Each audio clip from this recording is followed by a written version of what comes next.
Play a few more games tonight. Then I might watch like a movie or something, but I was having fun with this deck.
Nice little turn 3 win there.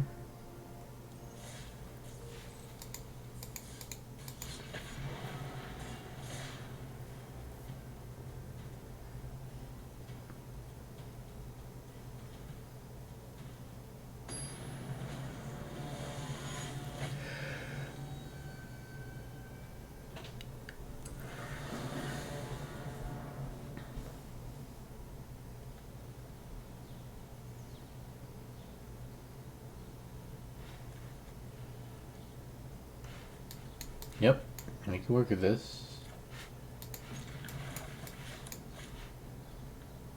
Best draw would be...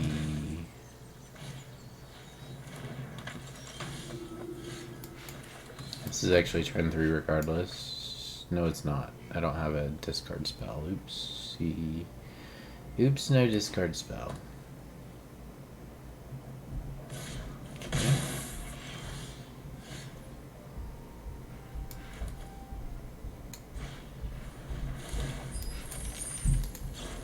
It's a little slow.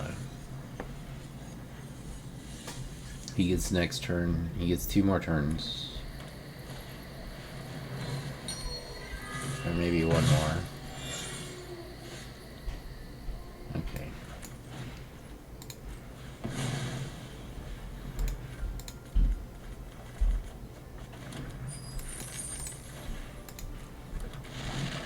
Alright. I think even if he goes infinite here, it's not lethal. Unless he does it this way. And gets 1 more life gain boy. Okay, yeah, that's not good enough. I mean, assumptively, we could still brick when we combo, but this won't kill us this turn.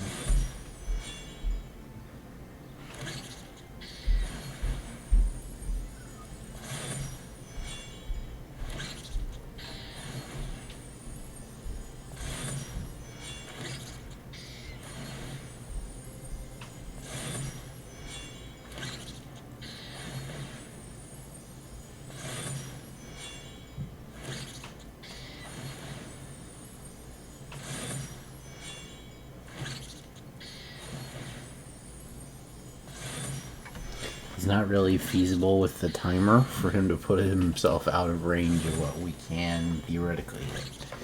And I have a pretty good hand. Land off the top would be really nice. That would give us flexibility.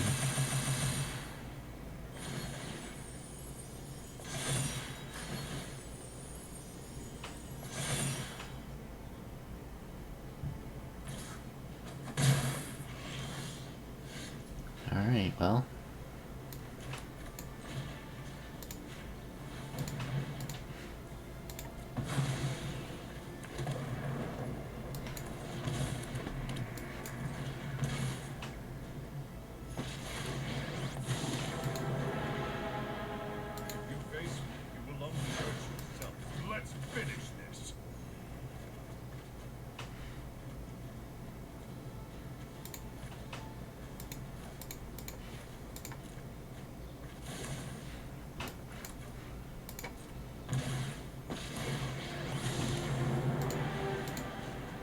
Weapons won't help you win. I've got you.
Lethal.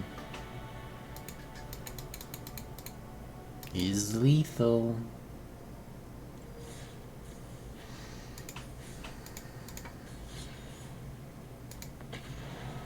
Fun deck. I like it. I love combo decks. I do. Combo decks are the best for me and you.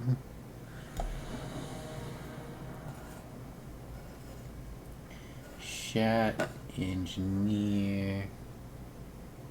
Alright.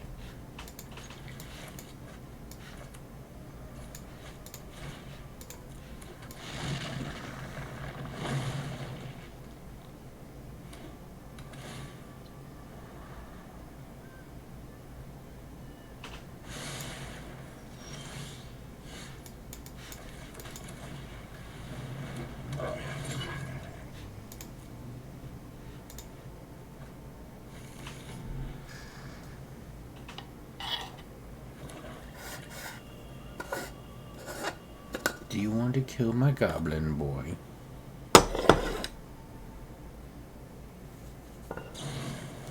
That's fine. You can kill my goblin boy. Yeah, here.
discards us, we pitch, strike it rich, refurbish.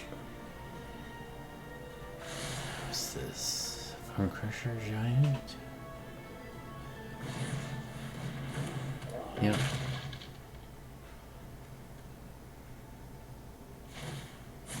Let me pick your brain. Yep.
Our contract. I don't think you'll be needing that.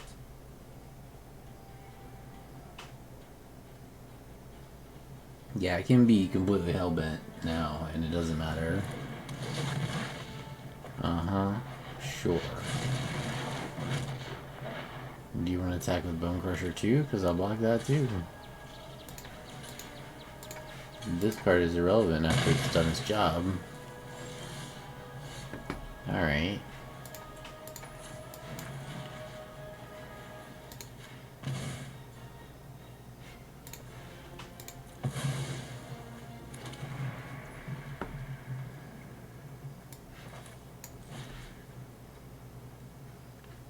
What do we start picking on? Blue?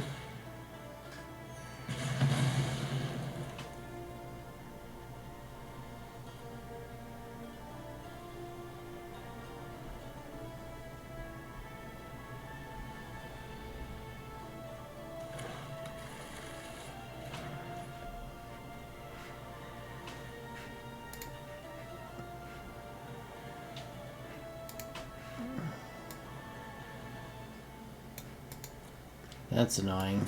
So...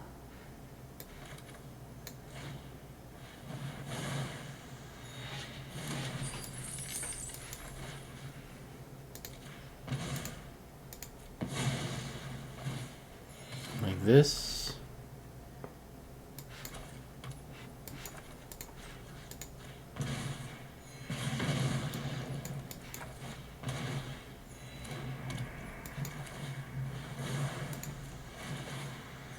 GG.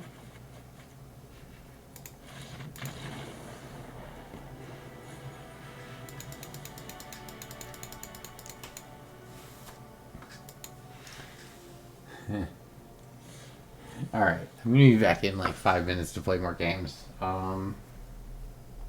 Bathroom break.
Alright, I'm back.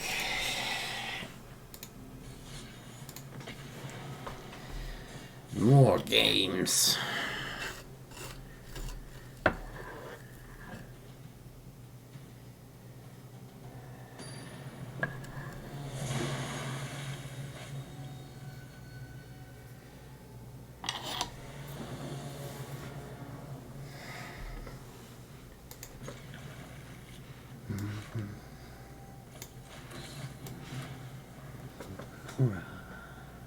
Nara. Never to believe. So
alright, come on. Hit me, then village rights. My goblin engineer, right? No. Yeah, I dig that. I dig that because it's actually not any more damage.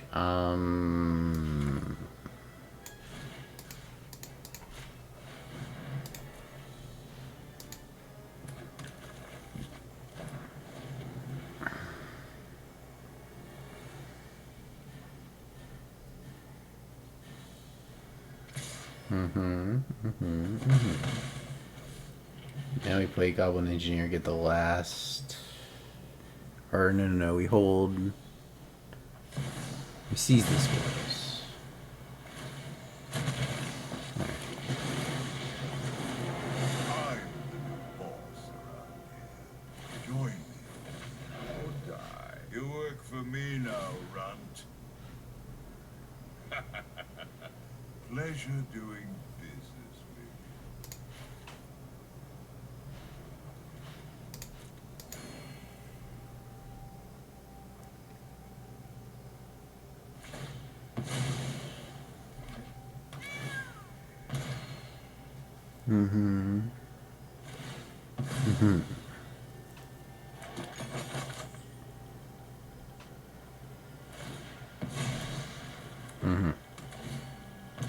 Sure.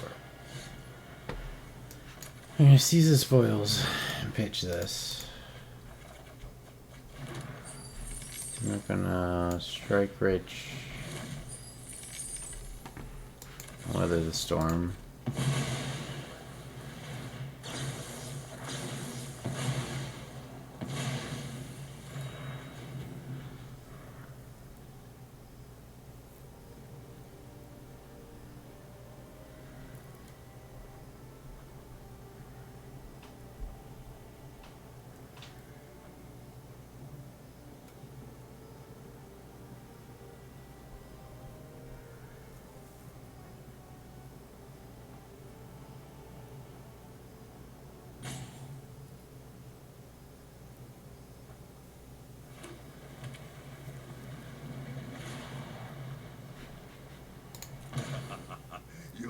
punishment is my entertainment. My coin or carnage. Tribute is owed. Hmm. 10 to 11.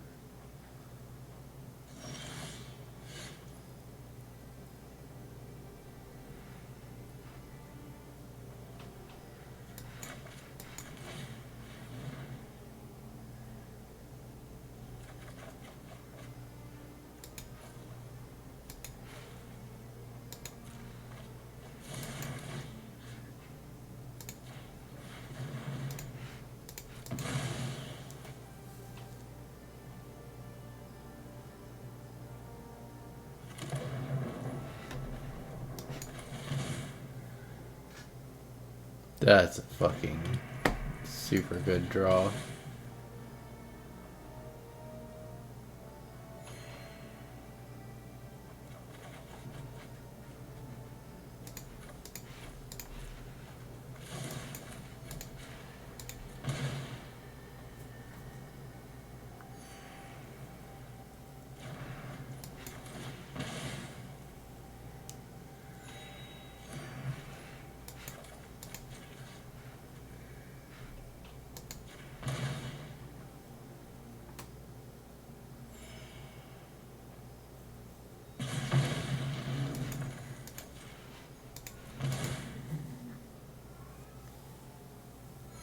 I don't think I've played a land yet.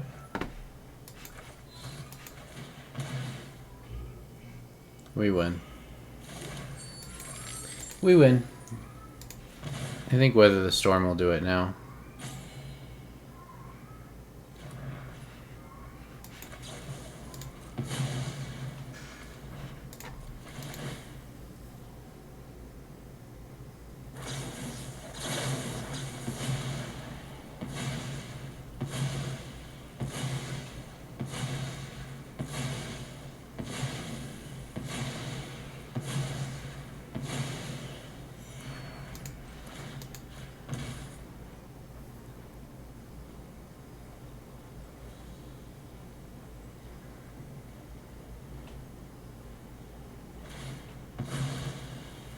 Sure.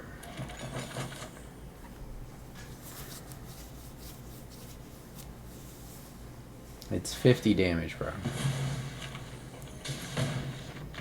It's 50. I like this deck. It's fun. I always liked Storm decks, so this deck is like right up my alley.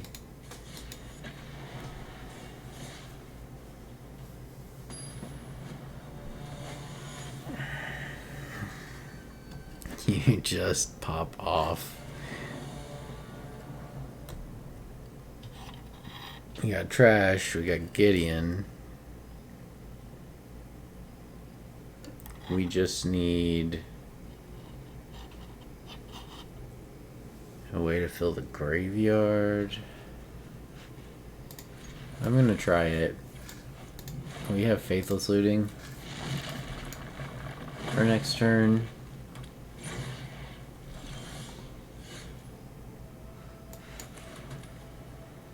Never didn't have it. Now we just need a land. Okay. That's fine. Like, by the time they kill it, the damage is done. I don't have a treasure. I don't have an artifact right now. Oh, you don't even draw a card, huh? Because I played cards. That's right, me.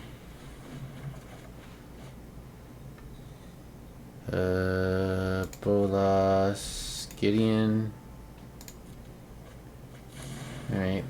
Opponent's turn.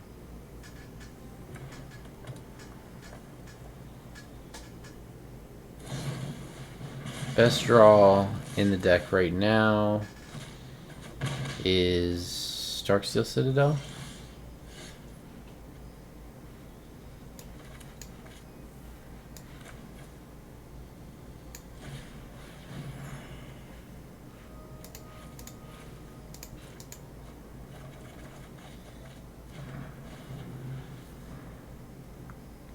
Alright, deck. Come on now. Getting a bit ridiculous.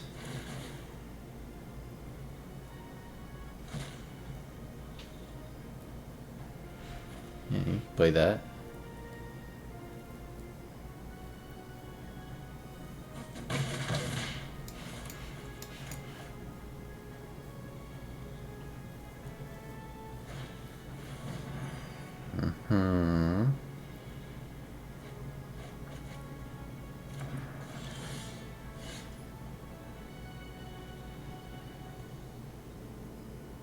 That is a land, however, we really need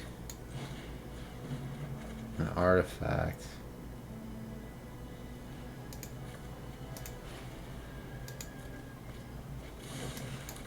Alright.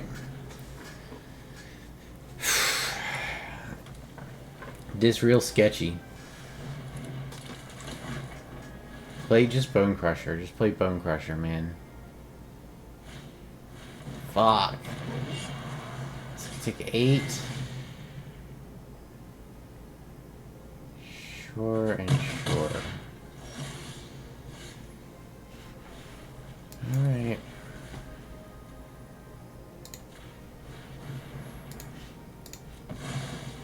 We need like what? Yeah, now we're dead. Sometimes it just happens to fall out like that. Frustrating because we stalled forever on 2 lands. I was a little further away than it seemed though. I didn't have an artifact.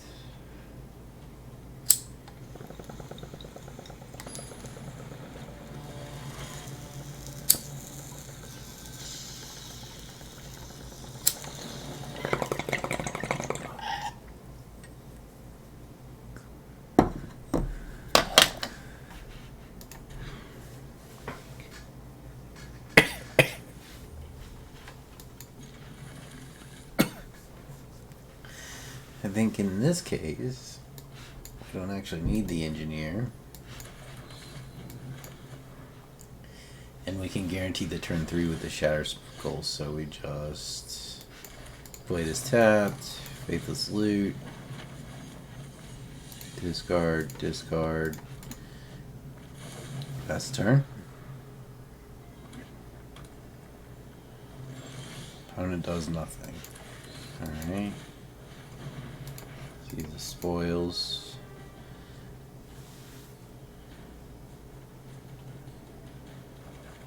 Draw 2 cards. Great.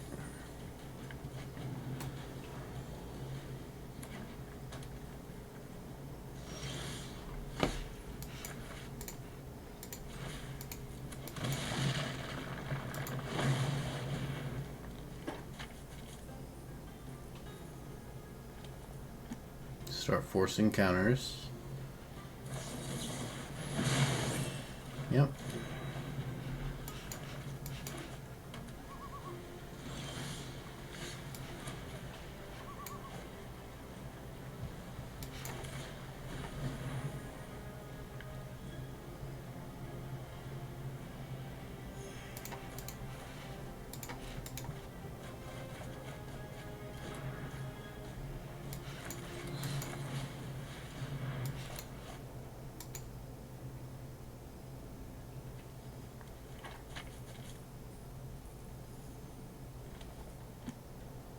Try to force more counters. He doesn't know our deck, so he doesn't know what this does. He has to look at it. He lets it in. That's fine.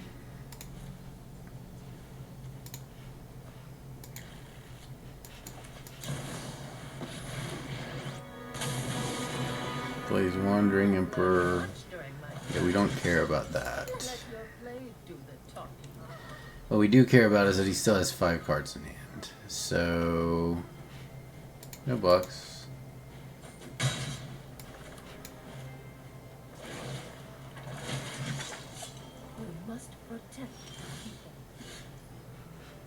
Alright. Faithless Loop.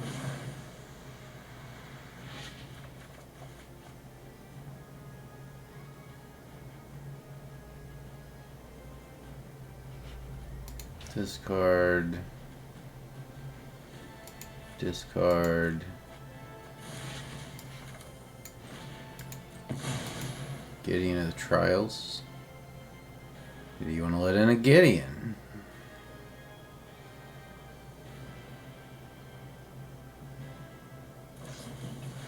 Alright, there's another counter. Rusty Bridge. No attacks.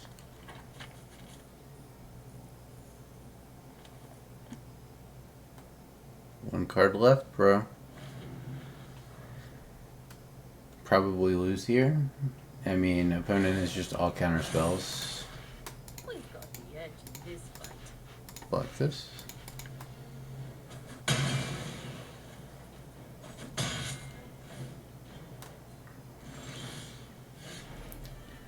Opponent is motherfucking Cancer.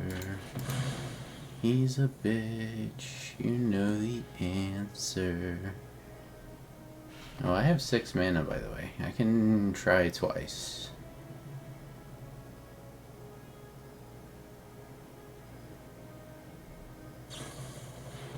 Counters it.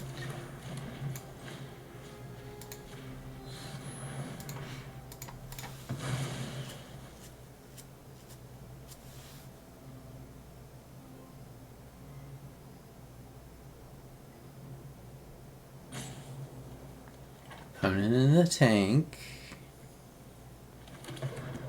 We hit.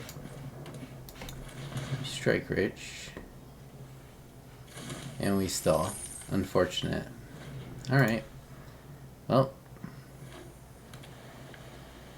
Opponent can probably remove this now. Yeah. Sure. Remember your training. Really needed to not stall there and just win the game. Now it's going to be a lot harder. Although that's a good sign. Opponent in desperation cycle mode.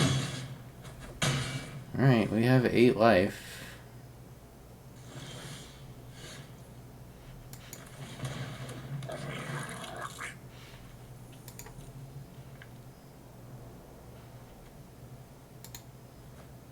I fucked up. No, I didn't.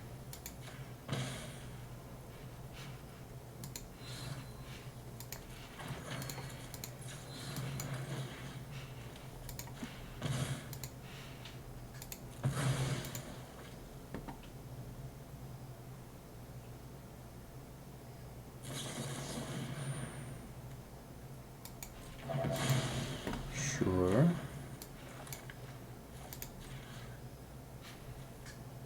Hang on, what can I do here?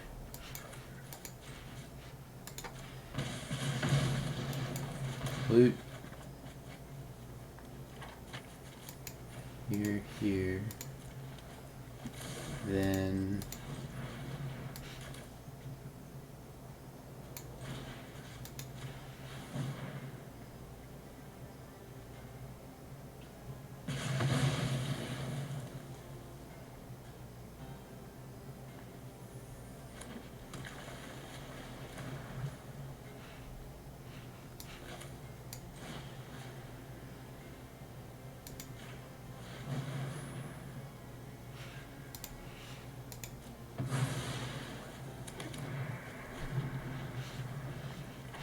yeah, we're dead. No Bolas. Dead. If I had one more turn, we win, but didn't run quite hot enough. Although we got around the counter spells, brute forced our way through. It just didn't work out as far as comboing off the deck. I need more ways to shuffle the deck. Fabled Haven or Fabled Passage might be good, actually.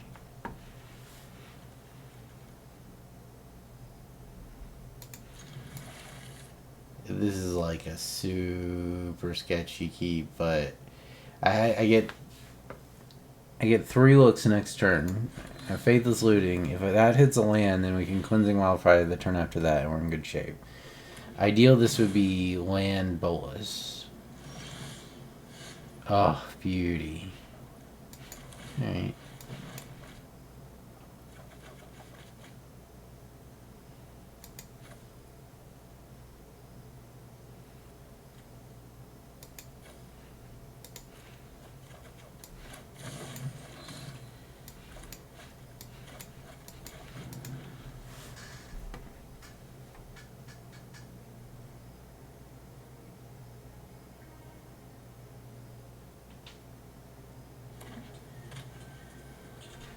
I'm gonna blow that up. I'm actually gonna start blowing all of his lands up. What's this? Oh, you fucker. You motherfucker. Alright. Concede. I was gonna do the same thing to him. That's a little bit of a bummer to me. I was like... I took a hand with 1 land, so of course it put me against a guy that has a 1 mana exile your land card. That's specific to artifacts. Of course. It makes total sense. Got trash, got a Faithless Looting.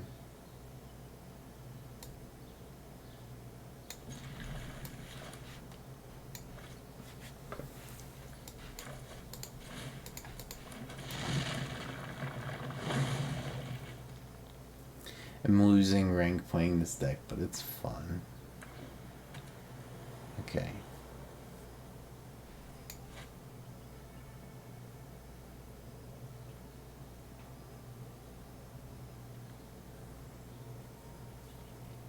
I need to test this. I'm not even sure this works. But I think that if you hit this on Bolas Citadel, you can just keep paying life and go negative.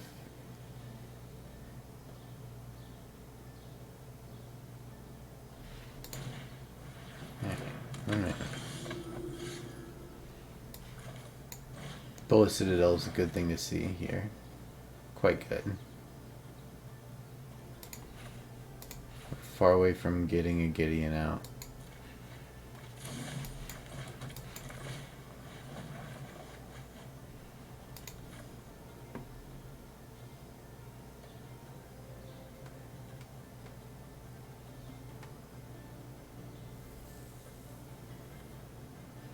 Oh, I don't need the engineer, right? Yeah. Okay. Artifact land off the top?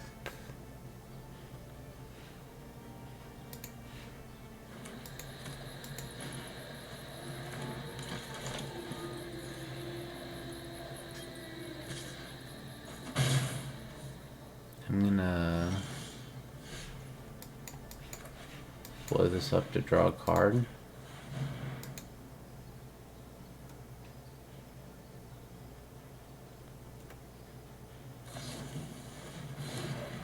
What the fuck is this game? What?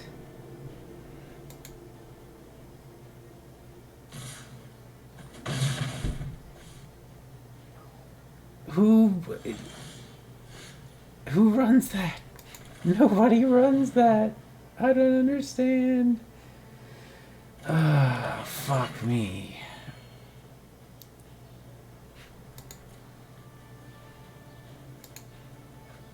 We don't want to draw it. You just need an artifact land. Just need to rip an artifact land off the top. This is gonna be what? Coco into... oh no. Not even a big deal. I thought it was gonna be Coco into Heliod and Scurryoak. Oh. Oh, the mana. The mana is a problem. I'm gonna take a big hit here too. Yeah. Alright, please. Mana. I'm dead.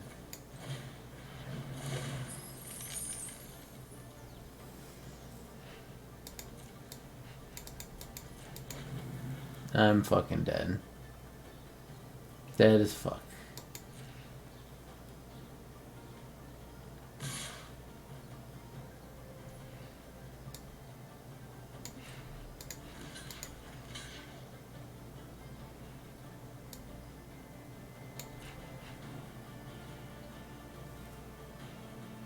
Coco?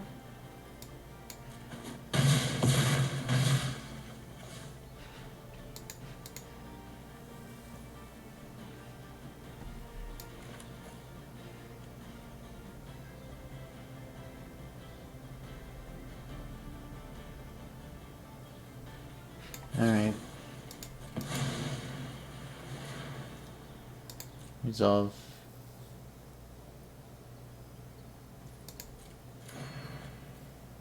I need some... Yeah, alright. No land. Maybe... I gotta figure out, so I've got 8 spell lands.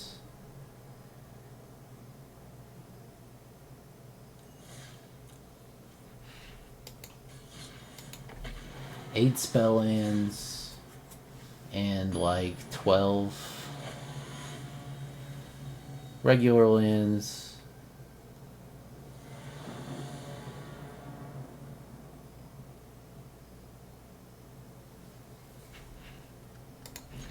Okay.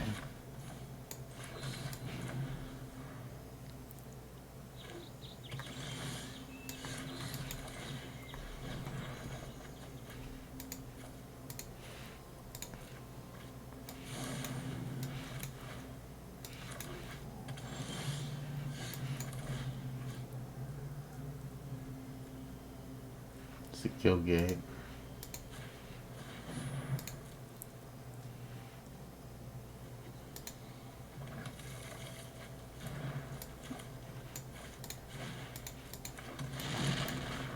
Wildfire, wildfire.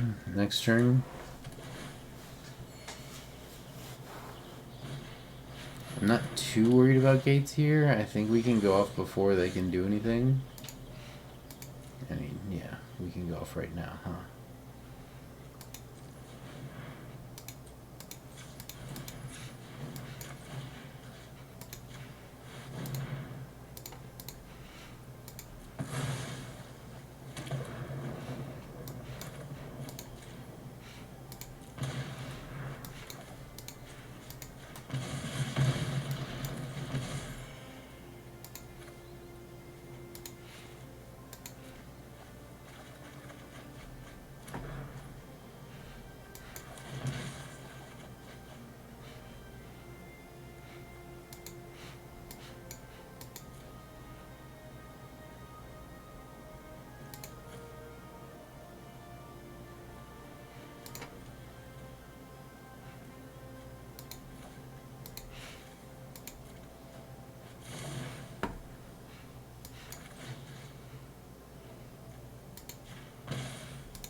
This is a play worth saving. Save yourself and give up now.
yourself.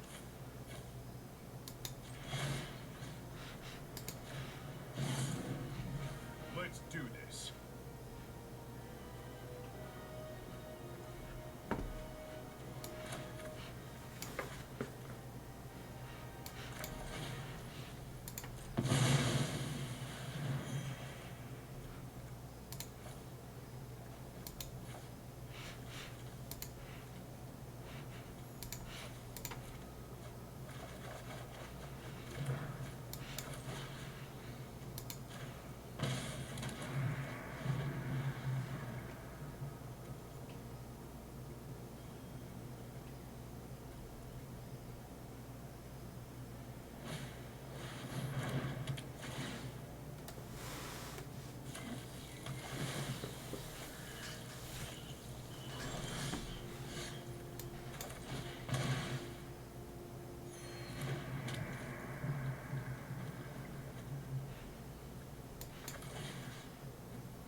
A comboed out on that one. It's like, it's that nice kind of combo deck that it's like really fucking linear. It only does one thing. If anybody even looks at it sideways, it fails, but it consistently does the one thing that it's designed to do.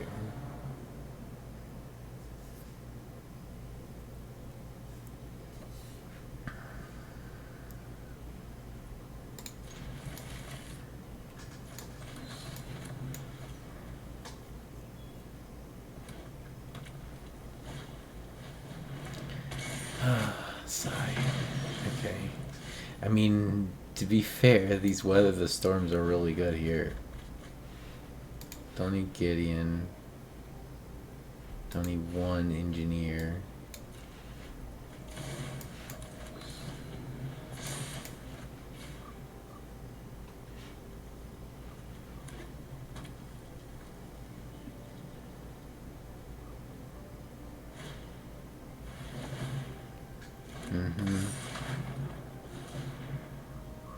And what else? Robber? Yeah. That is the ideal rotation, of course.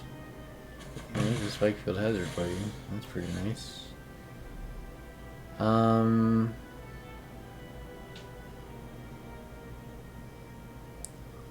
this is an issue.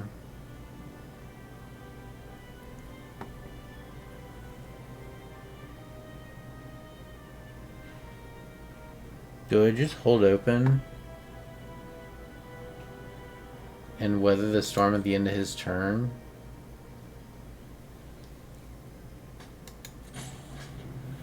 We'll try it. I don't know if this is the right thing to do. I'm expecting a lot of heat this turn.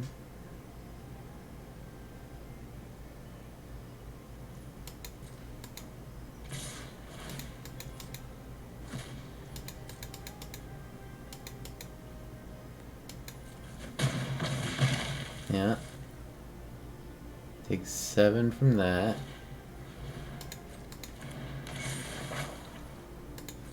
8 from that.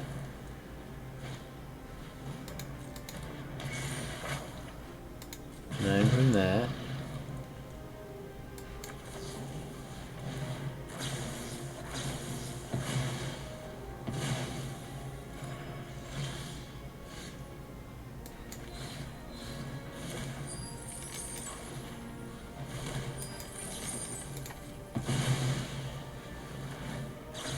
Let's buy some time.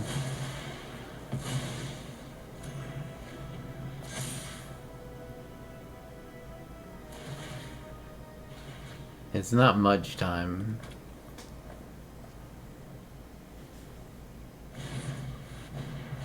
Plays Bone Crusher. Big ass Bone Crusher for sure. This doesn't have trample, does it? No. Hey, I wanted that. Actually, I didn't. Alright, well, here we go.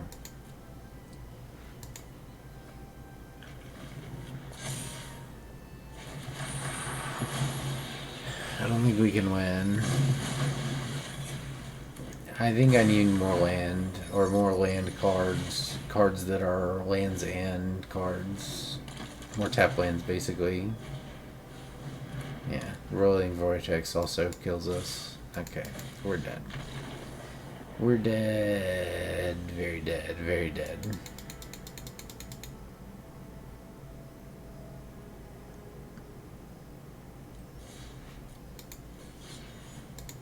Hold up a sec.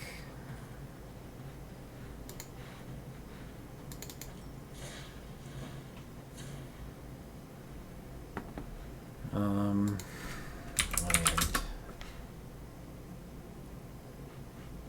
Without this color.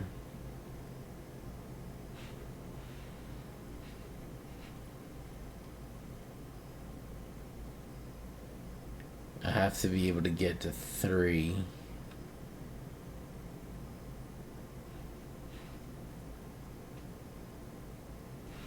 This is another fun brew that I want to do. I want to do Follow the Thran with a bunch of indestructible lands and ramp.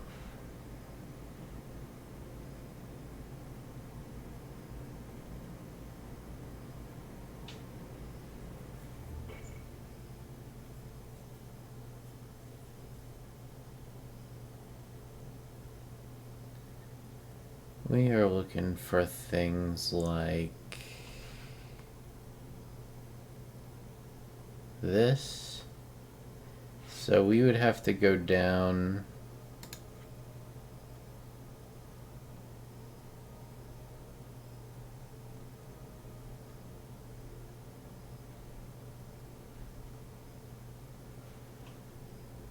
I don't think Gideon belongs in here. If I'm being completely honest. But a couple of these.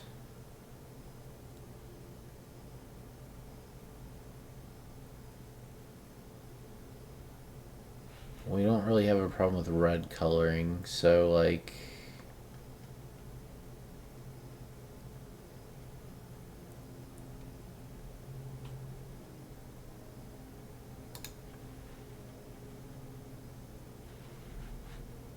Now we have 22 lands, and this is actually like a decent card to cycle because it only costs 2 life on balance. And then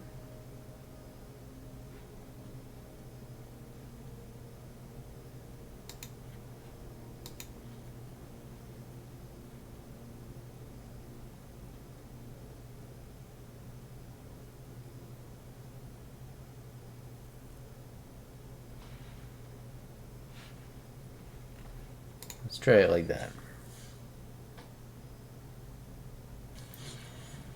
So they're off colors, but I think having the additional land spell cards in here to just shift the balance a little bit more towards land. See, like right here, I can't take this hand anyway. This is a bad hand.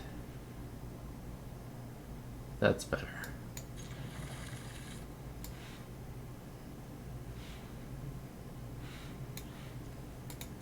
Okay. Alright, it's this deck.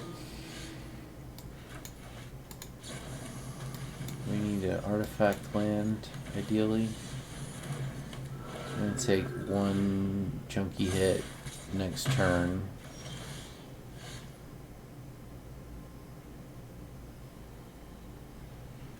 No, that's not what we need. We need...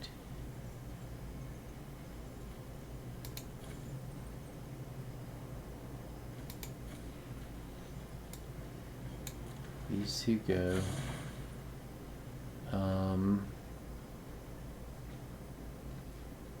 Should I spike the Soul Warden for 3 life? Probably.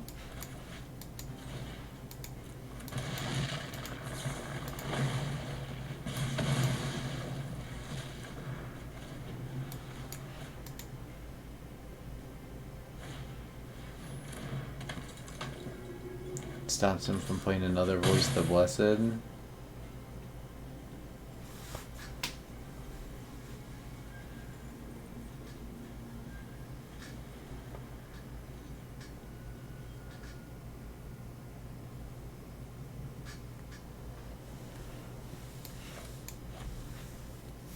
Alright, bro.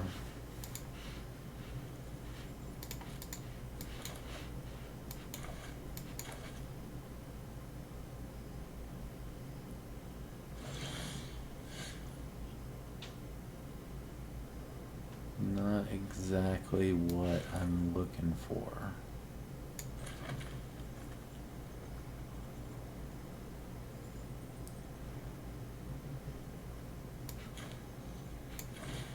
Alright. Spin again. There we go.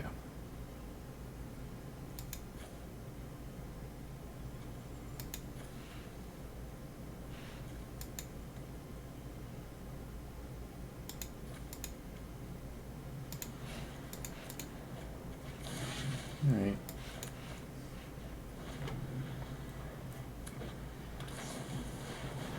Coco takes some damage here. This is like borderline because we're gonna take like a lot from this. If we can get some early treasures from it. Oh, are we just dead? No. Not dead. Might as well be dead. Alright. What we got on top? Alright, we're dead.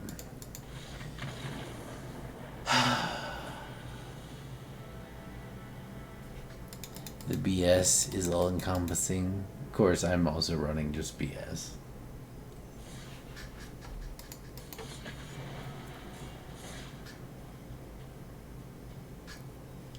It makes me wonder if like fog would be good in this. It's cheap. You can cycle it.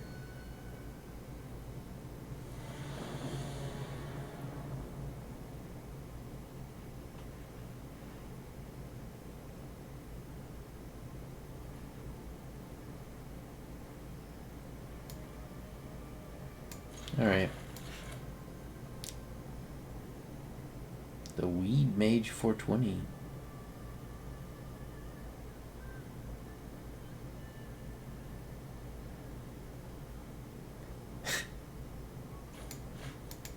What's up, Weed Mage?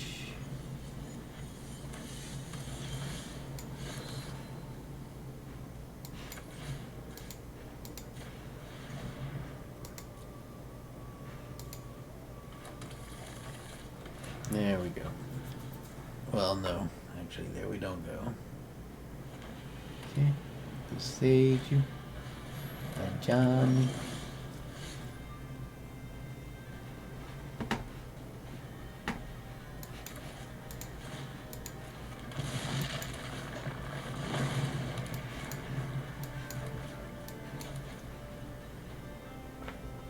And just slam Aether Flux. You play... Okay, sure. I'll take the ramp too. Alright, how do we want to do this? We want to...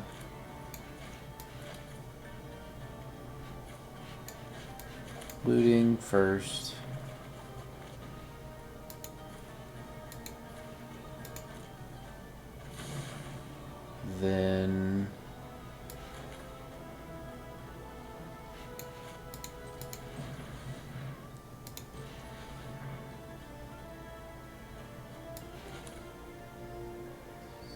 Seize the spoils, discarding this guy. Pick up these two. Play tap land.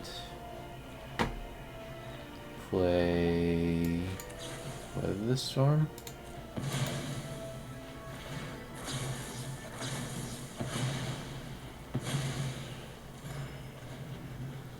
Stay healthy. And this guy discarded his Boseiju. Yeah. Okay, so he does that.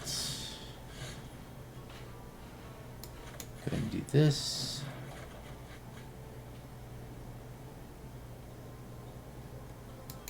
One,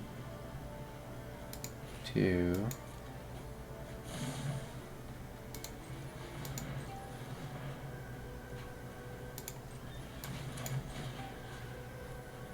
Bolas Citadel. For Darksteel Citadel.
Coco to trade a ult. That won't ult. And it also won't kill Bolas' Citadel. We'll make some squares. I think we're in pretty good shape here now.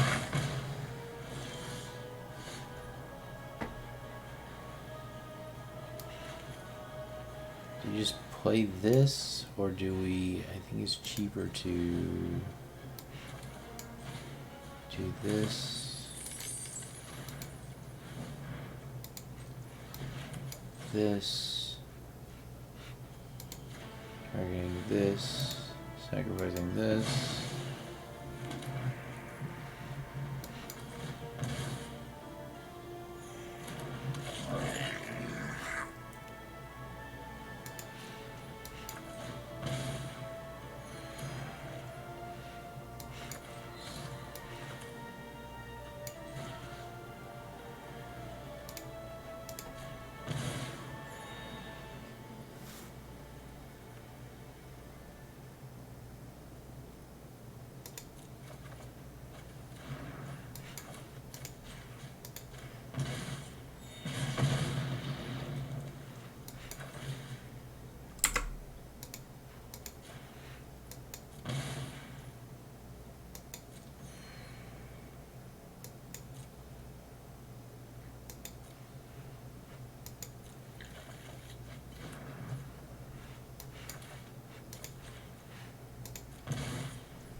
And that's the game.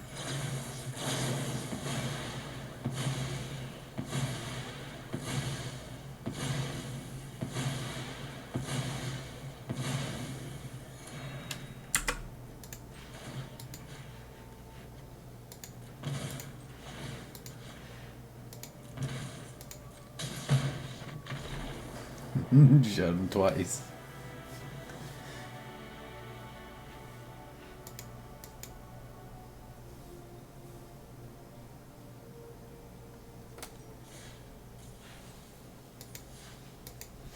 The deck is fun when it works, though. You just churn.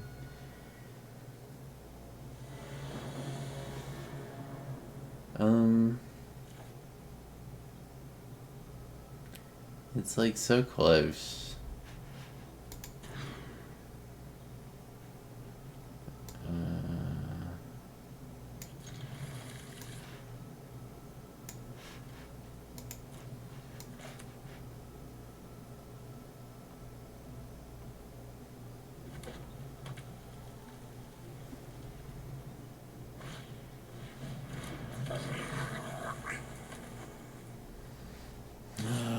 Reckless ringleader.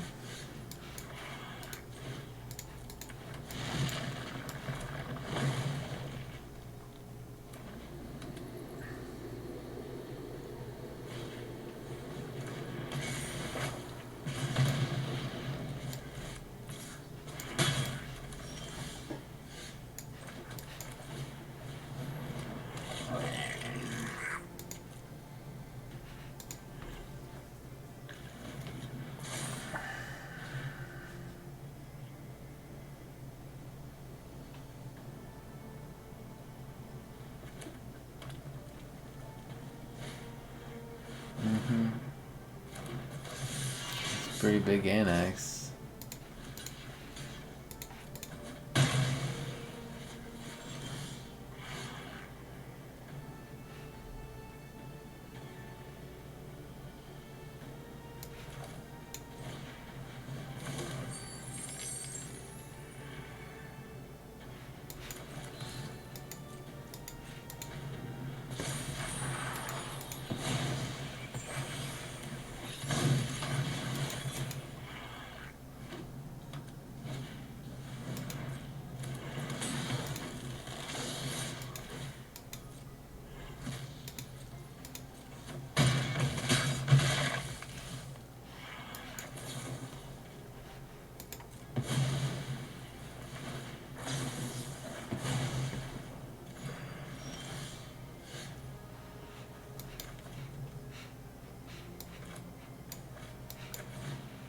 Dead next turn.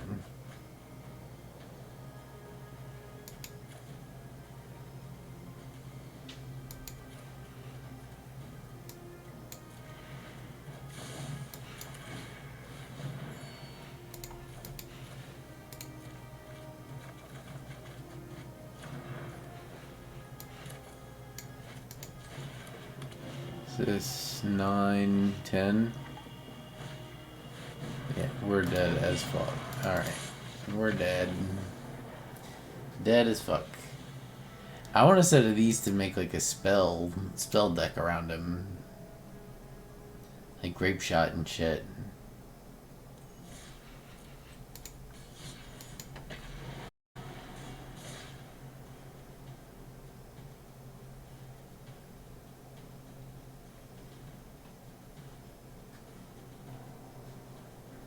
To make it more consistent, the thing that it basically needs is the ability to consistently hit trash for treasure. We consistently get Bolas Citadel in the graveyard. And we pretty consistently hit a res spell, but this one is like not like trash for treasure is much better because it comes out much earlier. I'm gonna mulligan that. I'm gonna mulligan that. Seriously? Okay. I guess that is what it is.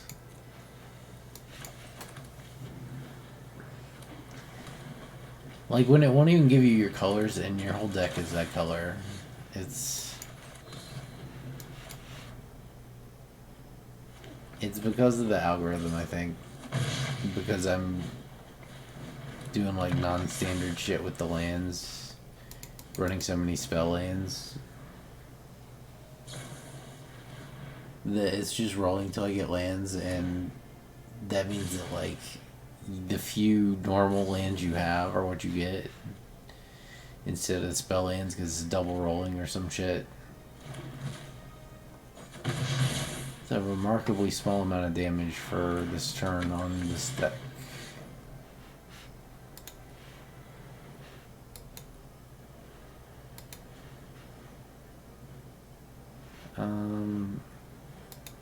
So missing that land drop is, if he does anything, yeah. I'm just gonna concede. I'm dead. I can't miss the land drop like that. Mulligan 3 times to try and hit an appropriate set of lands.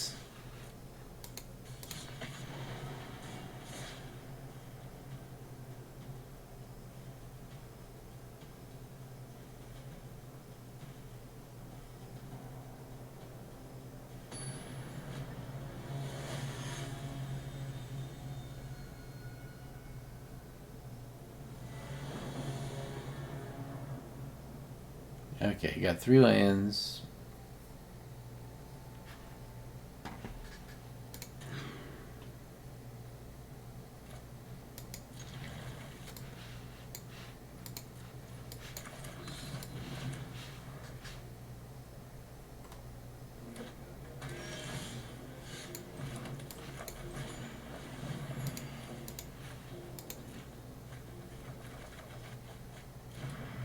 That's what I'm talking about. This is what I'm talking about right there, motherfucker. This right here. This is power.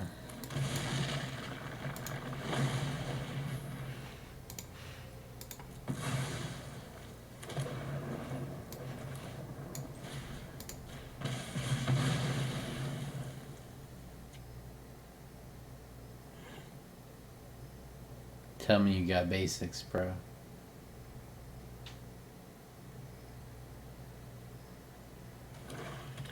Okay. That's good. I'm glad you got basics.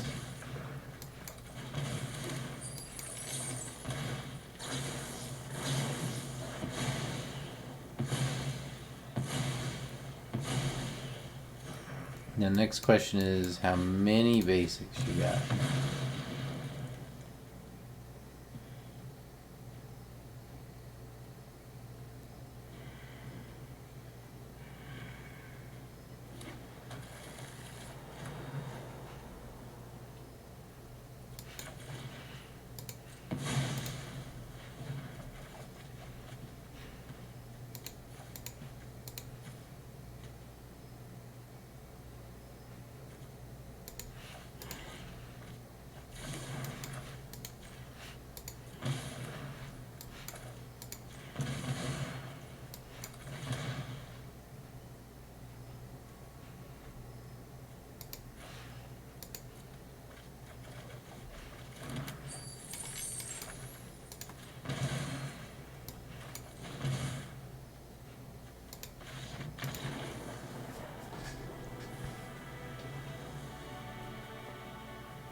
Okay. Opponent doesn't want to see the rest. I can understand.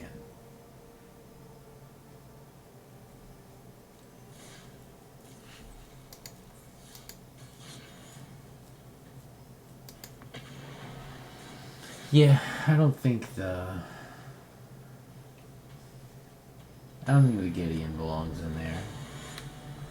It doesn't stop you. Like, I thought you could keep paying.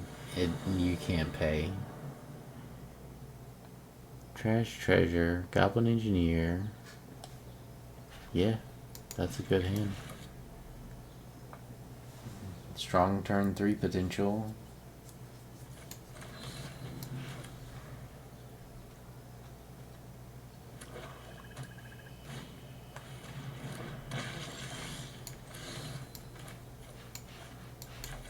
We do this because we have a higher chance of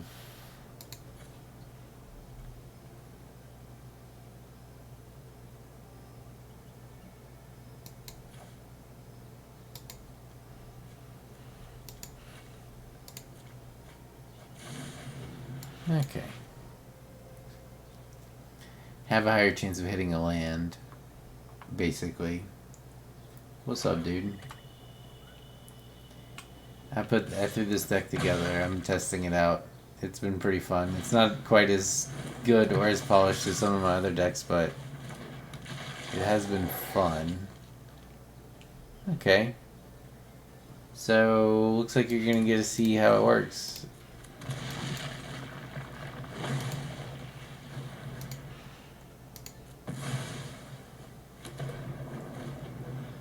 This lets us play off at the top of our library.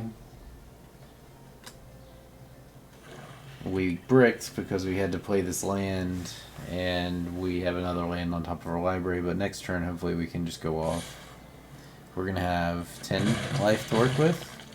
We have all kinds of ways to get life. Like this gives us 2 life.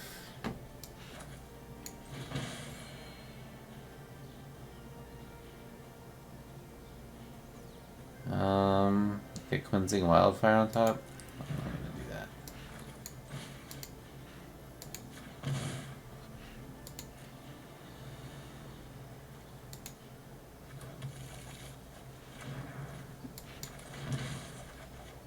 Faithless Looting. Okay, see, this is one of the ways we get life back.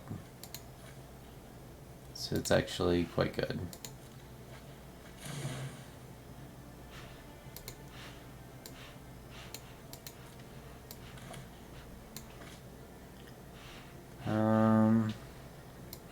Thinking trash or treasure, we rotate. Cancel, hang on. There.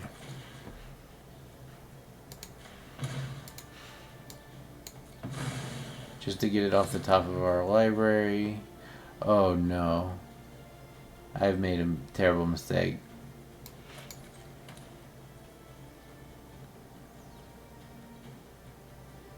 Can I make a treasure? Yes. Okay, we can still pull this out. So I sacrificed the land that I needed to cast a spell, which was unfortunate. So I'd probably just lose.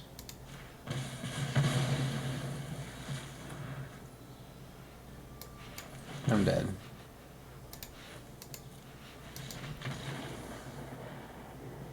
Hello. Just coming in to see me punt. Trying to figure out how to make this deck work. No, that was a huge mistake. So, like, I had green mana. I sacrificed the green mana to just keep the... And it wasn't even like I was fine to sacrifice it. I just needed to tap it for green instead of red before I sacrificed it, and it would have been fine. So you got Bolas, Citadel, Artifact land. Yeah, okay, this is good. I'm gonna discard these 2, draw 2. We're looking for trash from treasure.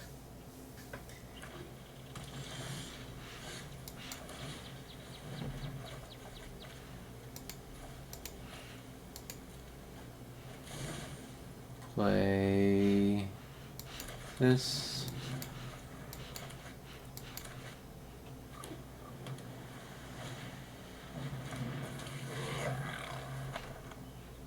What are you giving haste?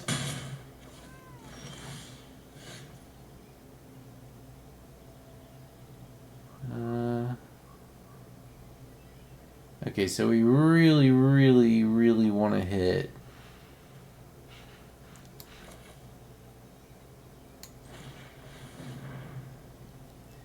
But if we don't hit, we want the ability to cast Reservoir from hand.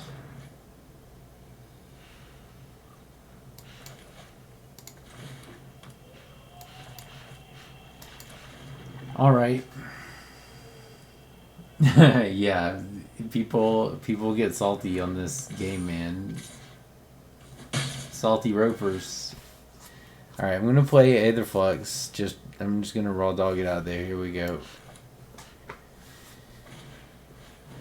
Ringleaders all over the fucking place. Unless, okay, yeah, I didn't get.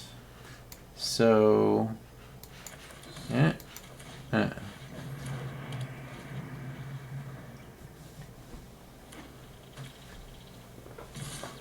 Okay, we take 3, but now we start gaining life.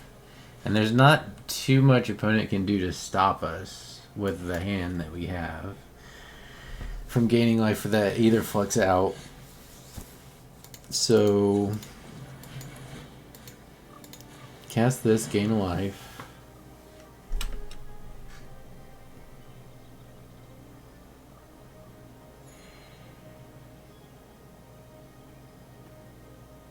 You want to counter me? It's like the counters don't even matter because you gain the life anyway.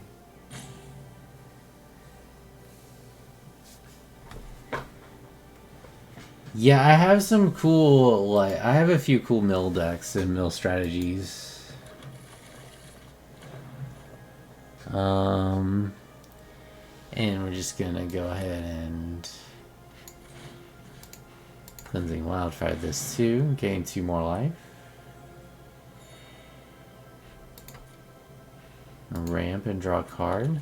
We're also thinning our deck for whenever we finally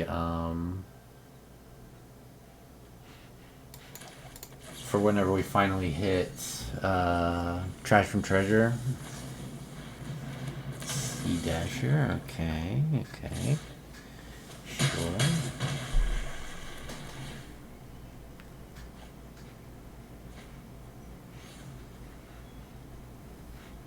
Opponent probably sitting on all the counter spells now.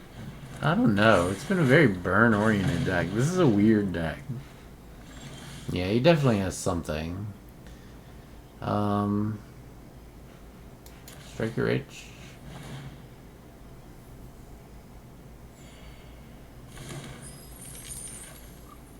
Seize the spoils, tossing Shatter Skull Smashing.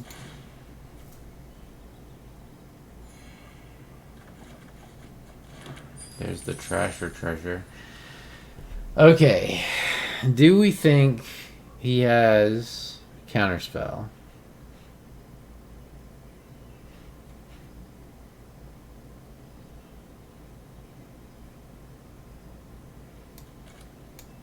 I mean, I could just go with the life gain plan, you know?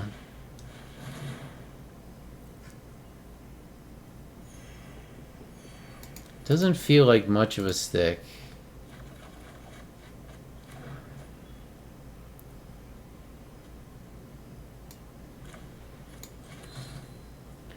Alright, so I'm going with the life game plan this turn. Next turn I'll try to Trash for Treasure.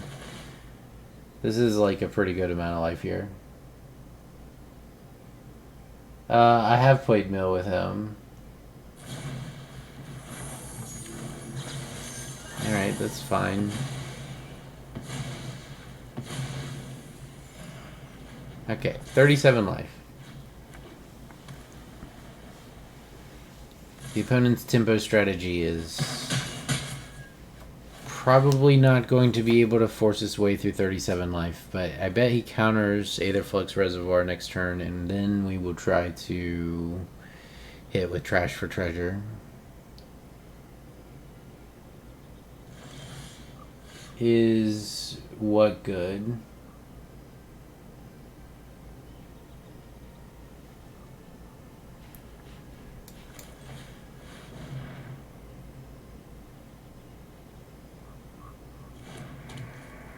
Nothing. Really? Okay. Gain some life.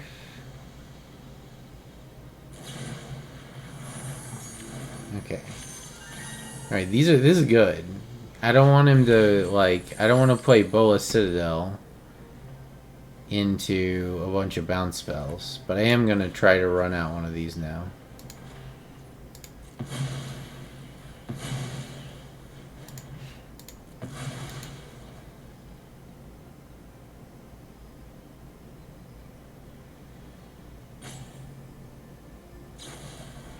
Okay. Sure. This is like all in tempo, like I'm gonna tempo. Alright. Yep.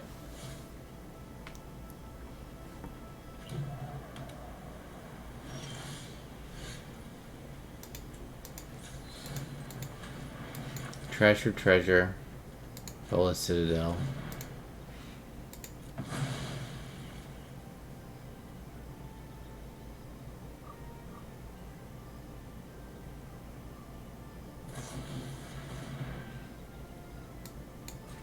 Okay. Trash for treasure. Bolas Citadel. Oh, he's good in the right deck. It's just risky because it's like everything is so fast. So like he is good.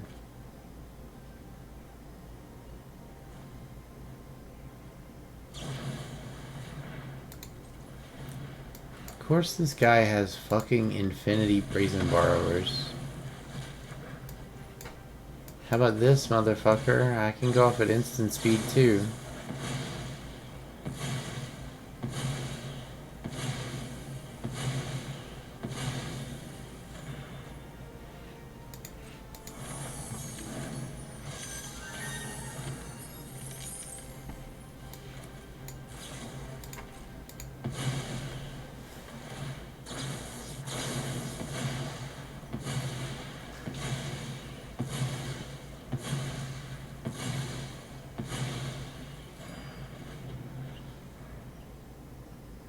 Triple brazen borrower? Come on, man. Get the hell out of here. This is so dumb.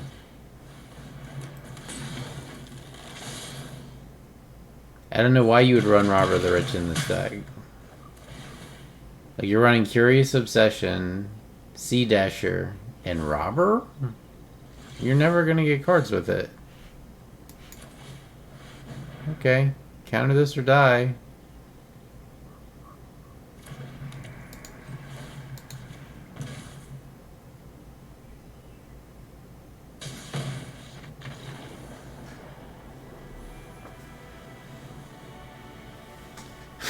That was an obnoxious match. Unsubstantiate. Annoying card, actually. Who knew that, like, Remand was good enough to play even without the draw card on it?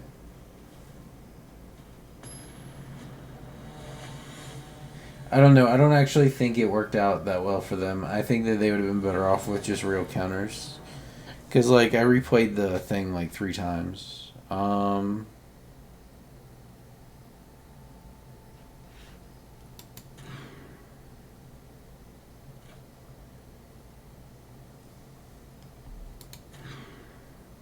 Okay. This is just what it's gonna be.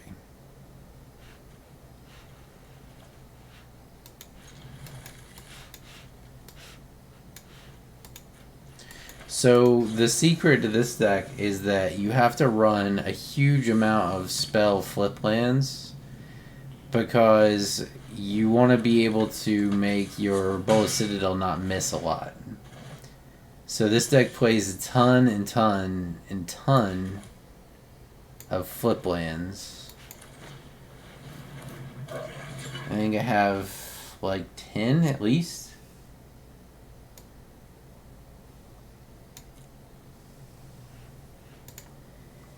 Yeah, but like, well, he used a full-out tempo deck though, so he's trying to fucking Curiosity and Sea Dasher Octopus and draw 2 cards a turn. It lets you play the top card of your library for life.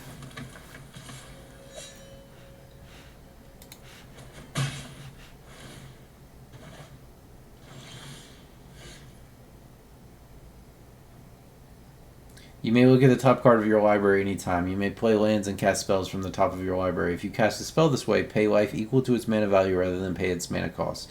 Tap it, sacrifice 10 non-land permanents. Each opponent loses 10 life. The second part is not really relevant to what we're doing with it.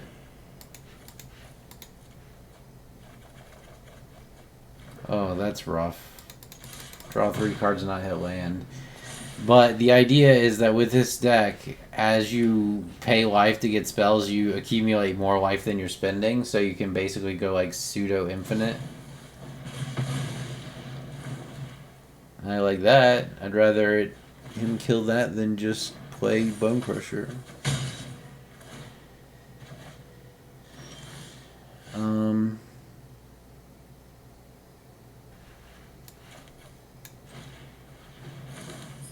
Feels like kind of a pathetic turn, but that's all I got. That's all I can do right now.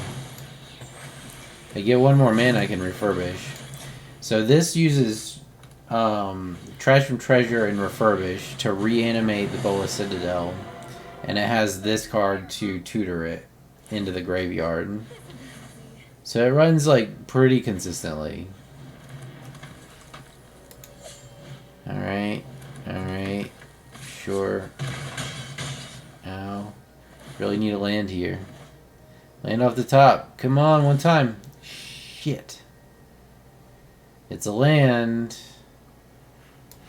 It's not the right kind of land, and now we're probably dead.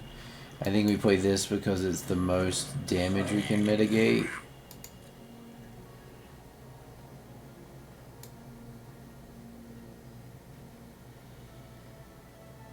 And we go ahead and pull out a land just to make it less likely for us to whiff when we're going off.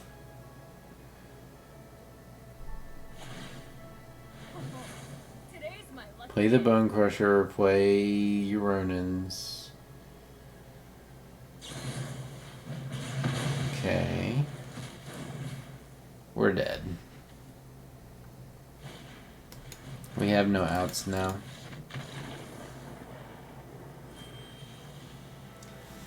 Yes, exactly. And then there's also the win condition is Aether Flux Reservoir, which every time you cast a spell, you gain a life, and you gain... Well, every time you cast a spell, you gain a life. And then it goes up by 1 for every spell. So, like, the first spell you cast is 1, second spell you cast is 2, 3, 4, 5, etc. And then it has another clause on it that if you have over 50 life... Or no, you can pay 50 life to do 50 damage to any target. So, like, you just play Aetherflux Reservoir, cycle through your whole deck, get up to, like, absurd, like, levels of life, and then you can just pew-pew with that card. And it's an artifact, too, so it's tutorable with the goblin.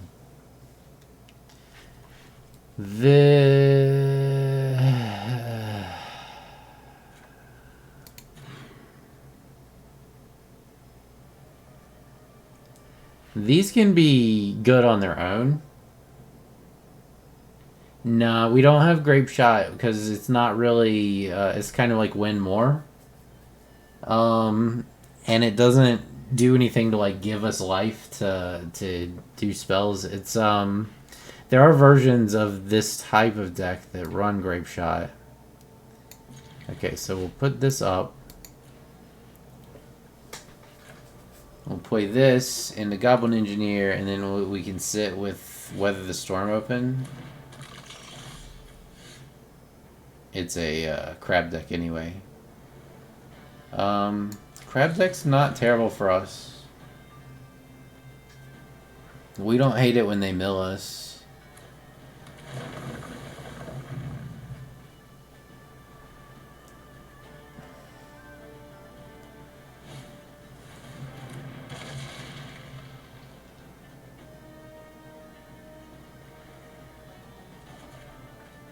Because we get, like, goodies like Faithless Looting and such when that happens.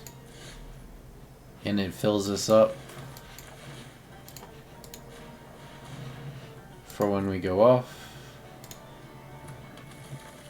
We just need a Trash from Treasure now. Or the other one at this point. Refurbish would also work.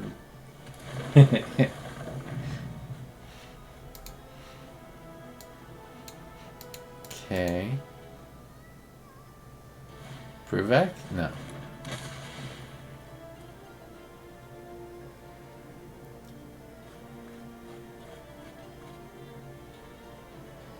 Alright. Let's get fucked. Let's get fucked. That's the real answer. We don't care too much about the Weather the Storms against this. Because it's mill and they're not pressuring our life at all. So I'll pitch these. Okay, there we go.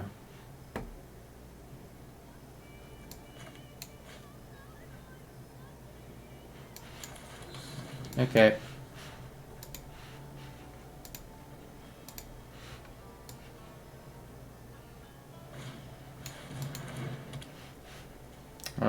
He tapped out. This deck is strong against mill deck because their plan is helping your plan. You know what I'm saying? Because, like, I'm trying to get shit in the graveyard anyway.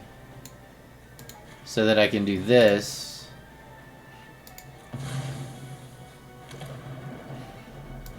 And start comboing off. Decline because I want this for this. For this. So you'll see I start gaining life. Like I gained 4 there.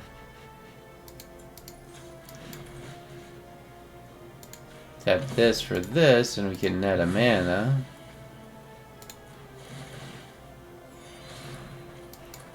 Play this, and we get a treasure token. Discard this.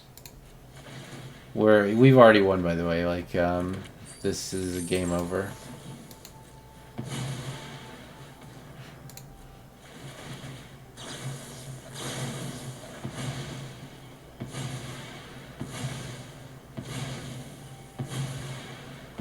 We're gonna put our opponent out of his misery.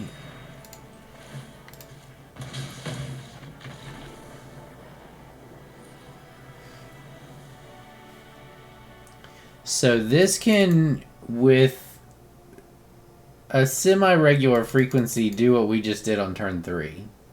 It requires you to have a pretty good hand, but it's not like uncommon.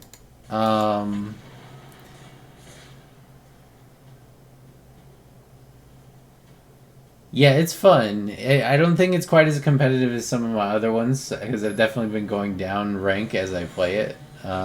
It's a lot more fragile, and it gets hated at by, like, just incidental hate from other decks that are in the meta. Because there's, like, a lot of graveyard decks that are good in Historic, so a lot of people have just, like, graveyard hate main deck. And then also there's a lot of life gain decks that are good in Historic. So like a lot of burn decks have life gain hate main deck. So it's like you get hated on just because like you're adjacent to other decks. Which part of the reason I think the 9 Lives deck does so well is because it's not really like nobody plays that shit.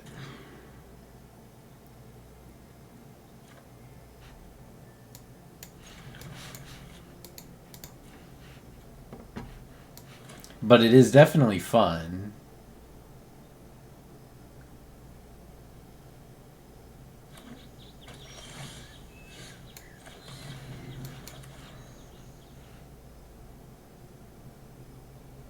And I like... Enchantress often runs 9 Lives, but the version that I was running was 9 Lives and Harmless Offering is... like... It's not the same as like a pure Enchantress deck. Okay, this is Gates, which is good. They don't interact terribly well with us. So I'm actually going to take the fastest path I can to try and make this happen.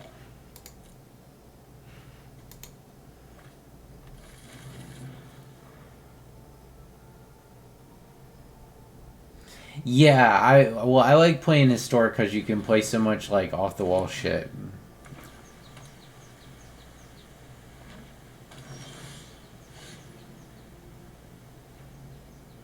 And I have deck archetypes that like kind of I've liked for a long time.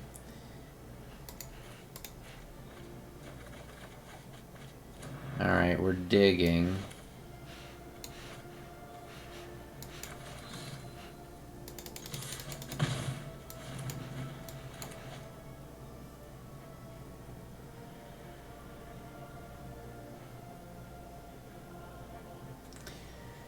Digging for a reanimate for our artifact in our graveyard. Pizza place. Okay. The great thing about that creature is people... Yeah, I've been playing for a minute. Yeah. Yeah. I know what you mean.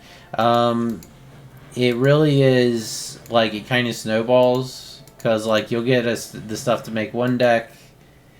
And then you'll make another deck. And then you'll be like, oh, I could probably put these together and make something happen with it like that.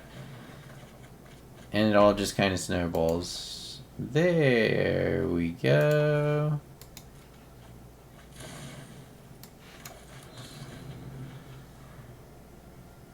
And then you get to the point where, like, you've been playing for a really long time. Don't get me wrong, I've spent money on the game, like a pretty good amount.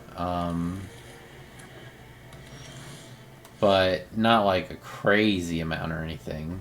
I might spend like $20 to $40 a month.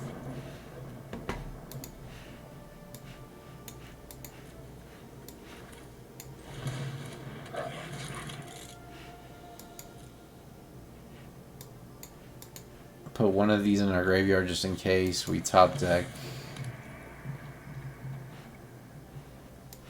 Okay. Yep. That's why we put it in our graveyard. And now we're at the point where, like, we can cast this and it costs 6 life, but it's life positive anyway. Strike it rich. We just keep it using the life here and set up for next turn. He can't mazes into us yet. I think we just win.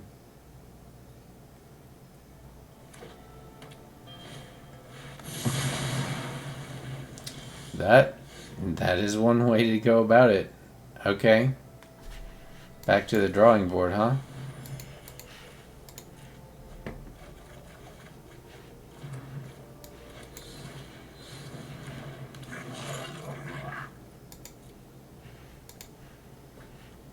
Just go ahead and get that out of our deck because we don't really want it in there.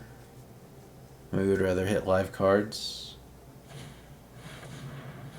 I like.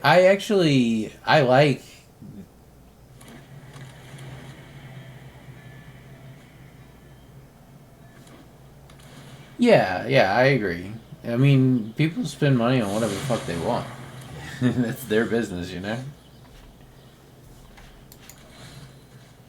Bolas Citadel. Alright, we win.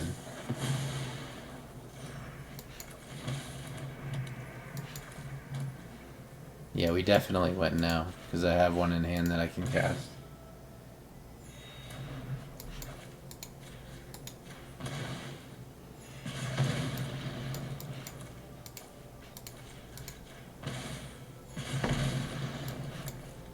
The infinite spike field hazard.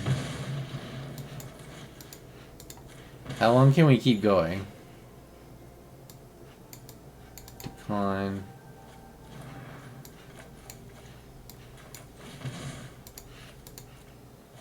Alright. I think we just put him out of his misery. I think we could probably hit triple-digit numbers here. You can't, and that's like one of my biggest beefs with this shit. Is you can't. You have to go through their roundabout way of earning them, and it's really busted. What it also needs the ability to translate wildcards between tiers. Like, you should be able to combine 100. It's got to be a lot for a common and uncommon. You should be able to combine.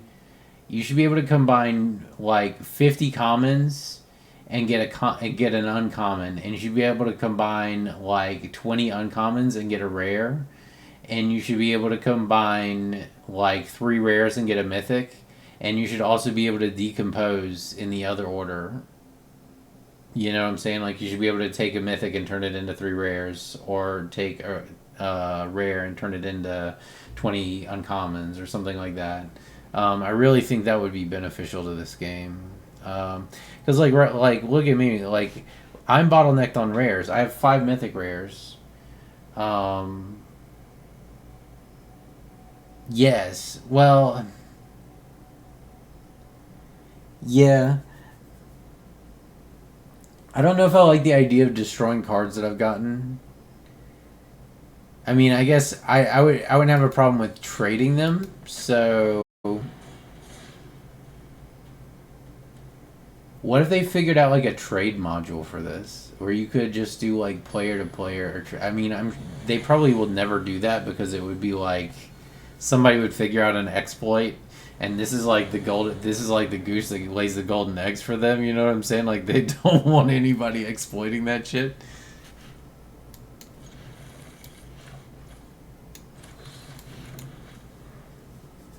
I'm gonna ramp.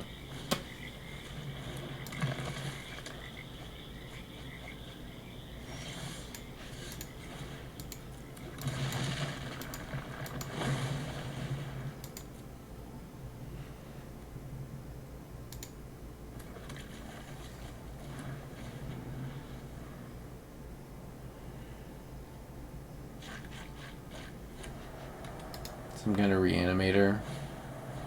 Maybe Grease Fang. Feels like Grease Fang to me. Or just standard black-white reanimator. Um...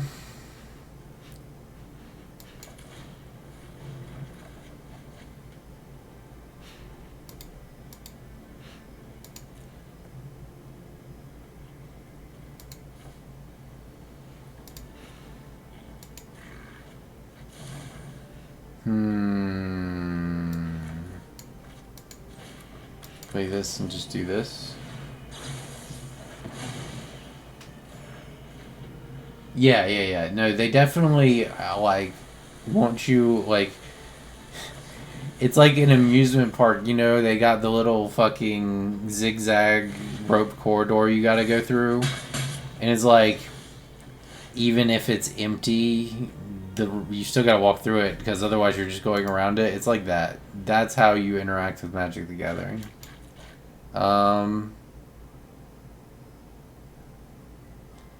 Do I even trash for treasure here? I don't think I do.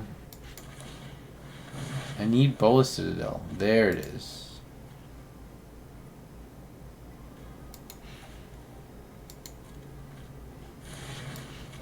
Okay.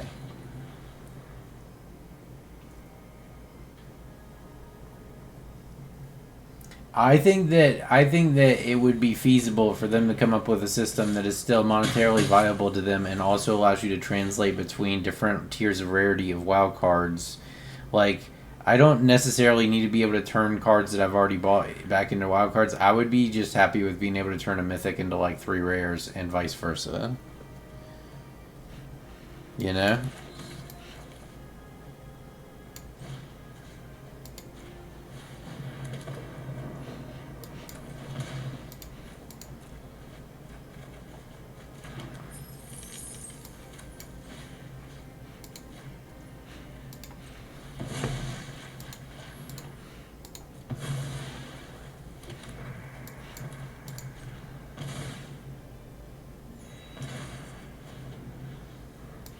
Alright. Alright, opponent. Your move.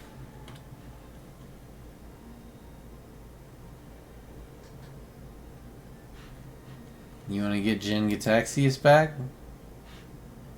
Wait, he's stalled on colors, huh?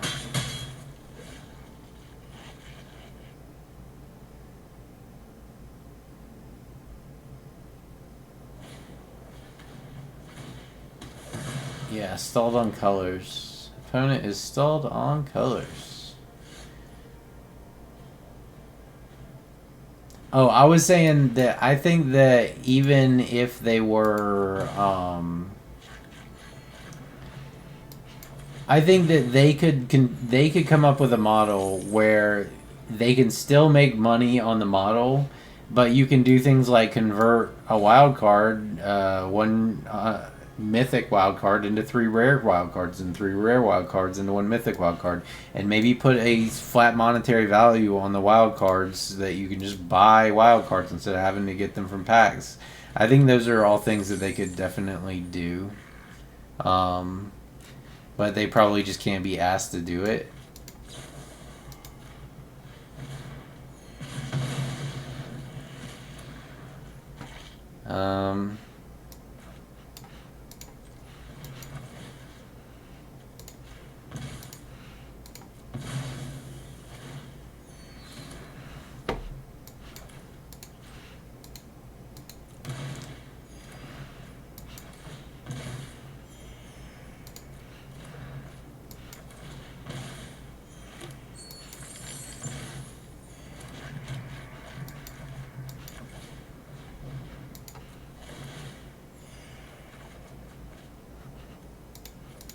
That's all she wrote.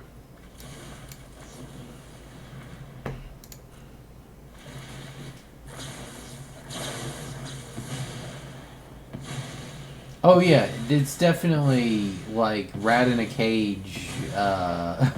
It's definitely like rat in a cage, like Skinner box style psychology going on in their monetization in this. There's no doubt about it.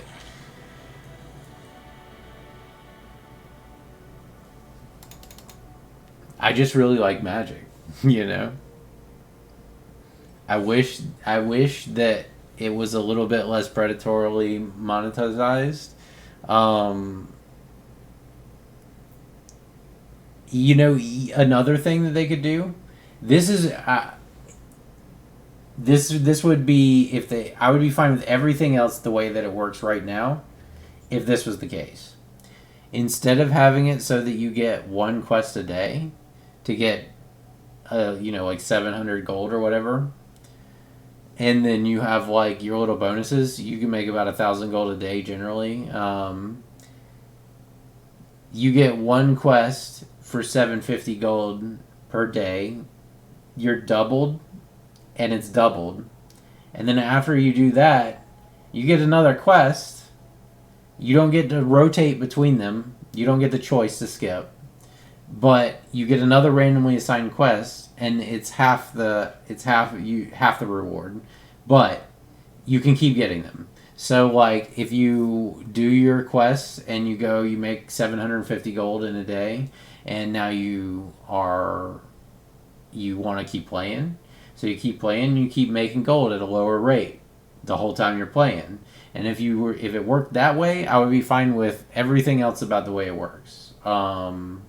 Because then at least you can add more time and like actually like accumulate cards without having to invest cash in it and being like time gated on like your grind. Because like I just like playing for fun. Like I'm sitting here playing Rank for fun. Yeah, well, I mean the point is that you play for fun, but that's what I'm saying. Like if they made it so that you had your one big quest a day, let's say that gives you 750. And then after that, you keep getting quests, but they're only worth 200. And it's all the same pool of quests. They're worth 200 and like 300. You can't rotate them or skip any of them, so you have to like rotate between decks or like throw something together to get it done. But you can keep making currency to keep getting cards. I think that would make everything okay. I don't like it. I don't like it. I like it.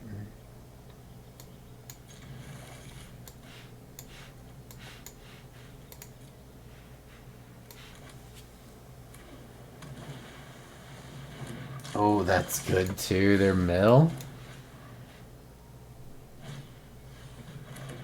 They may do our job for us. I was like, how am I gonna get Citadel in the graveyard?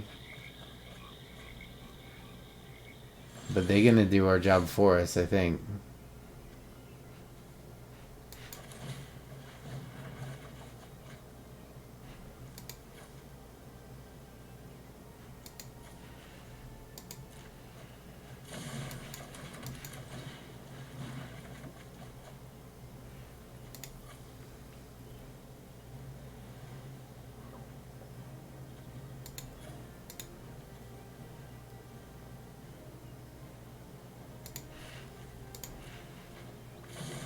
Alright. They're gonna hit a Citadel, come on. There's no way. They're going to mill 12 cards here. I mean, they could counter me. Mana Screw, they can counter me.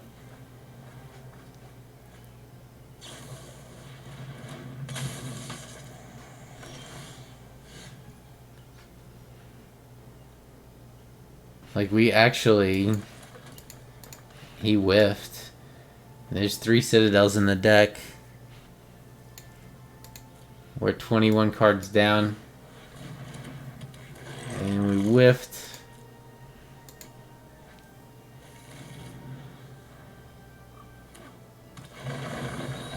I'm telling you, man, like, because there was a game I played on emulator that was a Yu-Gi-Oh game, and it was like a game, it was like a 3DS or something, and it was a lot of fun. I might just be dead. Did he mill enough? Okay. Let's see if we can win with 7 cards. We probably can't. But it worked the same way that this does. Like, you play games, you earn enough for... you earn enough to get a pack from playing games against the AI. And then we can't win. And then after you have enough, you can go buy a pack. But the difference with that game, and that game was so fun because, like, you could just put it in your pocket and you could, like, come up with all kinds of cool decks and stuff, and it lets you deck construct and all that good stuff. This was before Magic Arena or anything was like that. It was around. And the only difference between the way that worked and the way this works is you could keep earning gold. Like, you could play it an indefinite amount of time, and the whole time you were playing it, you would be making currency to buy packs in game.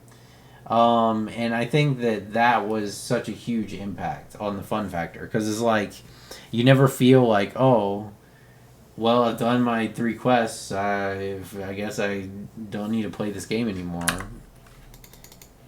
It's huge. I really, really wish that they would make it so that you didn't hit this bottleneck where, like, you've bled all you can out of it for the day.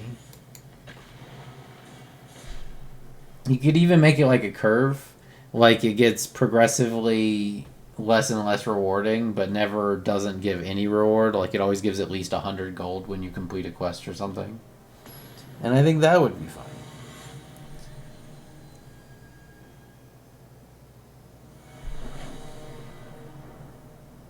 But, I mean, the reasons they don't do that are very obvious.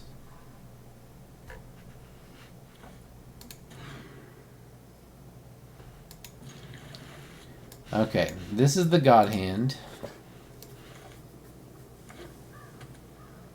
And it's gates, so I think we just win.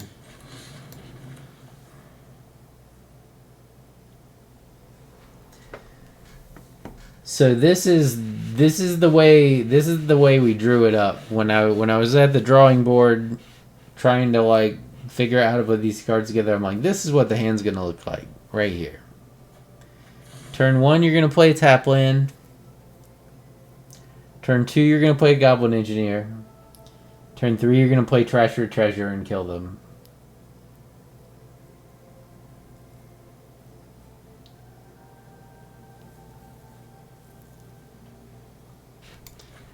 I saw this card, somebody else running it. I think it might have been a Greasefang deck.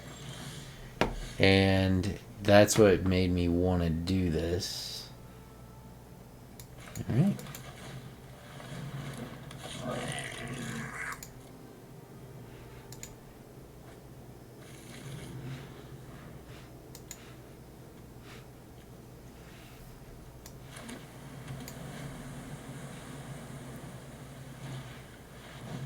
I don't know. I was thinking this was Gates, but it's not Gates. It's something else. It's Bergie combo. Bergie combo.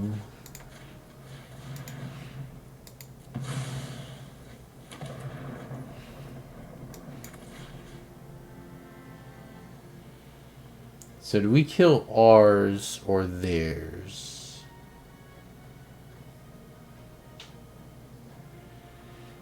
I think I want to kill ours. Pull more land out of our deck so that we don't top deck it.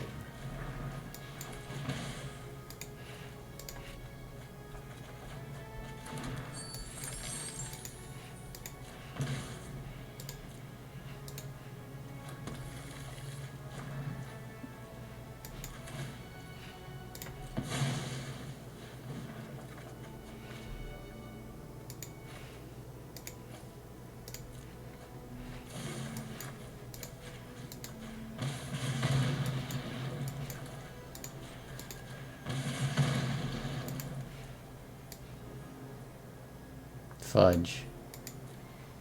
That's unfortunate.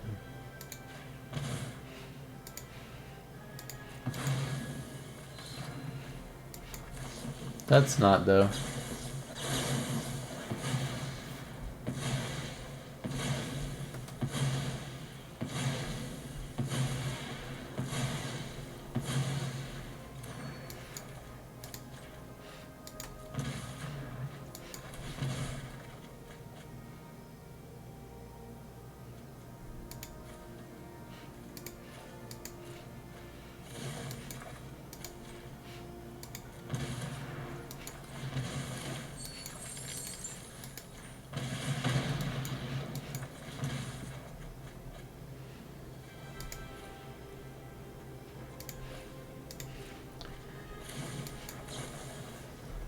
That's a 15 stack storm.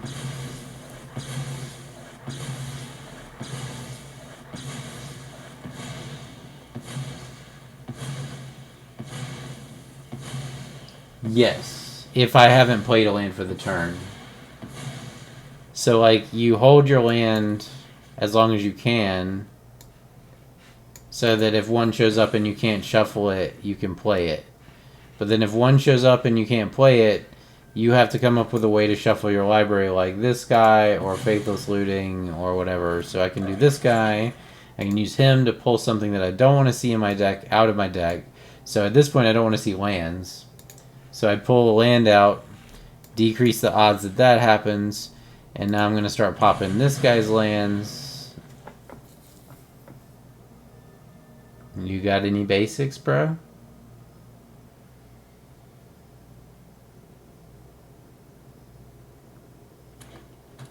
Does have a basic.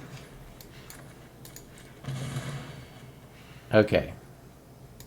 Opponent could just kill us, by the way. It's not impossible. He has Bergie. And I stalled out on this plains right here. We didn't find a whatchamacallit. Okay. That's not good.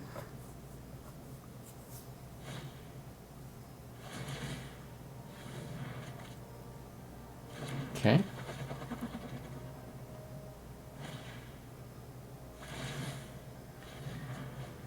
That's really not good. I think we just lose now. Opponent's gonna combo out, and their deck is probably more reliable than ours. There's a deck I want to build with this as well. I think opponent's actually playing it. But the cool thing about this deck is this is 4 mana, and there's a ramp spell in green that seeks a card. It like puts a land on the battleground and then seeks a card. There it is, right there. Seek a basic land card, put it on the battlefield, then seek a permanent card with mana value equal to the number of lands. So you play this on turn 3. It tutors your Song of Creation out and fixes your mana, and then the next turn you play Song of Creation, and you do what opponent's doing here.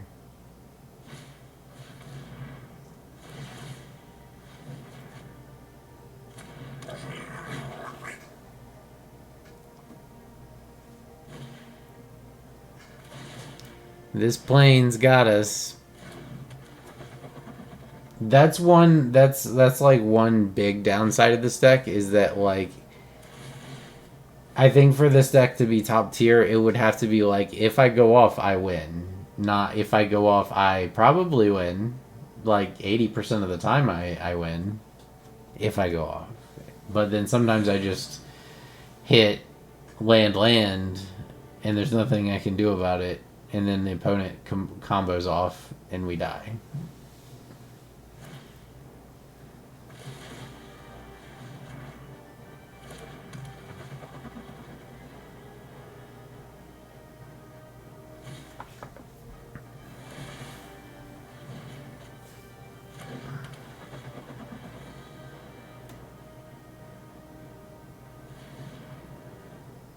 I forget what the kill condition of this deck is. I'm actually going to let opponent play it out because I want to know what it is.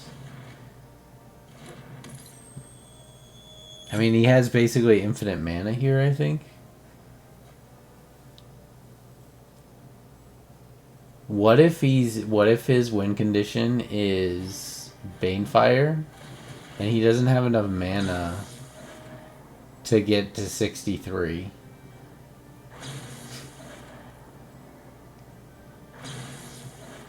Or he doesn't have enough cards in his deck.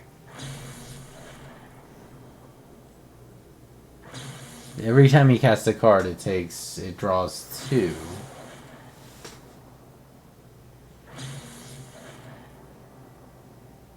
We did gain a bunch of life.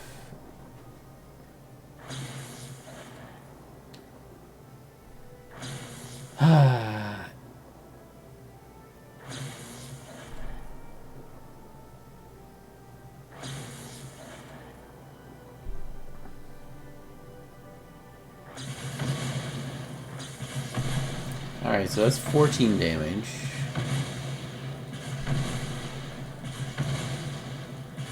You know what would have been fucking hilarious? If I had the life storm to hold up on this turn when he's storming out. If I had this in my hand still, oh my god. He plays Grape Shot. Wait for the storm triggers to resolve. Okay.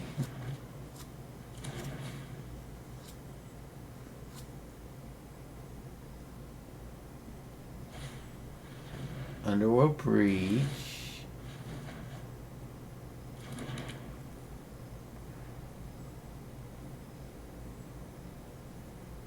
I don't know if he can get to the storm count he needs without decking himself. He needs 25 storm triggers. He has 15. So he needs to cast 10 more spells or like 3 more grape shots.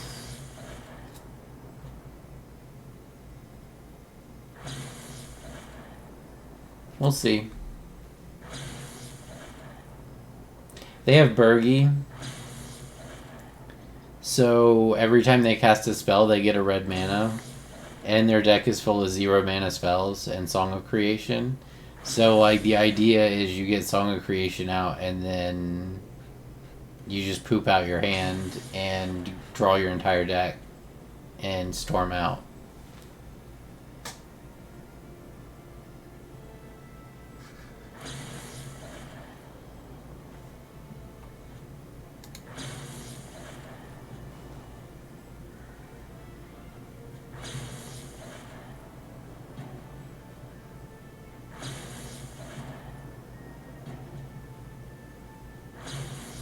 Also, opponent's running out of time to sort all these triggers. And if he ropes out, then I'll get to go again. And if I get to go again, we probably win. But I am most likely dead here.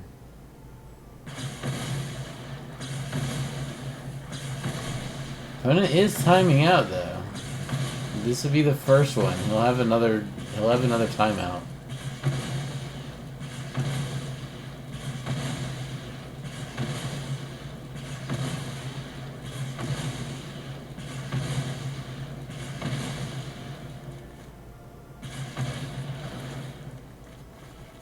Oh my god.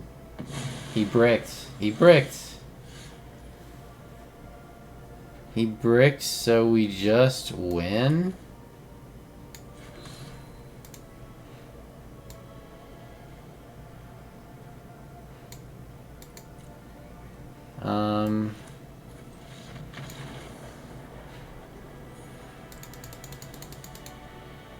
Yeah, but my brick...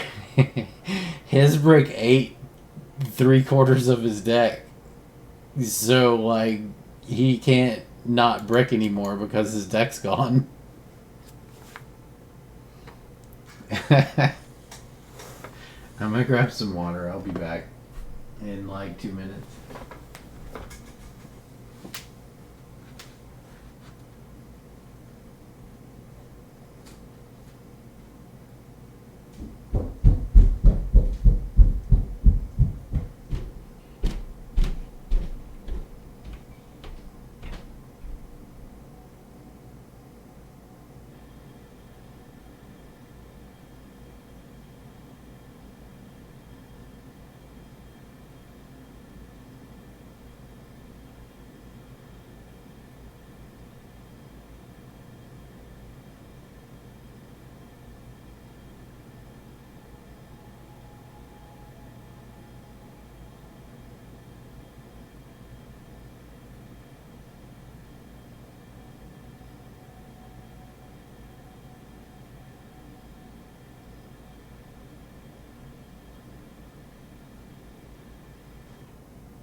All right.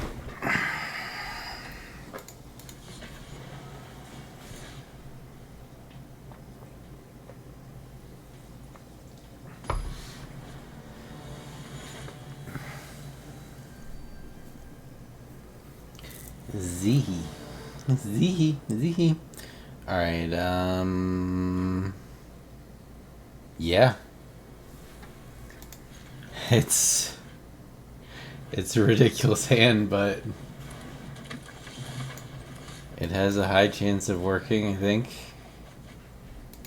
Gone. Strike rich.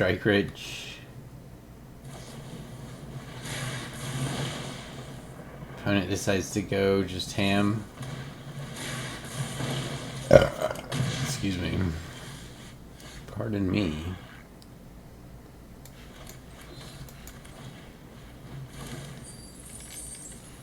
Alright. We should get out of this with like 8.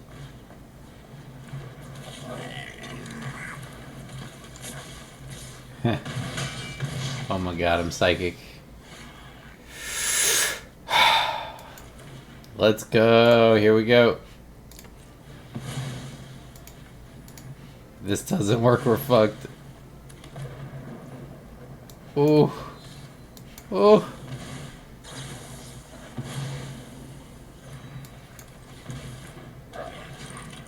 Alright, no worries. We can shuffle here.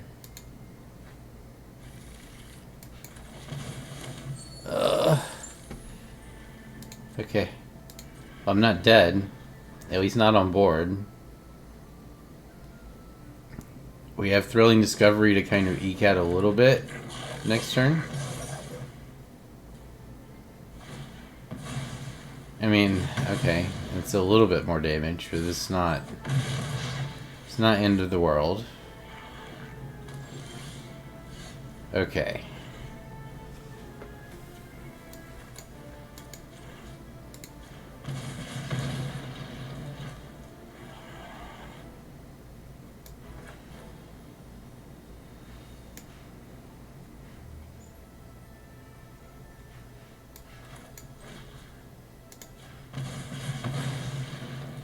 Okay.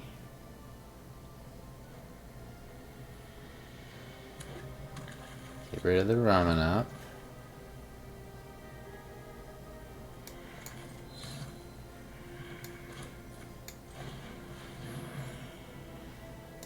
decline. We don't want to shuffle this away. We want it. Because if we hit one of these, we'll be able to cast it. Do I have Strike It, Rich? I do. So we go ahead and cast this for more storm count. Whew! This is like skin of our teeth here. But now we have 18 life. Or 19 life.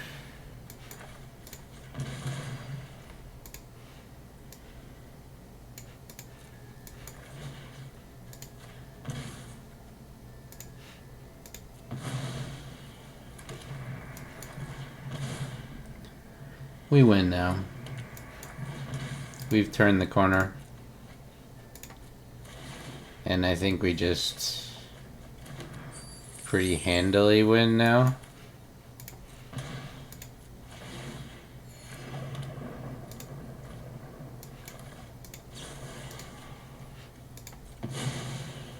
Just to make sure we're not in range of any surprises.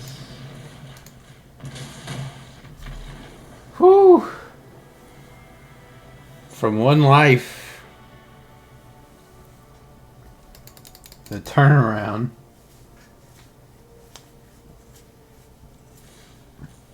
Using Bolas Citadel is real sketchy when you're down around 5 life. You're like, okay, 2. Another 2.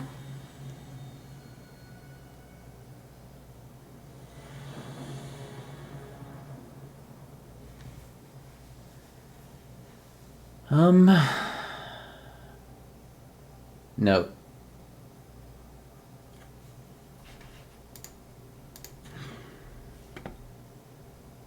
Yes.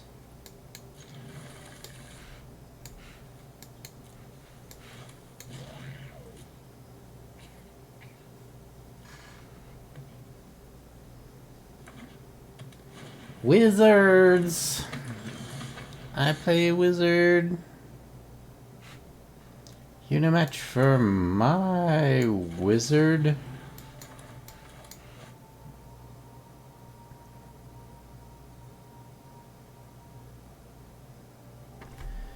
Best draw here is Goblin Engineer.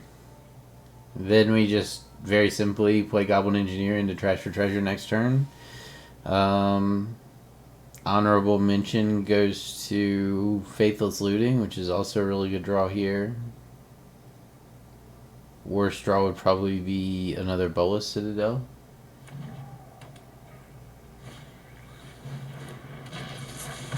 Simeon Spirit Guide, I don't think we have access to it. I don't think so. Not 100%. But I believe that is like a modern thing. I know exactly what you're talking about. Alright, maybe he'll play something that I can ping off with Spikefield Hazard. I just need a discard. Make me discard. Cast Croxa. Oh, it's banned in Modern? Okay. It's been a long time since I played Modern. I used to play MTGO for a long time. In fact, I probably still have several $1,000s worth of cards on there, but...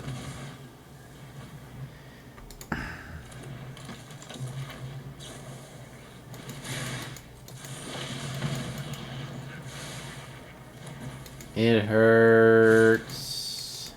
It hurts. The thing that does shrink is Lava Runner, though. And this is how you can have a non-haste creature attacking. Alright.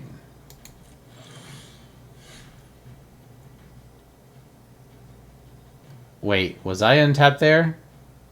Oh my god. Did I just, like, brain fart not weather the storm after he did all that bull crap? Oh my god. I'm so dumb. That would have been like a 4 stack. Alright, cast a bunch of spells. Cast all the spells, please. Yeah. Sure. I don't know if we live this even with anything else.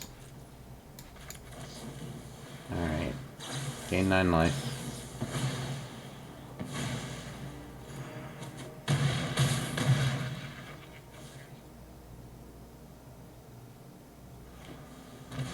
Opponent's gassed.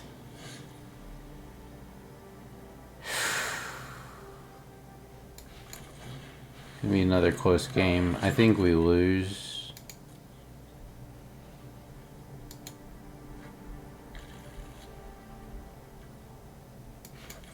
I think we lose. I think this came too late.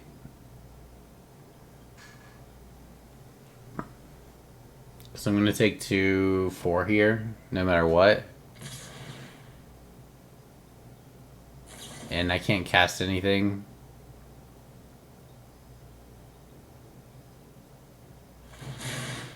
Oh, okay. Yeah, 4. I can't cast anything off Bolas for 4. Or for 1. So we're just dead.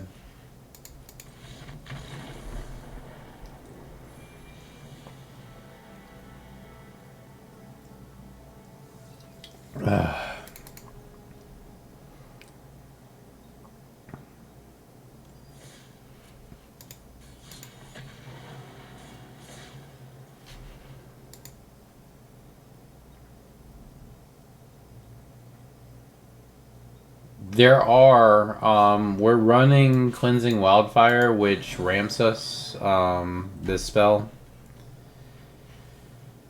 There are cards that would ramp us, but, and some of them could work. I think Grazer or Kami could work. The problem is we're very red forward, and most of those cards are green.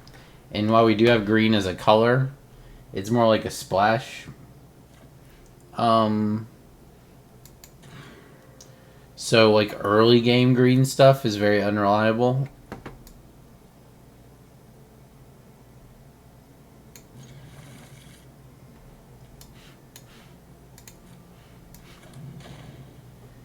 But there's like Arboreal Grazer's a 1-mana 0/3 with reach that pulls the land from your hand into the battleground when it comes into play. Kami does the same thing. So there are things that do that. Alright, we're playing Engineer next turn. Fuck it. We're running basically the red equivalent of a card like that with Cleansing Wildfire.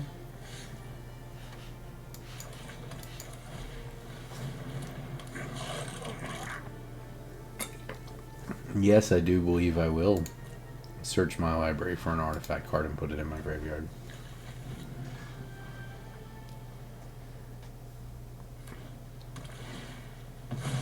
Oh, this might be Scape Shift. This might be Scape Shift Mill. I recognize the lands he's playing. What do you think the odds are that he's got a counterspell? Oh, we're gonna try. Alright. No counterspell.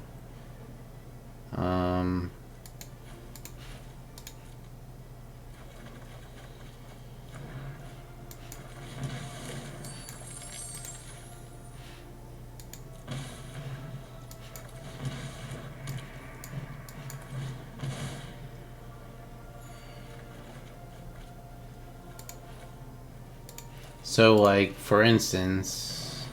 Oh, well, I actually can't use it here. I'm gonna do this.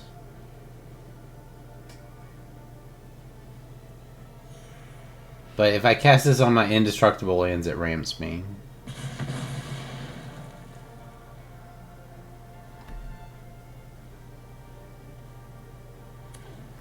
Yeah, I mean, there's a pretty good amount of ways. It's just, like, you don't know, like... You don't always get them. Like, there's all kinds of draws and stuff you can do, and little tricks and such. Like, this guy shuffles your library, Faithless Looting draws. You have a bunch of cantrip spells. I think maybe some fetch lands could be good. In that regard. Like, if I worked on the mana base a little bit to get some lands out that, like, Fabled Passage, for instance, where I could crack it to shuffle. So, like, imagine you top deck a Fabled Passage, you put it down, and then the next card's a land. You could crack it and shuffle.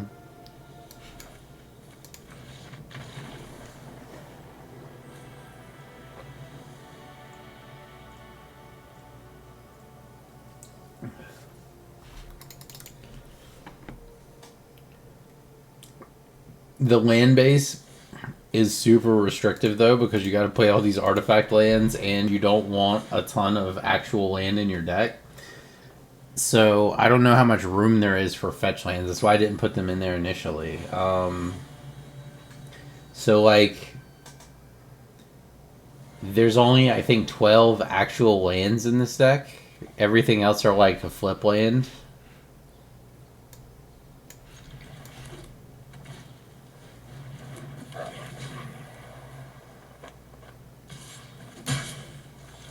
Take the hit. Play the bridge. Faithless Looting.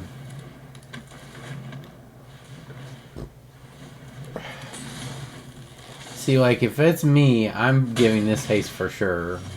So that I can swing for 5 on that turn. I don't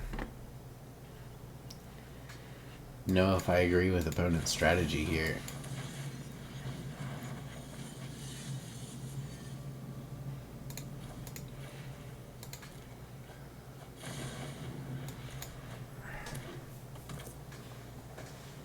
Take a hit. We're in a lot of trouble.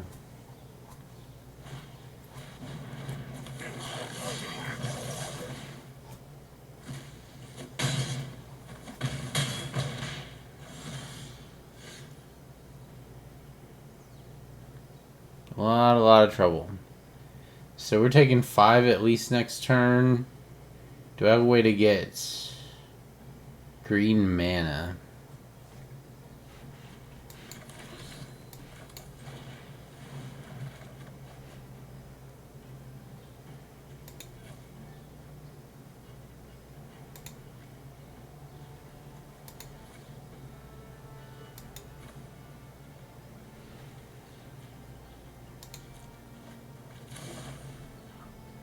So now I could strike rich.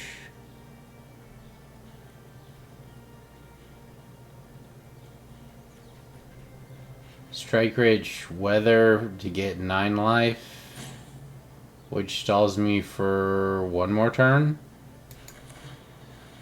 I mean, I guess it's better than nothing.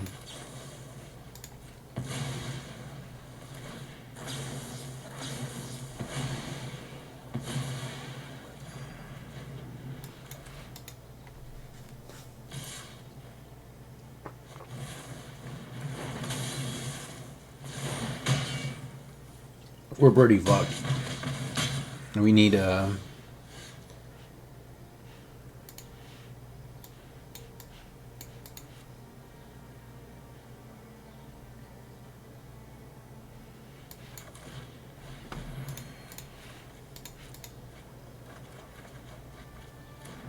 Yeah, we're dead.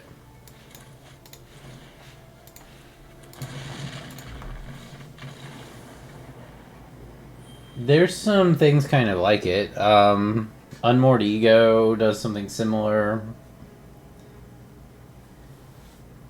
There's quite a bit of graveyard hate. So Surgical has to target a card, but it's 1 mana, and it's... I mean, Surgical is obviously better than Unmoored Ego.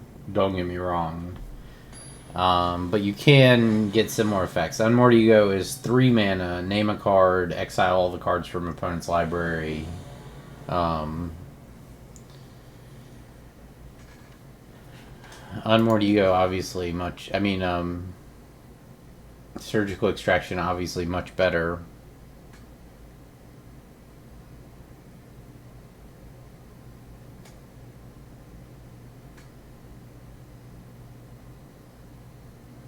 I'm on the play.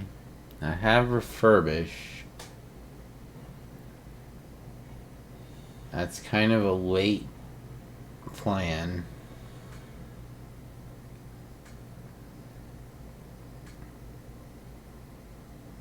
Don't normally like relying on refurbish because it usually comes out like right when everybody else is killing you.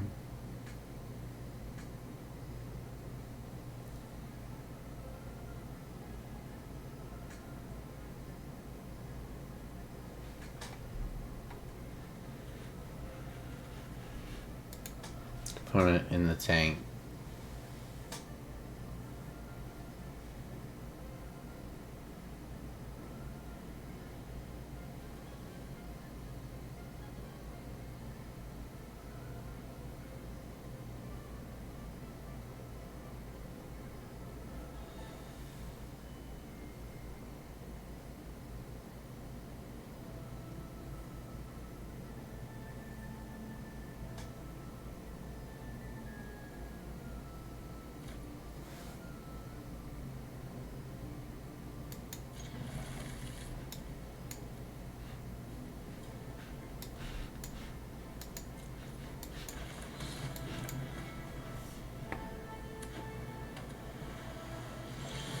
Yeah, I guess it's like you could kind of look at it that way. Or you could also be like, wow, I'm glad Faithless Looting is banned in Modern. Because Faithless Looting is a busted ass card.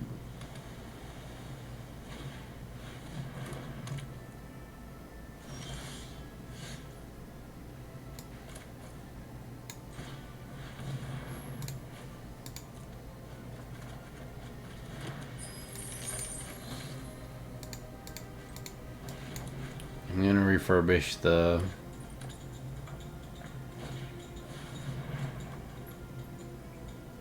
That's annoying.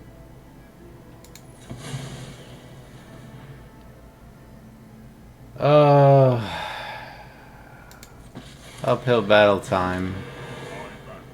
It turns our artifact lands off. He doesn't even have to do what he's doing. Like, they're off.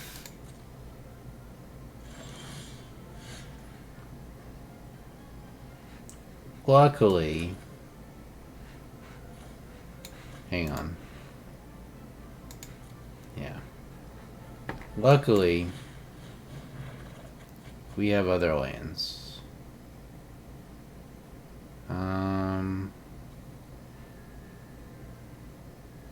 I want to hold one Dark Steel.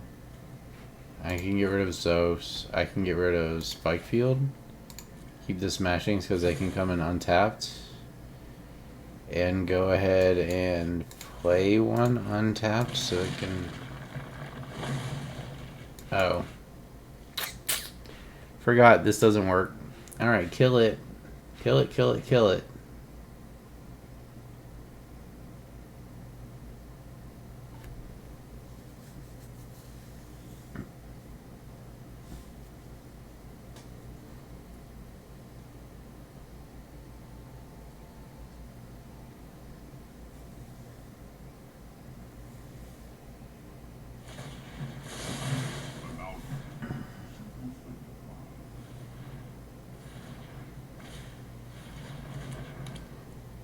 Yeah, I had a really fun Tybalt's Trickery deck that I played a lot in Historic. That was just a super, like, hilarious deck, meme deck, and it got banned. No, I haven't played it yet. I'm not against playing it, I just don't have any deck lists. I haven't come up with anything.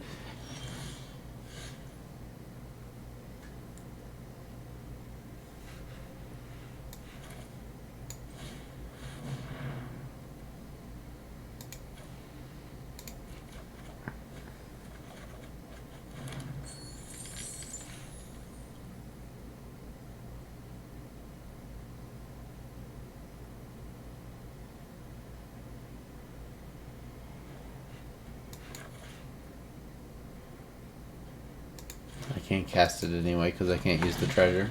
It comes in tap. Tarmogoyf is legal in Historic, indeed.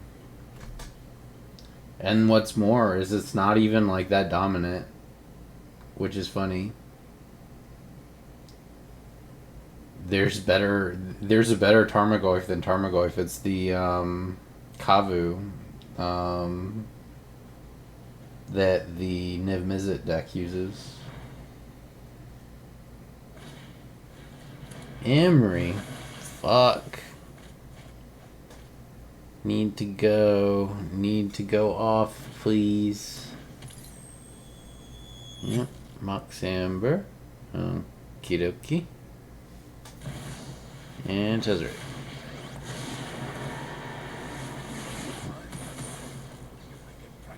Alright. White mana or... See, like, this is foolish of him to do that with a Karn. Like, I can't use that shit. It's pointless to blow it up. So we can't let him have Emery and...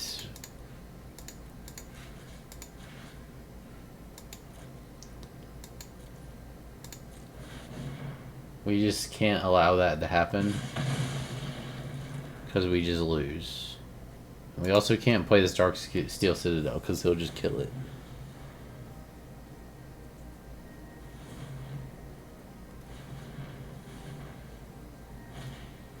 Sai is fine though.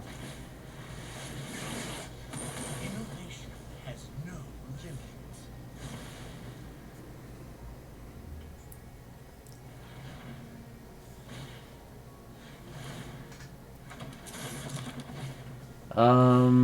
Niv Mizzet, Paran Curiosities. Oh, okay. So I wasn't talking about,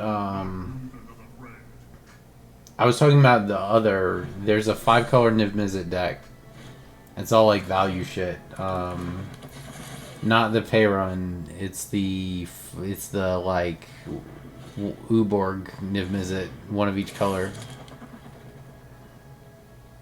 That gets cards out of your deck and shit.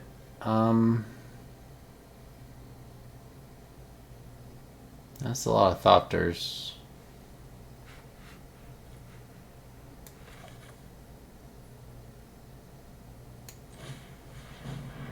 I can't cast this anyway.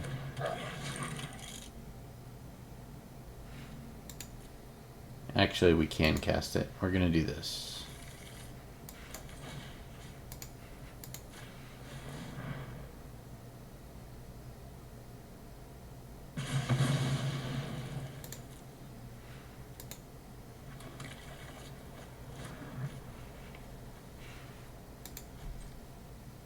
But yeah, I agree that would be a fun deck. I've tried to do like Turbo Niv Mizzet pay run shenanigans before with Curiosity and things like that. Alright, so he gets something to make all this shit much bigger, and we take 12. So a 14. We do have Thrilling Discovery, though. If we can man up to it.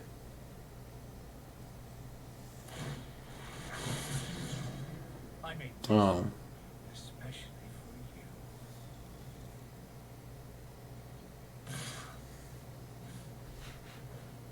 Really wish I could block one of those. Would have been nice. Might have been able to win. As it stands, still sort of have a chance. We have to Thrilling Discovery into something. 2, 3, 4.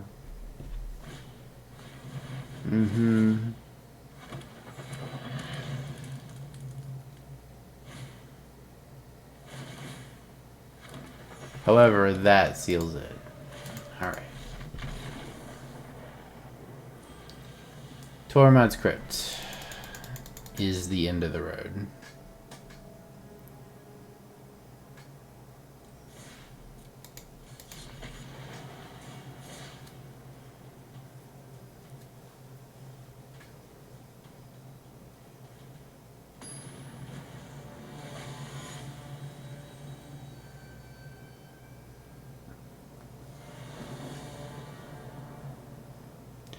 Yeah, so there's at least 3 curiosity type spell effects that you could put in that in a brawl deck. Brawl is singleton, right? I think. You have Curious Obsession, Curiosity, and there's a white blue one that the Enchantress deck uses. Elves will probably cast a bunch of spells next turn. So I'll hold up Weather. Or not. I'll entertain your challenge, but only to smite we Cast another. autumn of steel leaves. Really wanted him to cast another spell. So for mana efficiency's sake, we do this here because we're going to be occupied the next couple turns.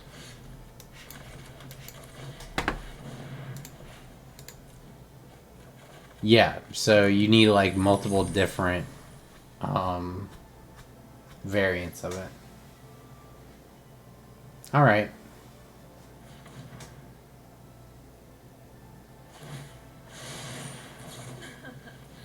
Coco, I cast Coco. I got some elves. I got some forest boys. Boys in the wood. Such a stupid joke.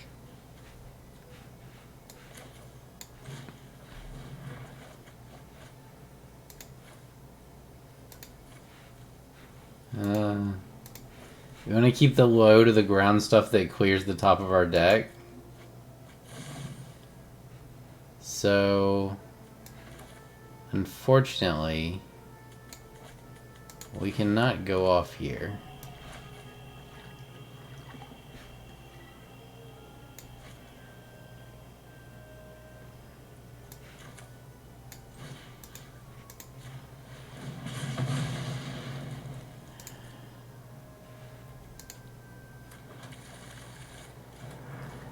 Best red aggro 1-drop for a tempo style deck. It's a really hard question. Maybe Dragon's Rage Channeler is really good. Soul Scar Mage is good. It kind of depends on what you're doing with the deck. Like, are you going wizards? Are you going just straight up normal burn, you know? Do not spin the green.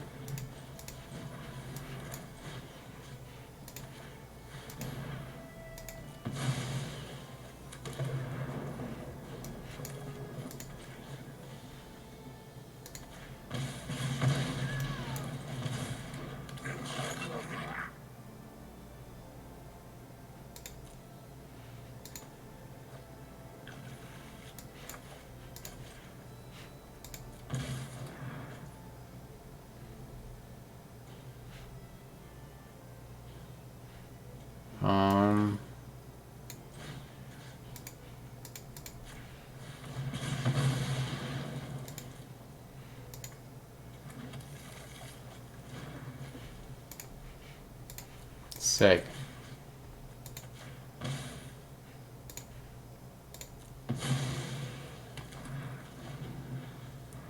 We die anyway. Oh, what a tragic, heartbreaking, fucking...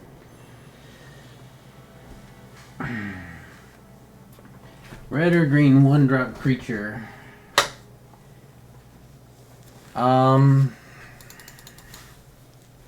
It really just it really depends on what you want to do, because like you could be doing wizards and then you could run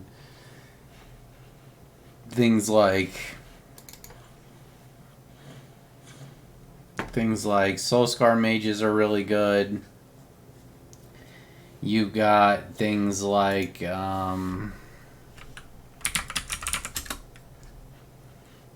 Reckless Ringleader can be good for certain decks. If you like this guy plus Bone Crusher Giant's really good.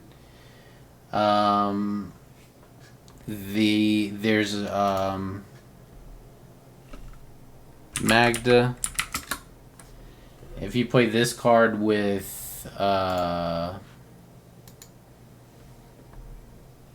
and untap.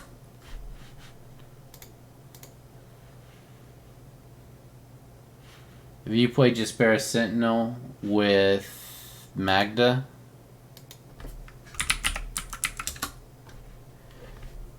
then you can turn 1 Jaspera Sentinel, turn 2 Magda, tap Magda with Jaspera Sentinel, generate a mana, generate a treasure token, have 2 mana. You can do things like that. Oh, green, red. These guys. In a burn deck. These guys go in lots of burn decks. It's a very good card. Just because of what it does, what it represents. This guy plus Robber the Rich.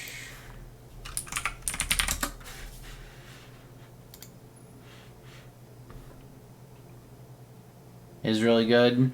That guy plus Robber the Rich plus that Hasty Boy that gives other things haste, and then yeah, there's lots of good stuff. Decks. All right. Let's change the pace. A little change of pace here.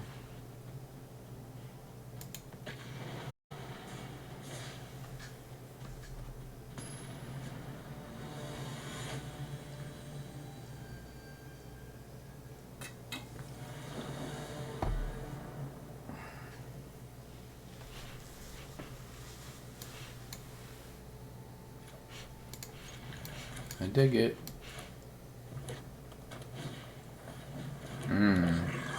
Hammer time, huh?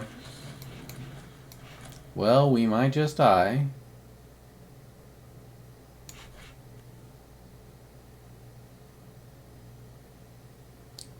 Motherfucker got a big mouth.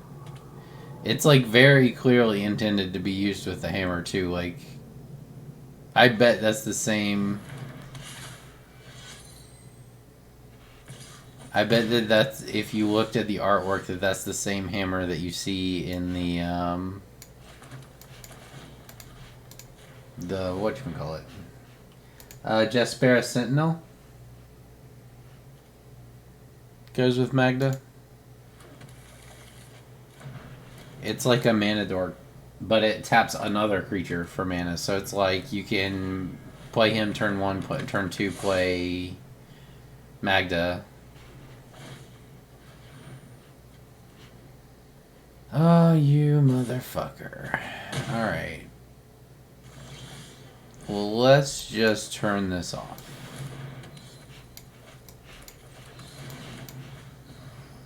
And next turn we just win?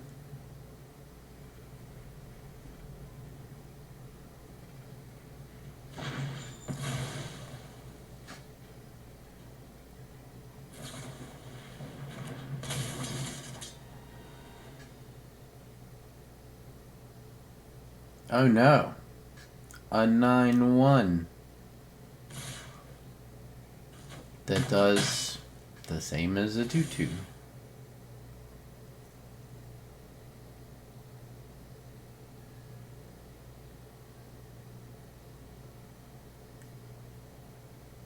Sorry, Brad. Not this time.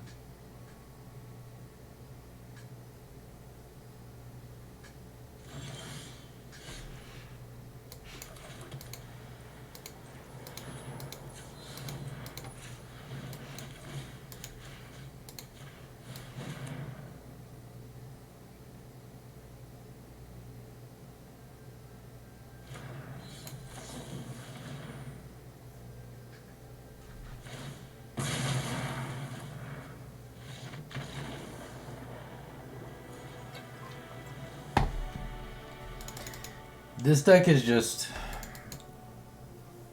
more consistent and also more evasive in the current meta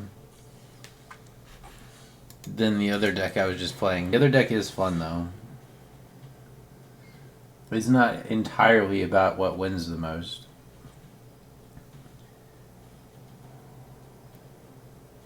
I like I don't like playing just like the decks that everybody else is playing. I like to find some like weird off-brand but still competitive deck and play that.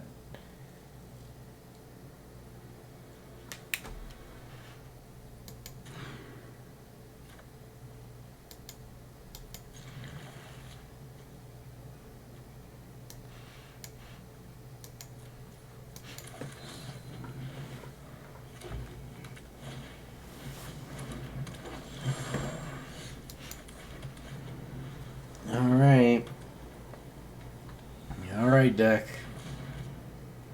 I believe in the heart of the cards.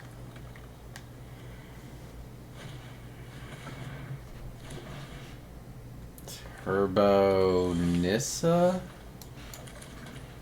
Perhaps? If he's ramping to Nissa, then we'll play Solemnity first. Because he doesn't have a threat on the board. If he plays Nissa and untaps the land, he will be surprised when the land just dies. Yeah, so that he can get a Nissa. Yeah, it's Nissa. Next card up is Nissa. Next card down for us is 9 lives. We have to worry about Ugin.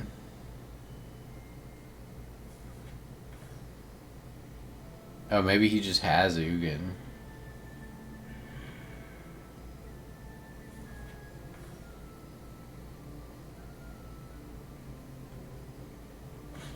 Yeah, he's got Ugin. Alright. That's fine. It does happen occasionally.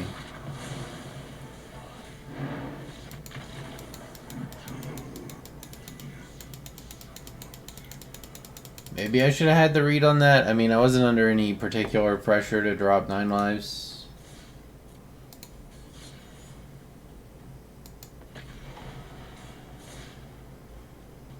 If I was playing him a second time, I would definitely wait a lot longer to play it until I knew I could pass it off to him.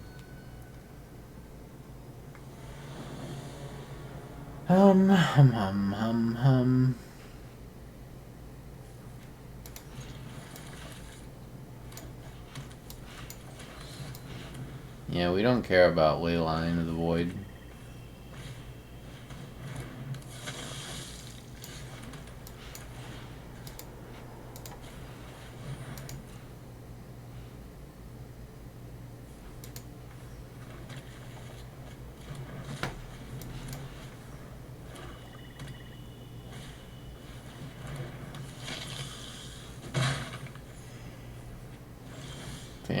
Vampire. Okay, so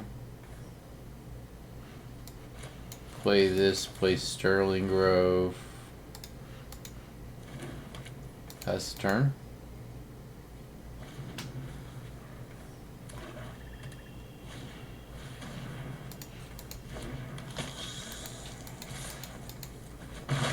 Next turn, fetch.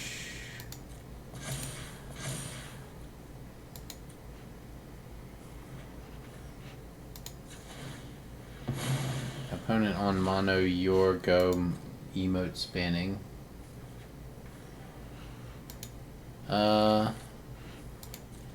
Let me... Best alternative to Ponder or Brainstorm and best counterspell.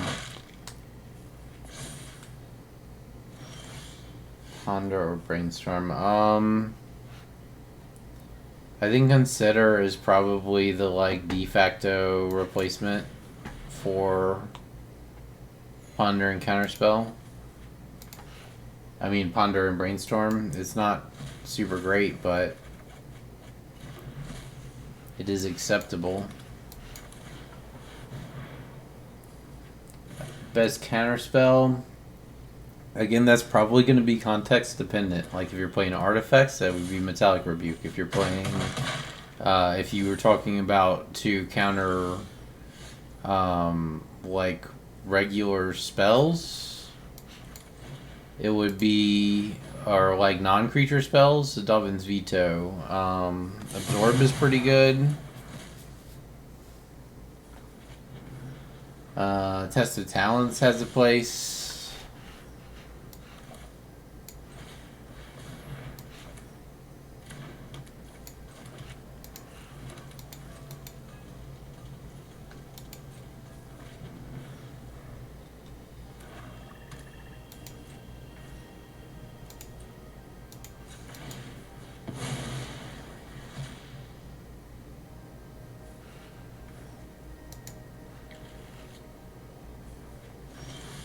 Just grab Solemnity, play Solemnity, pass the turn. Dovin's Veto. It's like the best negate, basically. It's 1 blue, 1 white, counter target, non-creature spell. This spell cannot be countered.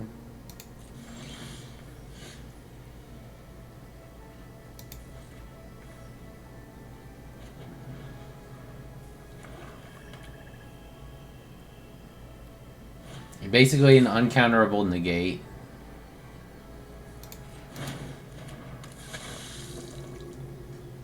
That costs a white and a blue instead of a blue and a colorless. Sure. My turn. 9 lives. So more like 27 lives. Ah, yeah. You wouldn't be able to see it then. For Teamer, there are some good spells.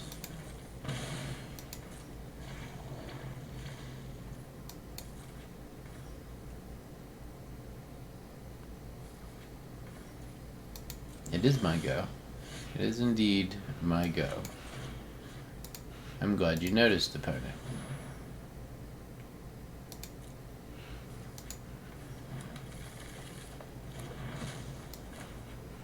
Idyllic Tutor. I mean, I don't have anything else to do with it, and it at least gets it out of my deck so that I don't draw it. Solemnity. Stone Grove. Alright.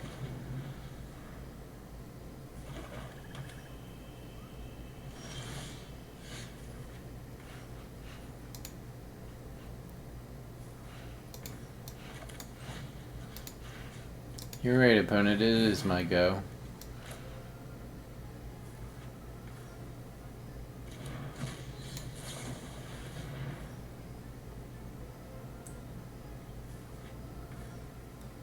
Spell Pierce is good if you're doing tempo. Depends, like, do you want like top-down controller or do you want like bottom-up tempo? So like, are you going to be playing a creature on turn 1, or you have a bunch of flash creatures and you're going to sit and you're going to try to get like 1 or 2 beaters out going while you control the board?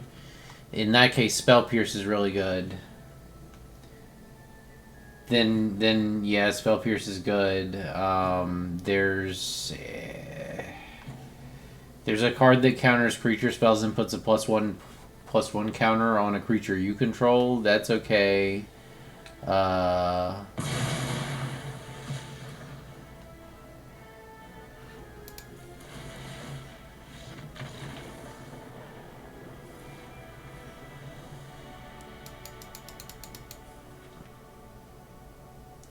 There's also like some good ninja tempo shenanigans that can be done now. There's a couple good ninjas that came out. I wish that there was something equivalent to like a spell stutter sprite.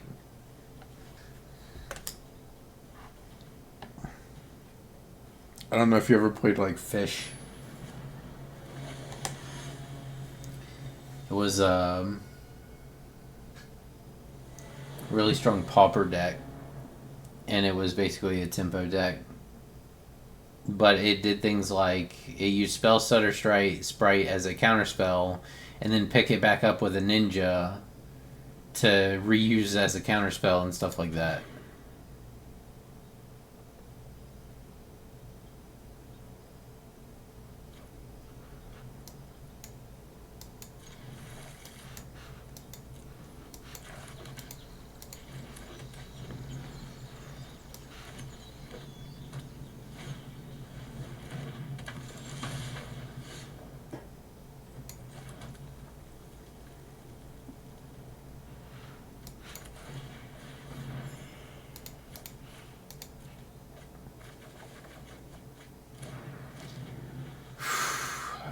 whiff on land.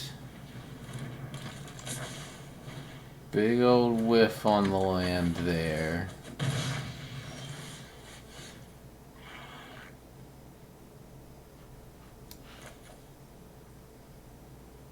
Alright, so because we have the harmless offerings, we shock in and tutor 9 lives. And a lot of times when red sees you pick up 9 lives, they panic and decide to dump all their burn spells. But this is the wrong instinct for the red player to have. Unless they run lots of Bone Crushers in their deck. Because this guy just blew his entire load. And I'm about to turn damage off. So unless this guy runs Bone Crusher and has a Bone Crusher in his hand, that was really bad what he just did.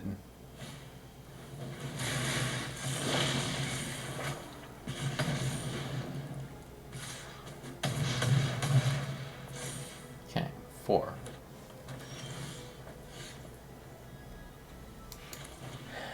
Buy some more time.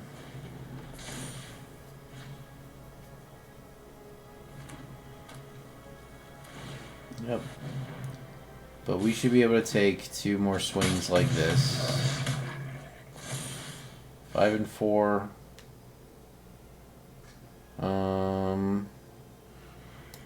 Growth. Tapped.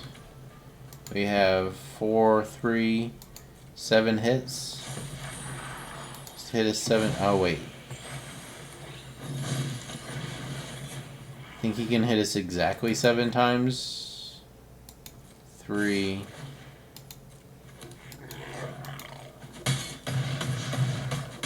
Is that lethal? No.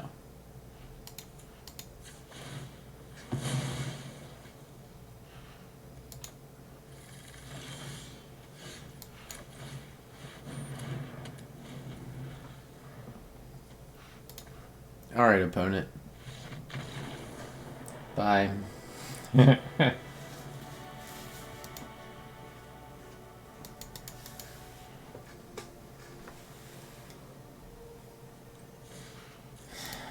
Alright. Quick diversion.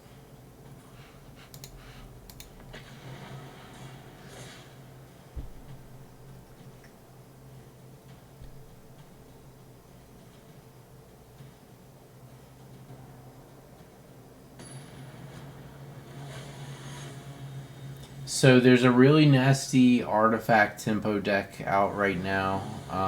There's a really, like, Metallic Rebuke is obnoxious as fuck.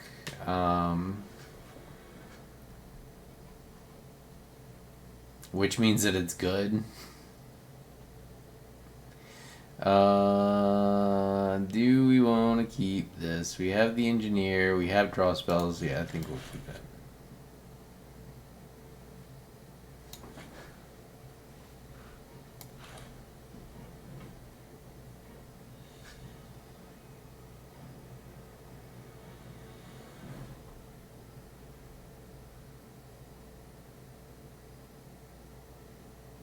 Mono Blue Tempo is actually a pretty good budget deck, I think. If you want something that can just, like, consistently win. I don't like playing it. It's boring to me, but... Oh, God.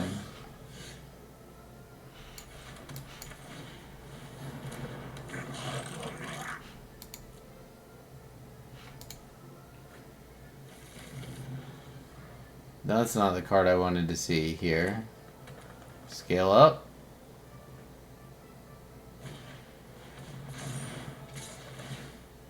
Double strike.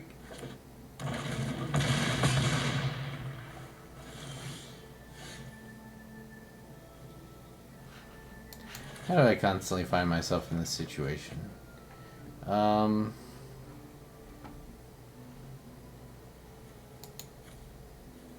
Taking 6. No matter what.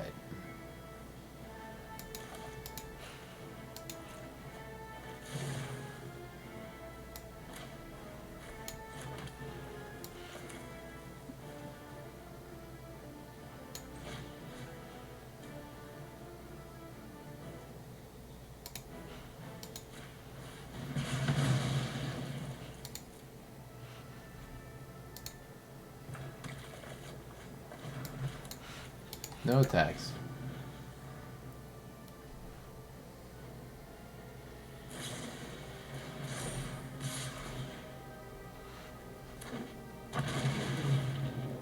Why didn't you just do that and kill me last turn?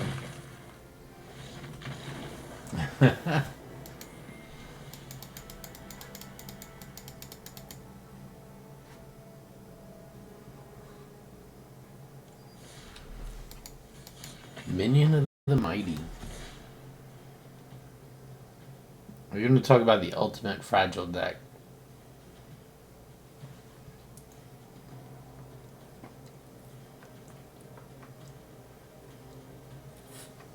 Can kill on turn 2, but it also gets blown out by shock or fatal push or fading hope or yeah, Brazen Bar is very good.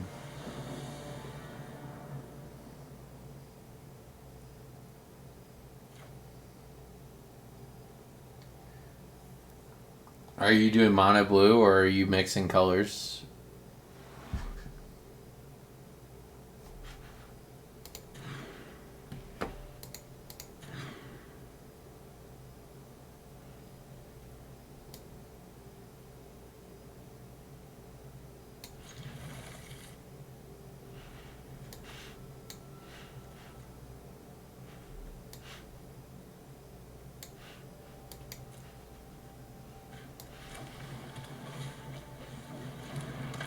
Red, blue, green. Brazen Borrower and Bone Crusher are both very good tempo deck cards.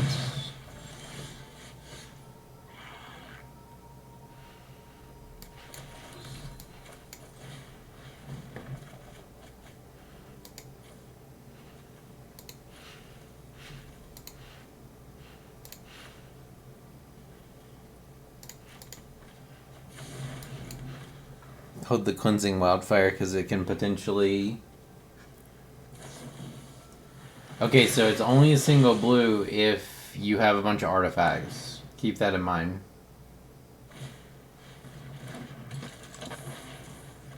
Like, the reason it's good is because it's run in, like, heavy artifact decks where you can cast it for 1 blue.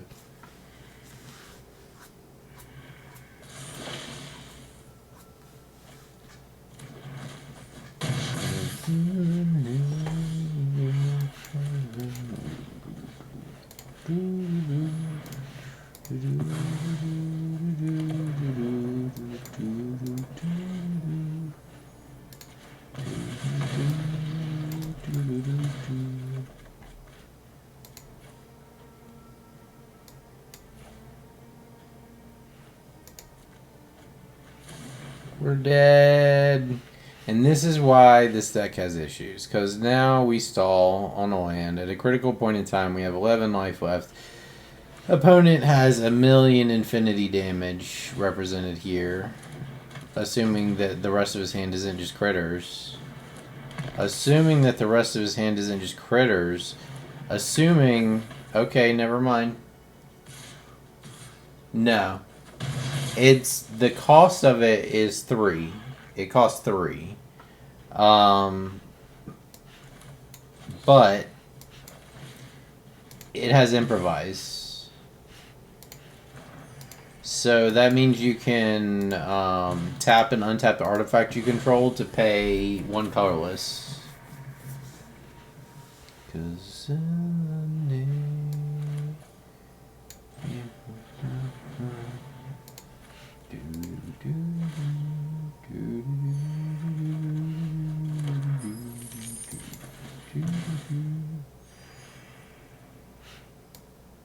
decline.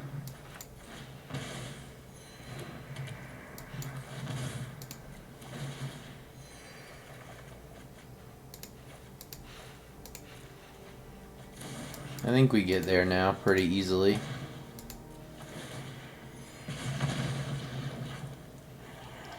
Saw it coming, you have to foretell, and it'll be 2. For if you want to make like a wizard tempo deck, You can do Wizard's Rebuke, which is like blue counterspell as long as you have a wizard out, or blue colorless if you don't.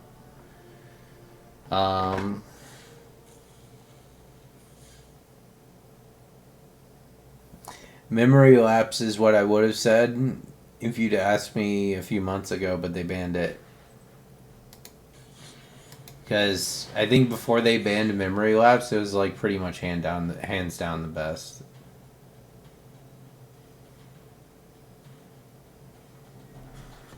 I wish they would bring Remand.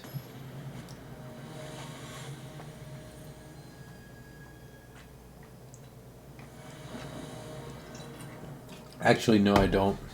That would be annoying as fuck if they brought Remand into Historic. I take it back.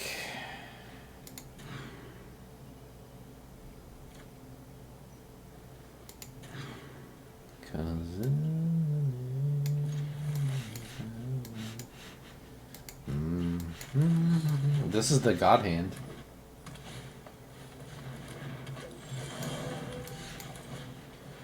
Cower Elf. Behold my Citadel.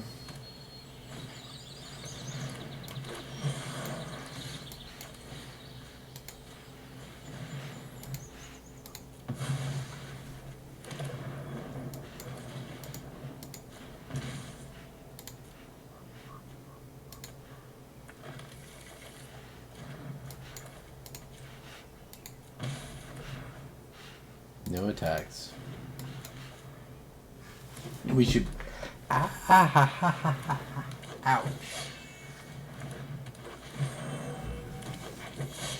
Damn. That fucking hurt. I have racing pedals under my desk. I caught the back of my toe on the inside of the racing pedal metal, and I just cut it. And now it's bleeding on the floor.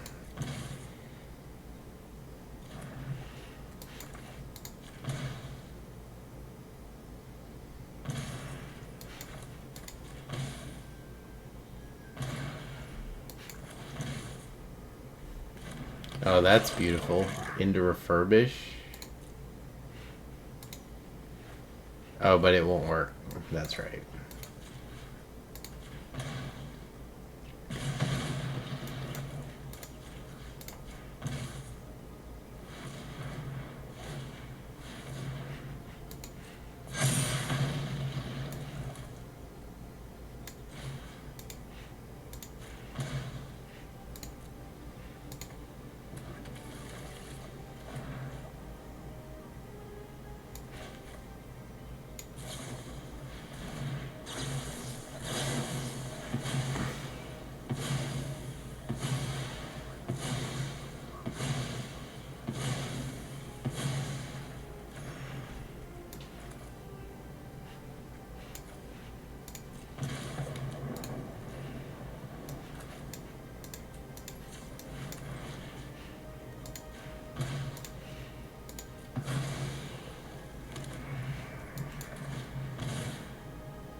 Alright.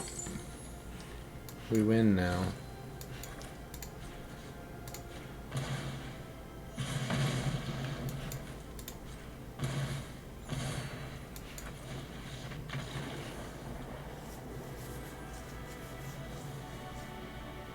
Got him.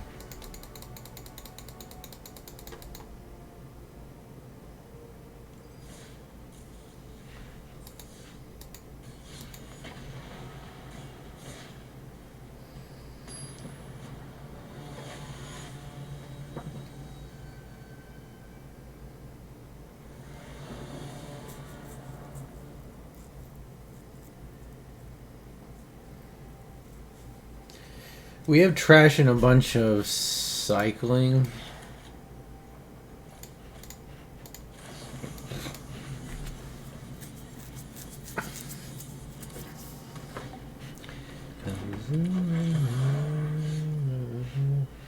Do I bolt the bird? I'm gonna bolt the bird.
One of these. Pass the turn. Hope our opponent can't just kill us. I don't think he can. I think he needs one more turn of setup probably to go fully off. He needs a cannon, and then he needs the thing that untaps shit. All of the best he's going to be able to do is to equip the reality chip. Yeah. Okay.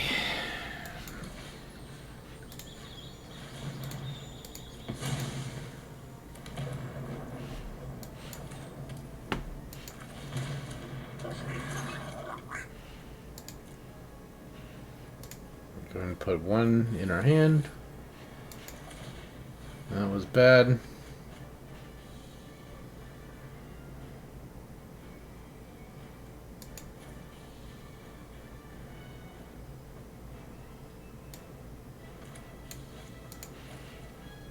I think we stall here, unfortunately.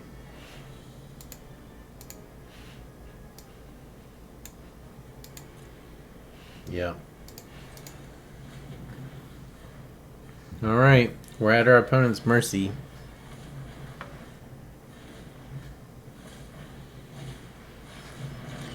And we're dead. Does he have 1 mana? Alright, untaps that. Is that enough? Is Chromatic Sphere enough? I think Chromatic Sphere is infinite, right? This costs...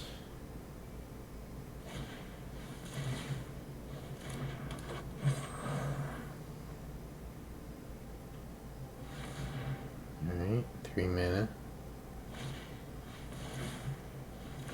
Yeah, sure. 4 mana. I mean, he should have been doing that the whole time, right? Because it's mana neutral and it draws a card.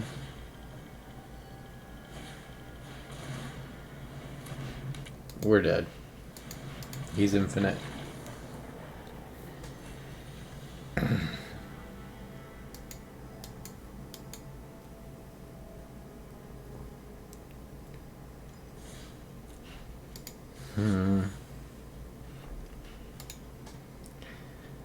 Let's take a look at some of my other decks. See maybe if I want to play something else.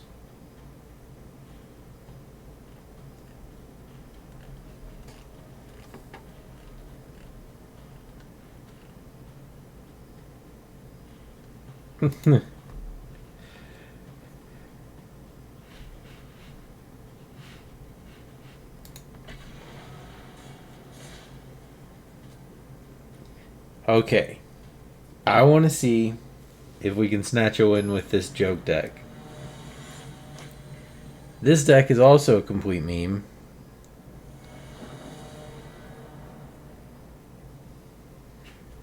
That's a lot of land.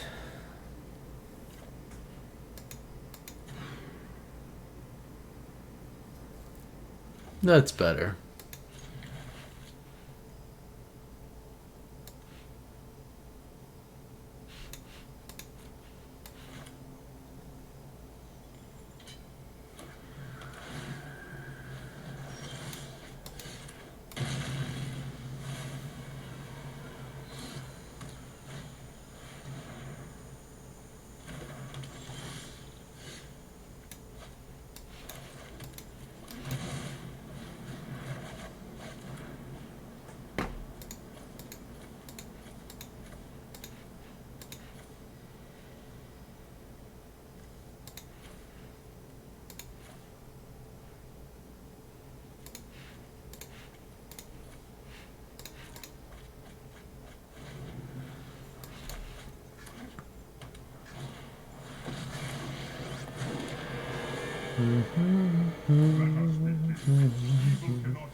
Cycling,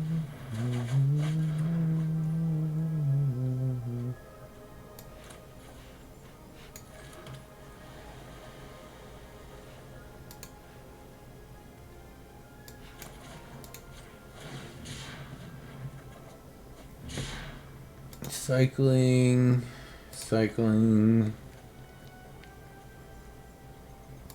cycling, cycling, cycling, cycling, cycling, cycling, keep that one, cycling, cycling, cycling, cycling, and then we can just do.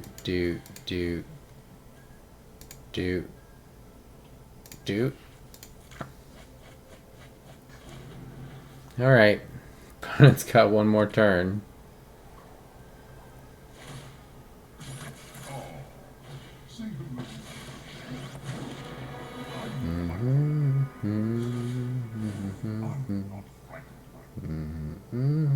Actually, he can just win here by Tormod scripting us. But he makes the wrong call, he grabs the wrong card. He can still do it though. Which is unfortunate.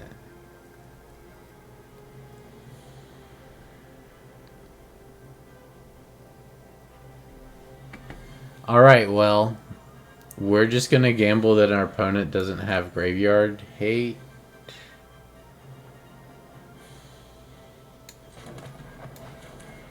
In his sideboard.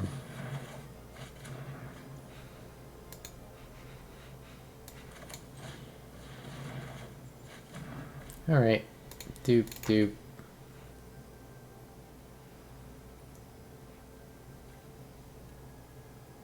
Doop doop.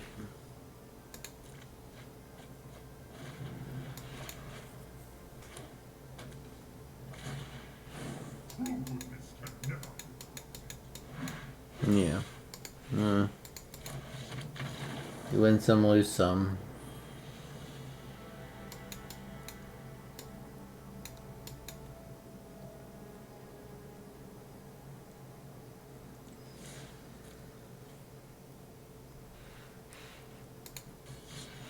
If I was gonna make a tempo deck,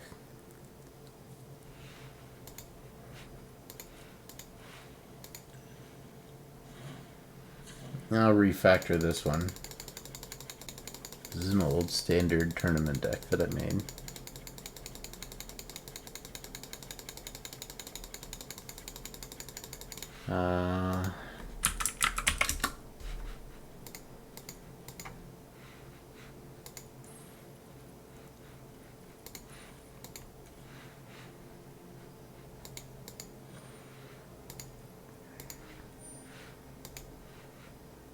These guys are good.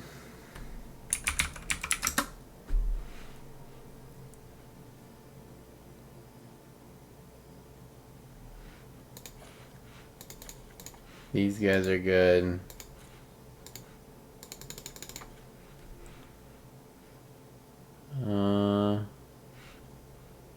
Where did this guy?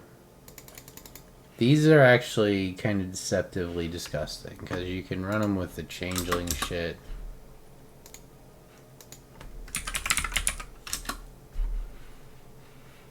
Changeling outcast.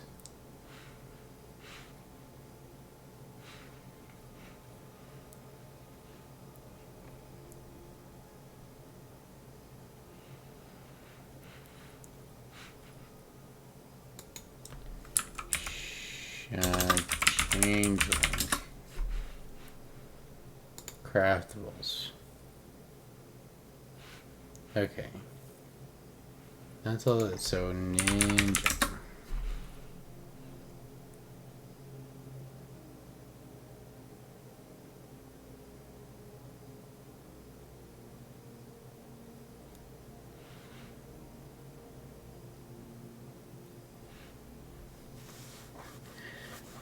I would maybe try to do something with these guys. Teamer colors. So you want to do teamer colors? I could definitely, yeah, I can do something in teamer.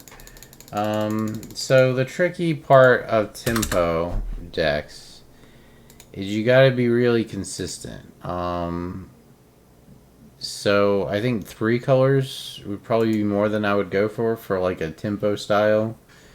So I'd either do Is It or Simic, probably. And then for Simic Flash is what I would run. Which would be things like...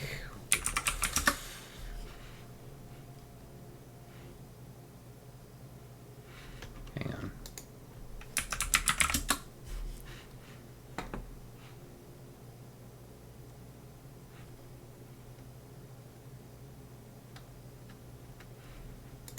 Borrower's good. Dasher's good.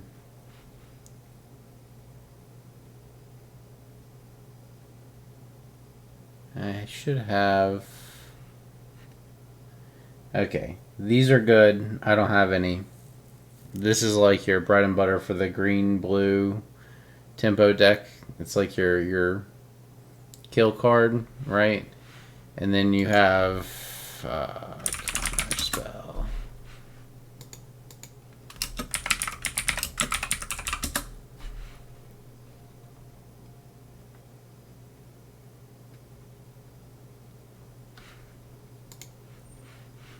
You have Frilled Mystics in that color that are good. Decisive Denials are also good in green-blue.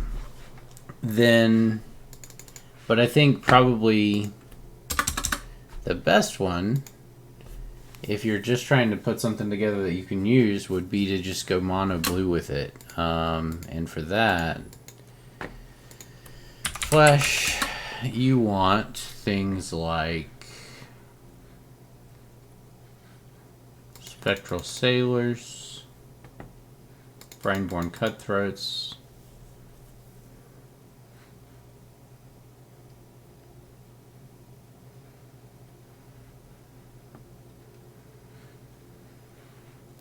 Borrowers, Sea Dashers,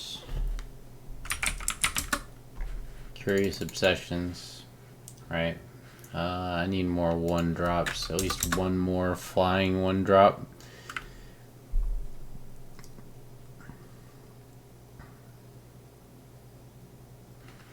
Delver maybe wouldn't be too bad, or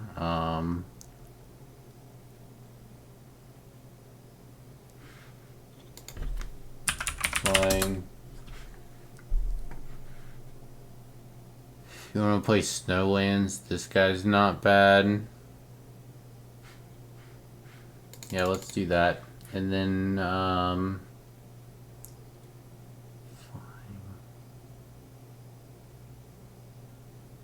actually I'm thinking okay.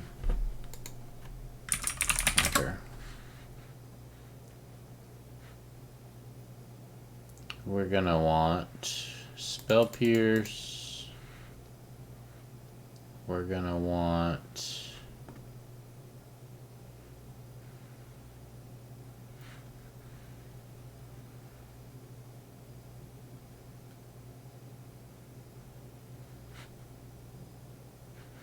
Lofty Denial.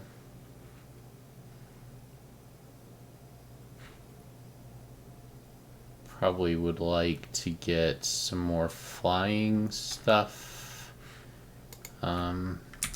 Counter.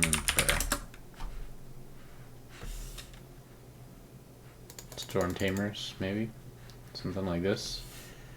So this is too many cards because we need more counters.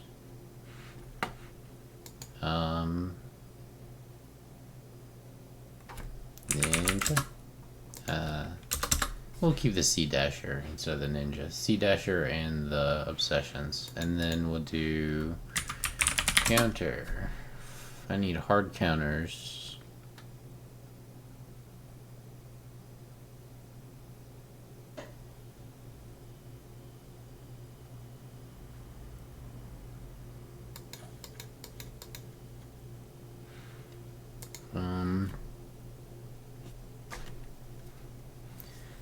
And let's see.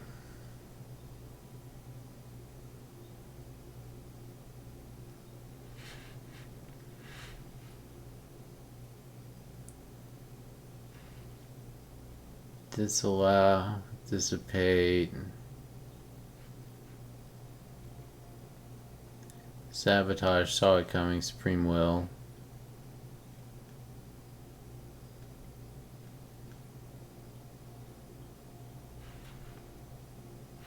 Rewind's a little bit optimistic. We need these wizards. Pirate, wizard, pirate, rogue. No. So none of those.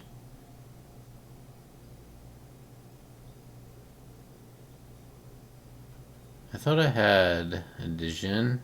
Oh. These are pretty good too.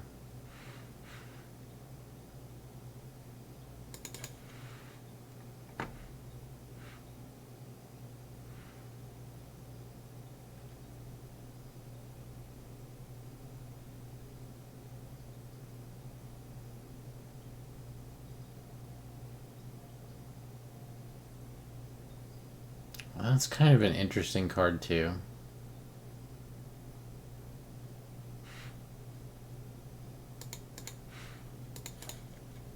Nah.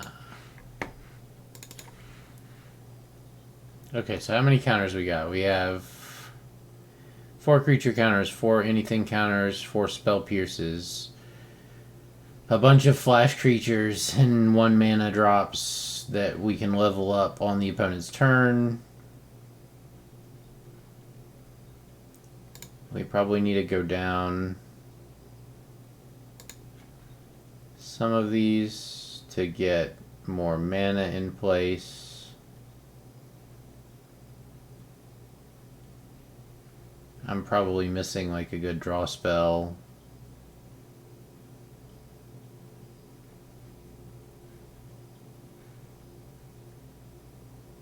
One of these, something like that, and then we can run blue lands.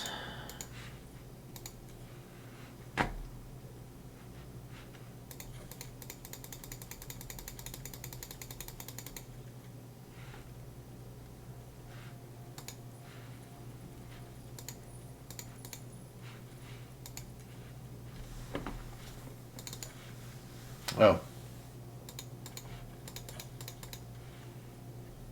Yes, indeed, Jawari Disruptions.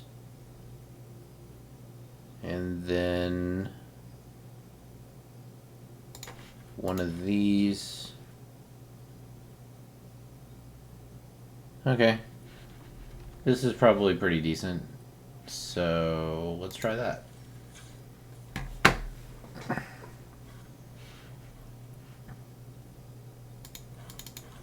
Why is it still 3 colors? Oh. We'll go ahead and cannibalize this deck. Now it should be mono blue. Yes.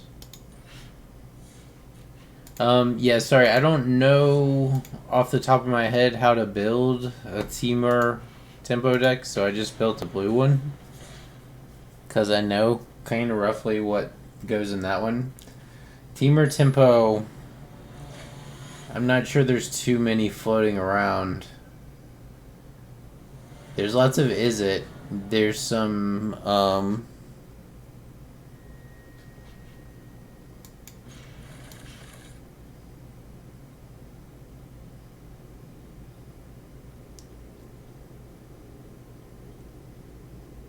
so we have no counterspell for the first turn, so we're just going to play Ascendant Spirit, because we can play Spectral Sailor at the end of his turn. But starting next turn, we can hold counter.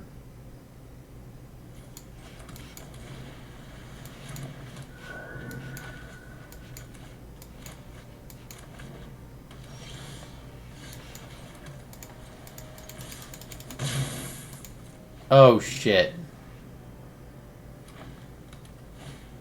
Ascendant Spirit is trash, because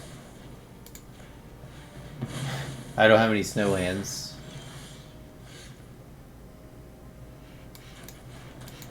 Okay, and with that, let's go ahead and take the initiative on the beatdown plan.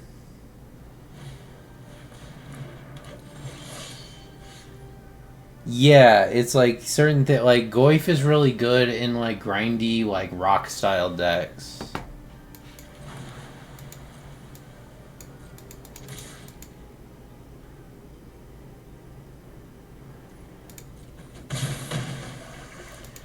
We should be in pretty good shape here, I think.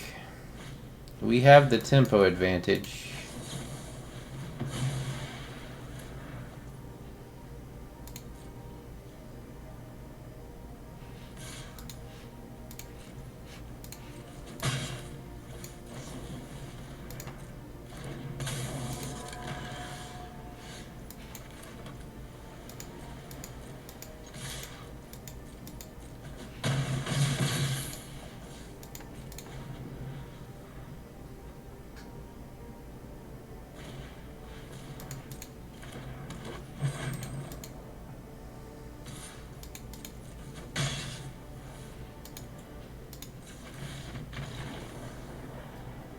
Okay, let's fix this deck real quick.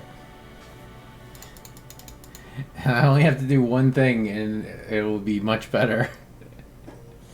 I was like, and now I'll just level up my Ascendant. Oh, wait.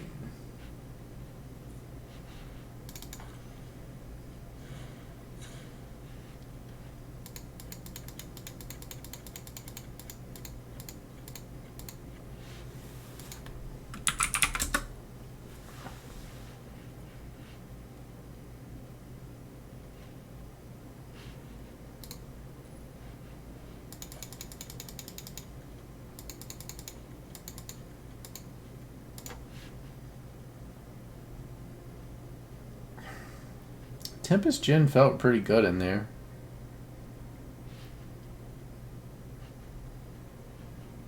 Let's just run it back.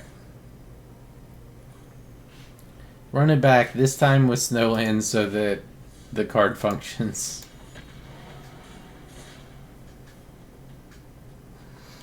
One thing that is frustrating with tempo decks is like, you really want to be on the play. On the play, with a good hand, it's one of the hardest decks to overcome. But you're really behind when you're on the draw.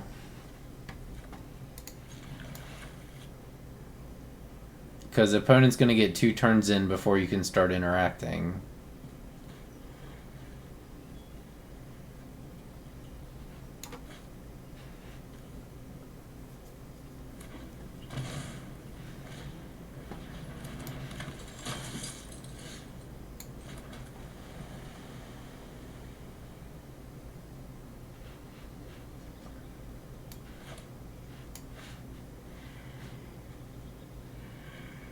Enchantress.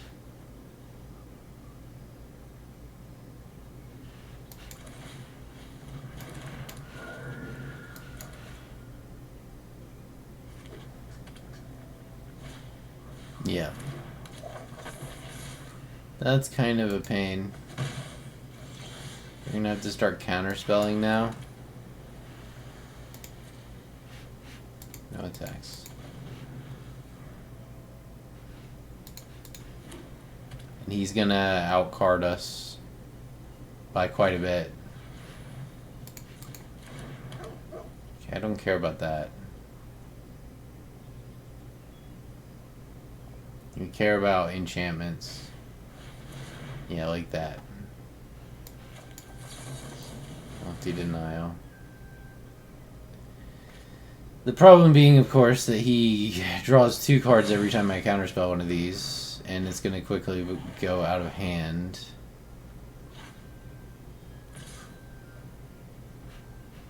No blocks.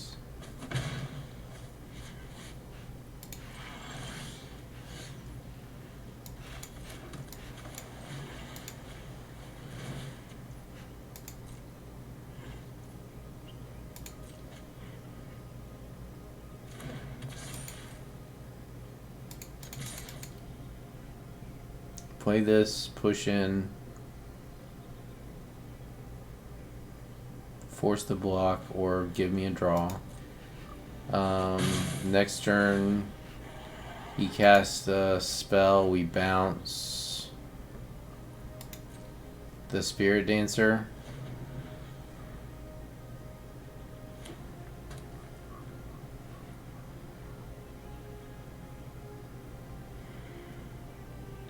I think they're about equivalent. They're both about the same.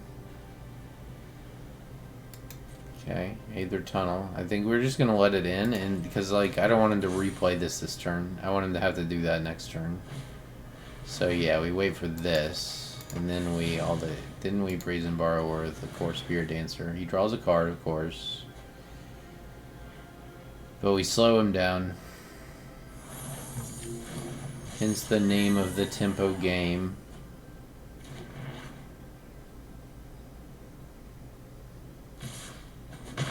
He swings.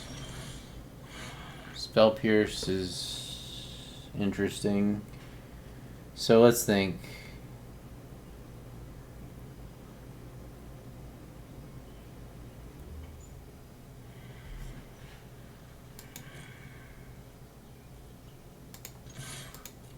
We have the Spell Pierce. So I am going to mutate this out.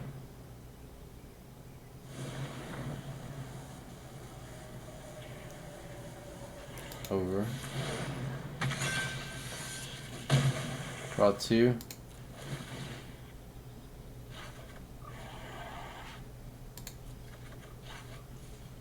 Okay. It's not the worst. Now he's going to play Core Spirit Dancer and then another enchantment. We're going to Spell Pierce the enchantment.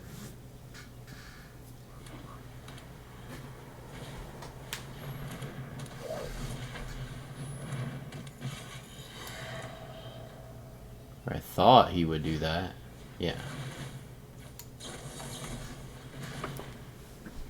We give him another card.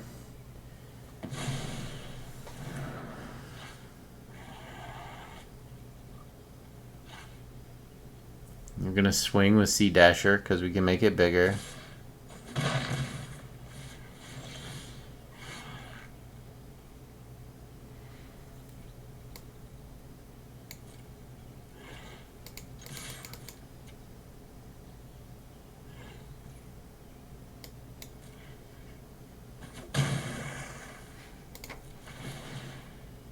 Draw a couple. Charge through. Snakeskin Veil or charge through?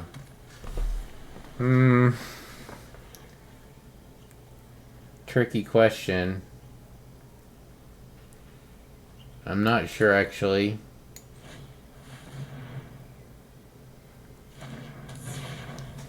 We're trying to set up lethal next turn. We have to stop the lifelink.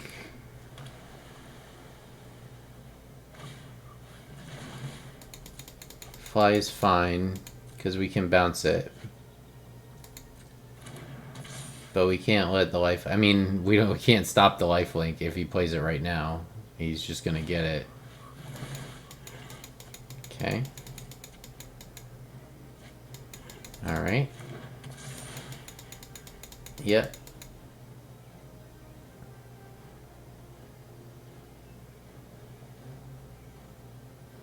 Alright.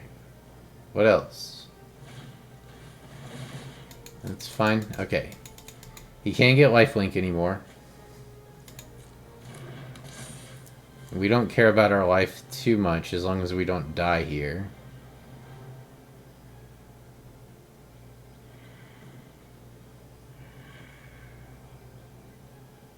Come on. Play it. So is this lethal? I mean, it doesn't matter. Like, I can't counter it. So I don't know why I'm worried about it. If it's lethal, it's lethal. I think it is lethal, actually.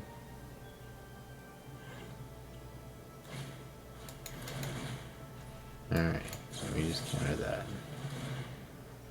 Draw a card. We're dead. 13, 14, 15.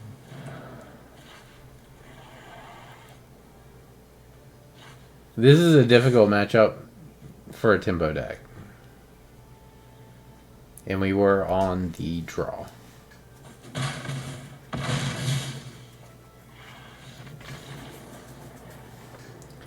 Problem here, and the problem with tempo decks right now in the meta in general, is Esper Sentinel is all over the place.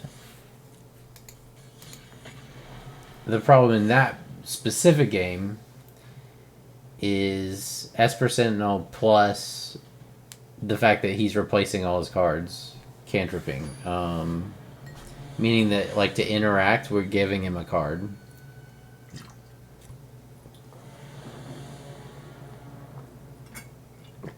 Snakeskin Veil's not bad for an instant 1 mana green.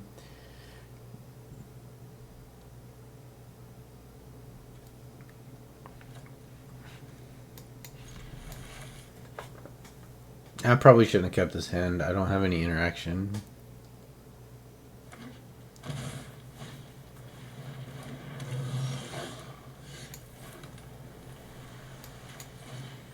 Maybe it won't matter and we'll just be dead.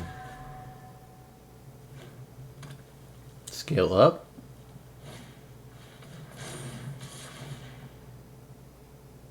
Look on a dragon.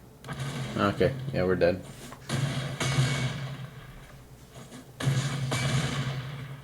Minion of the Mighty. Turn 2 kill. Okay.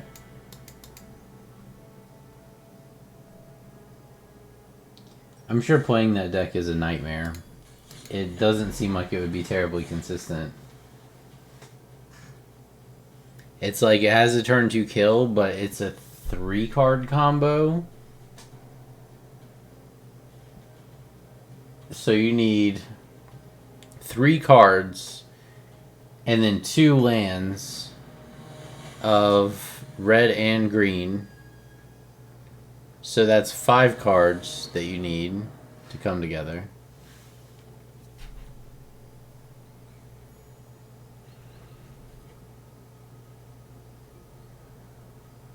I'm on the play.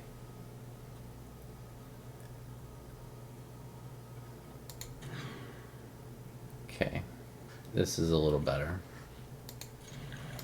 That last hand was like really close, but not quite.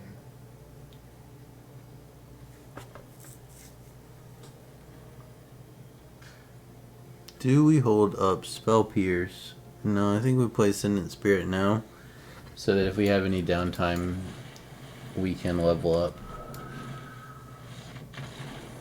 Didn't want to see that. Okay. It's like... the deck is so good. Just the first card we play wins the game. 1 mana. 1 mana, 1 drop. Win the game. Somebody really didn't like tempo.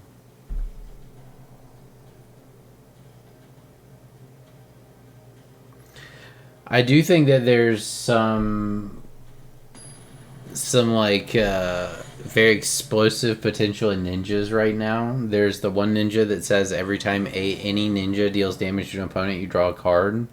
And it's not like a once per turn thing. It's like all the time. Alright, this is like a classic tempo hand. We have our flash turn 1.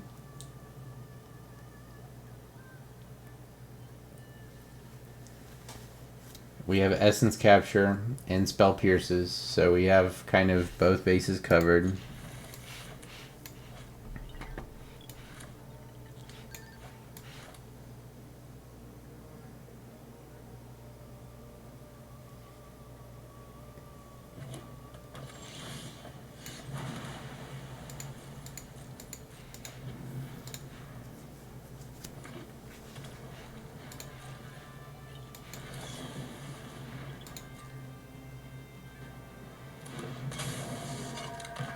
Does he kill it? It's fine if he does.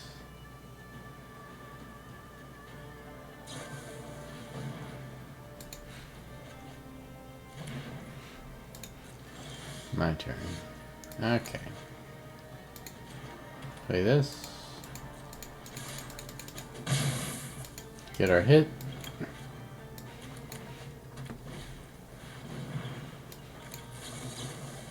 Spell pierce this.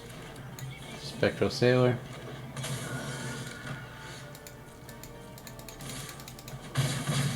Oh yeah, we tempoing, baby.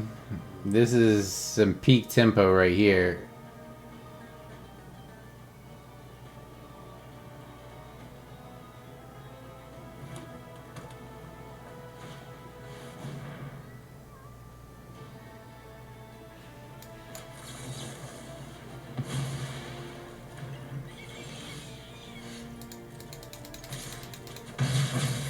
Tempo, tempo, tempo, tempo, tempo, tempo, tempo.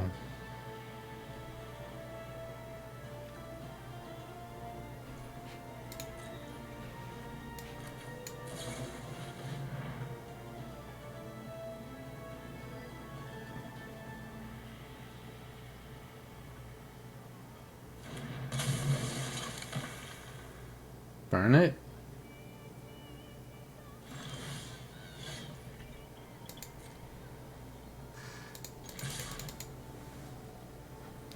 I mean, I think we're sitting pretty.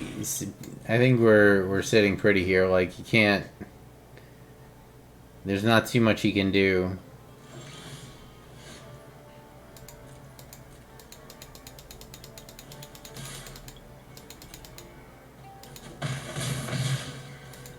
Got another cutthroat here.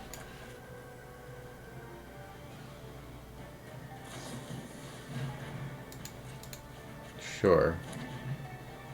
Draw all the cards you need, friend.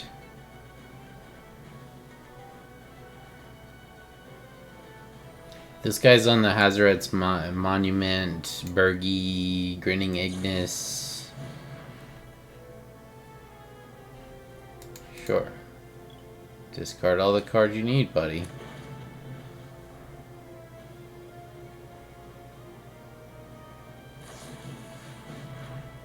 Sure. If he doesn't cast a threat, we Brindborn Cutthroat. If he does, I think that's just lethal. 3, 4, 5, 6, 7.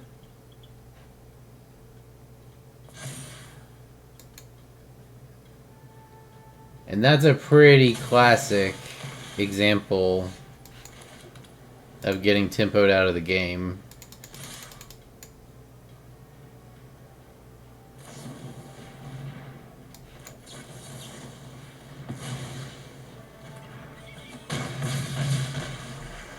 Pretty classic example.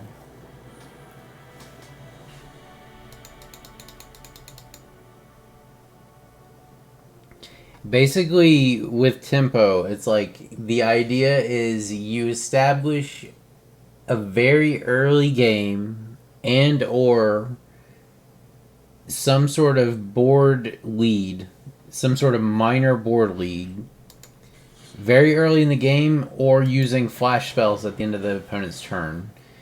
And every turn the opponent plays, you nullify their action. And you can't do it forever. You wouldn't be able to keep it up indefinitely. But you can do it long enough to win.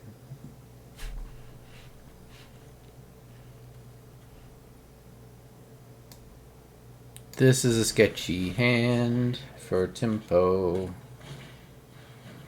Yeah, see, like, Esper Sentinel is really bad for us.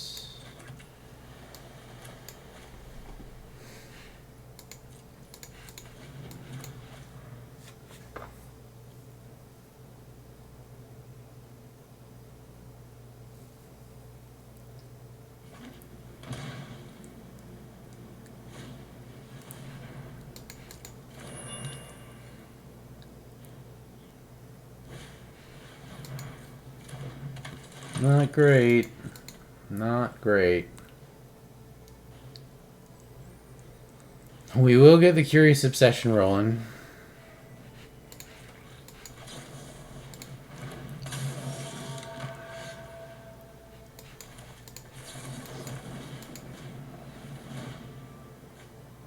We do have to give our opponent a card.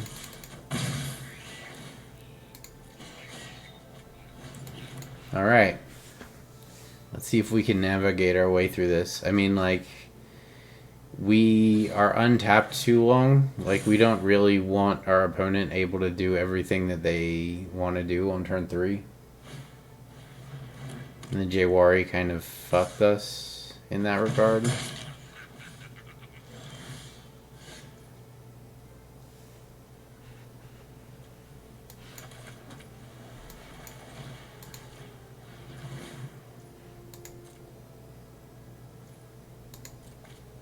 We give it to him.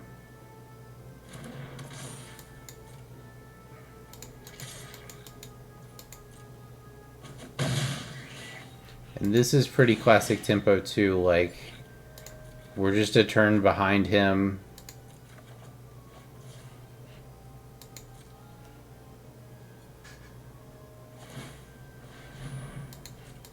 Yep.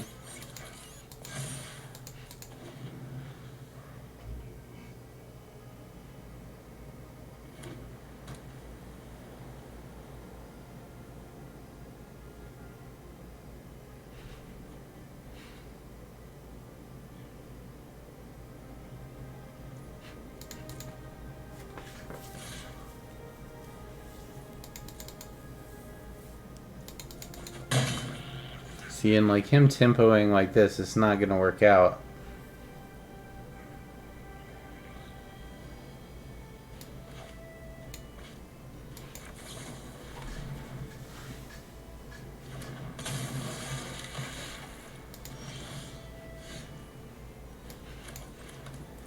Okay. Starting to get some breathing room here.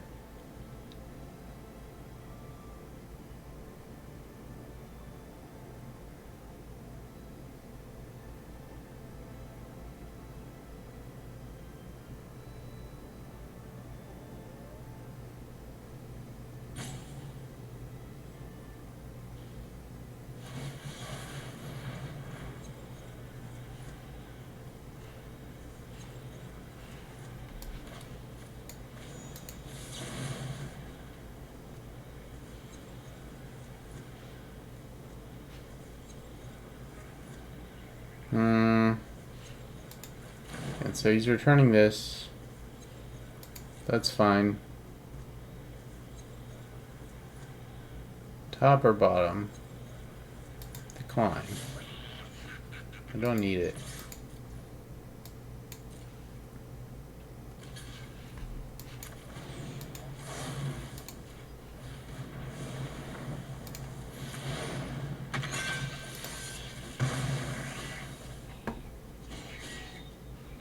Storm Tamer. So the disruption.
I just fucked up.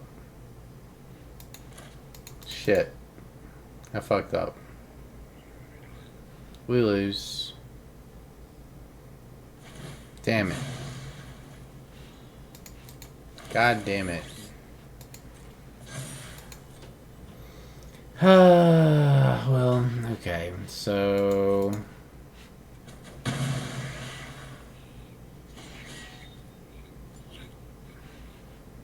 this costs 2 then 3.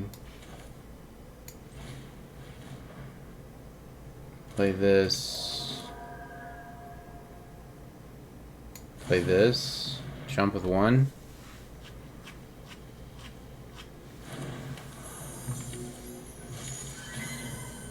Not good. That was my fault for attacking there.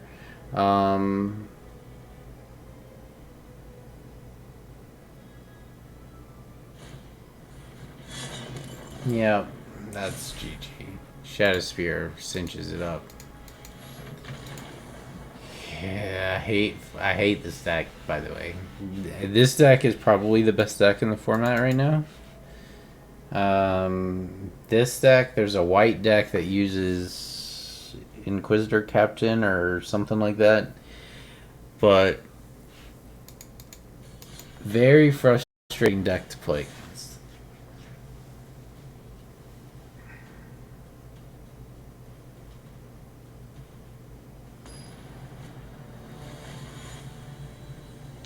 It was the blue-white affinity deck that's really good right now in Historic.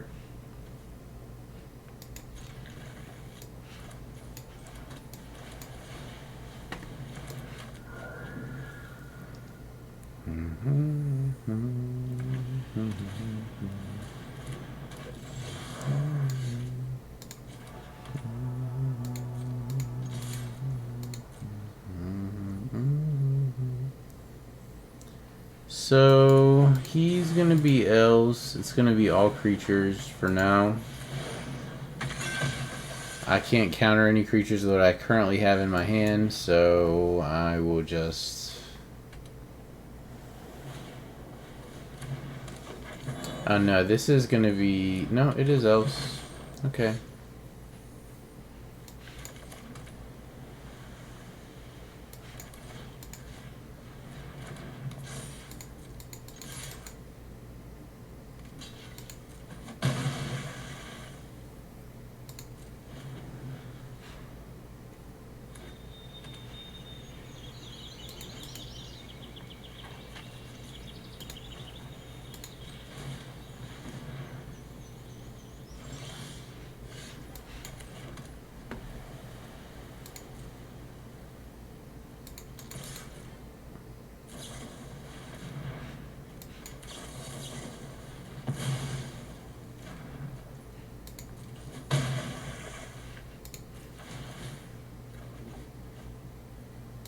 There we go. Now we're talking.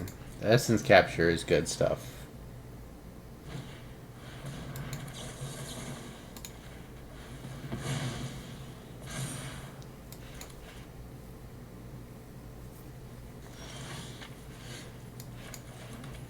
I think we just win the game now. He has to start jumping with his dorks. We have Pierce for any kind of instant recovery he would have.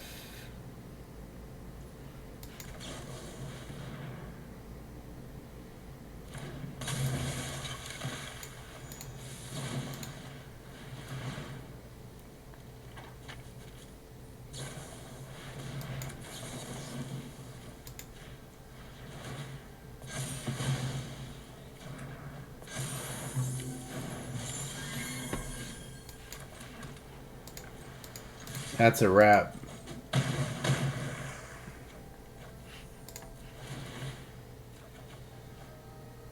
Big wrap.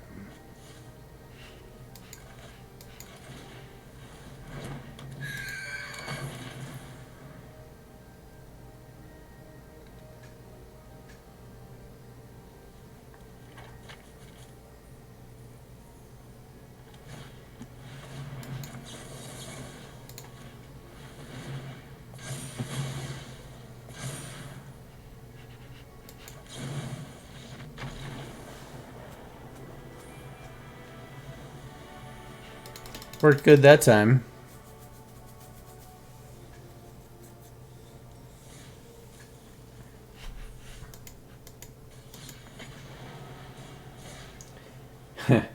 But I like, this is gonna sound weird, but I tend to not be a super huge fan of tempo decks, not because they're not good, Because the same way that I didn't like playing mage in World of Warcraft, it just feels like when I was doing PvP that I'm walking like a tightrope, and if I stray from the tightrope just a little bit, I just immediately lose.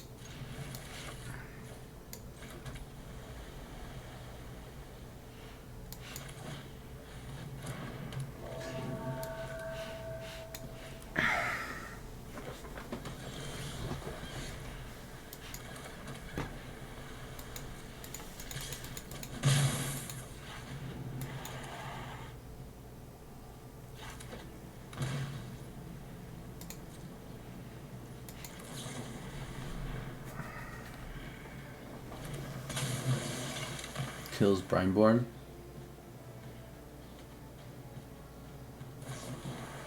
Kills Ascendant Spirit. Okay, sure.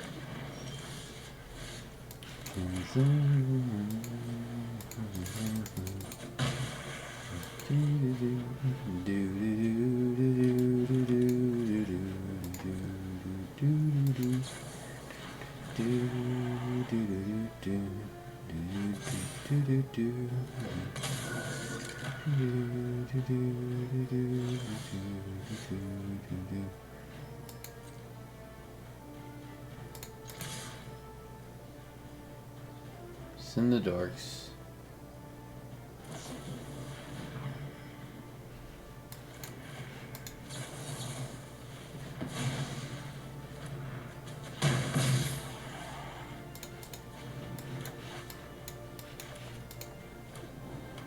Board wipe? Lightning Helix on that. Okay, sure.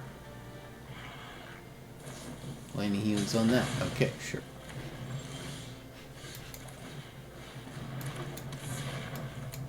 How about Lightning Helix this bitch?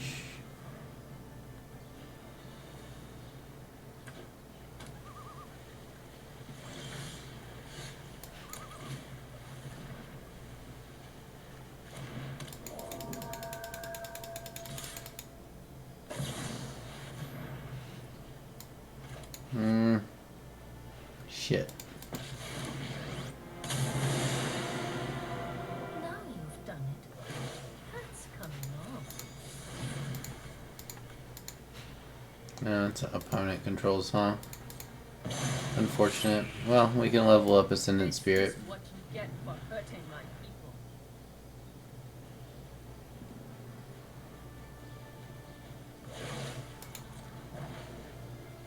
We've got the edge in this fight. Play the fairy so I can J-Warrior disruption that bitch.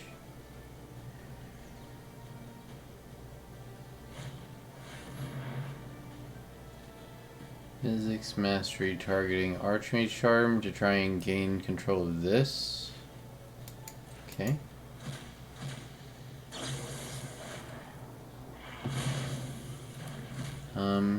Sure.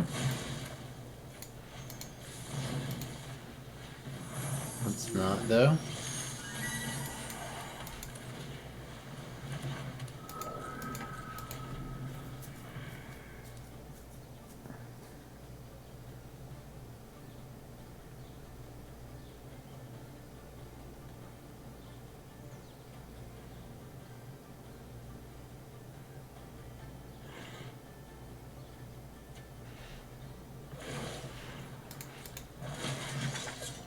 Keep watch for intruders.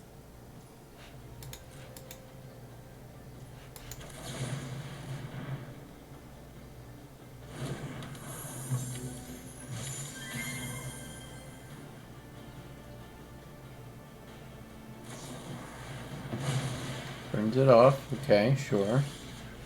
So let's go ahead and just bounce this.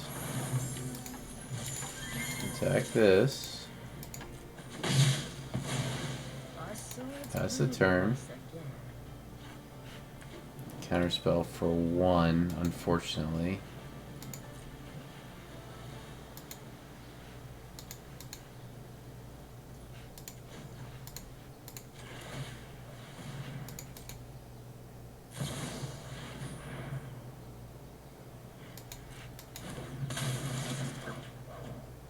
Instant or sorcery spell. Okay, sure. It's fine. All of this is fine. Opponent's on 1 card now. And we'll have a faster clock over time with the Brazen Borrower. Next. In turn. Sure.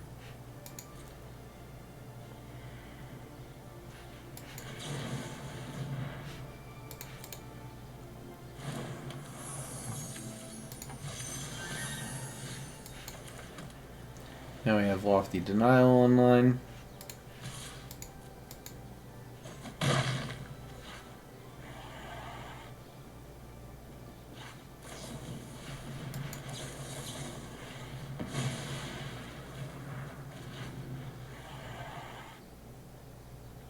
Spell Pierce, Lofty Denial.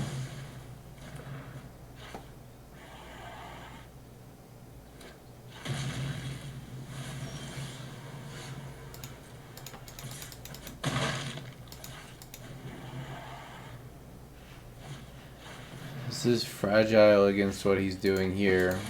Although I'm not too worried about Narset, because like that I could fetch something, but then I can counter the thing it fetches. Oh, he whiffs. Alright, so just kill fucking Narset.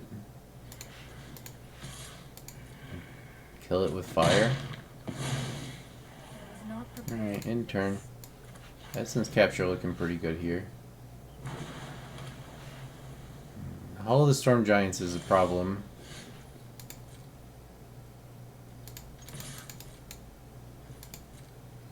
You can start hitting us really hard. Sure. Brineborn helps though.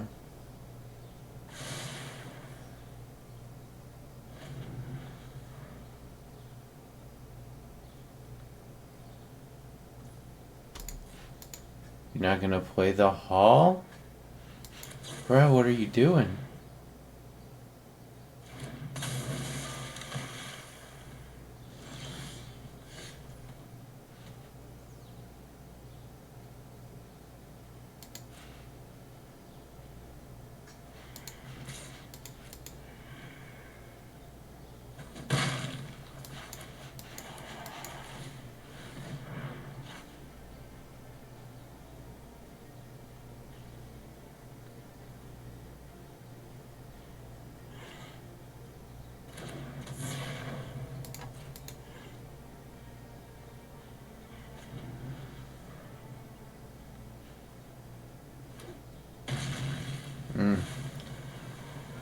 A mana. That's not looking good for the opponent. Alright.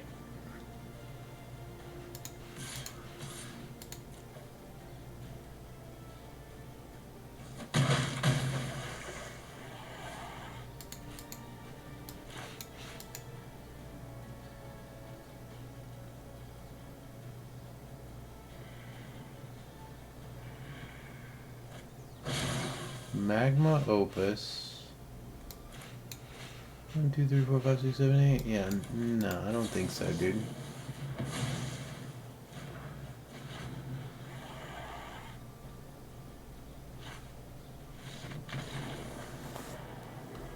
Hey. Got him with the tempo. Although I think that guy, there was some issues here, like, all my shit's flying, why are you holding this tutu back? He could have been beating my face with the tutu. He could have got aggressive with the Hall of the Storm Giants instead of, like, sitting open, like, not doing anything. Just make a 7/7, start swinging.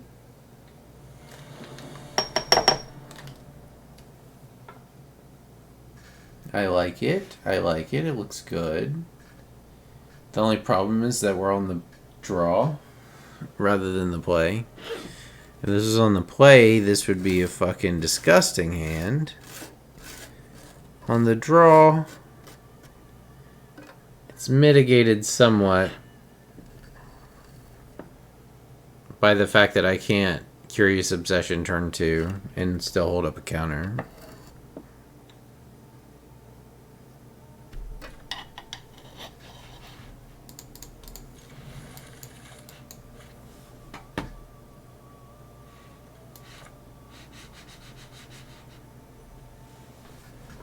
Mr. Long? Where's Mr. Short?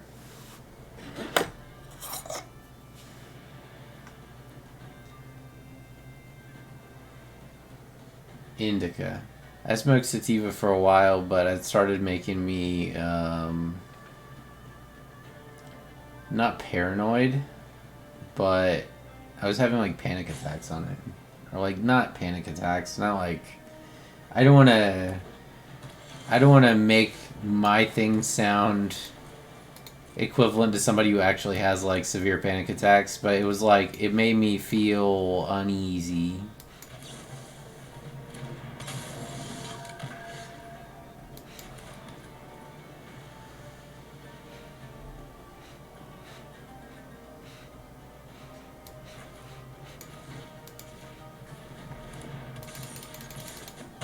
We're going for it. I need the engine. I have a spell pierce. I need the draw engine to hit my land drops. If he tries to interact with it, I can stop it. If he casts a creature, we're flying over it. Spell pierce. Okay, we're in good shape now.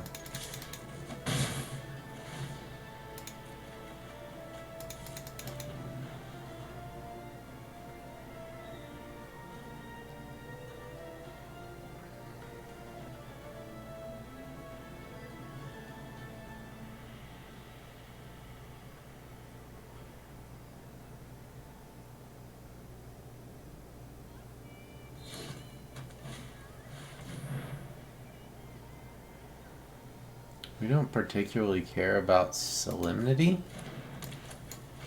We do want to stop the 9 lives, though.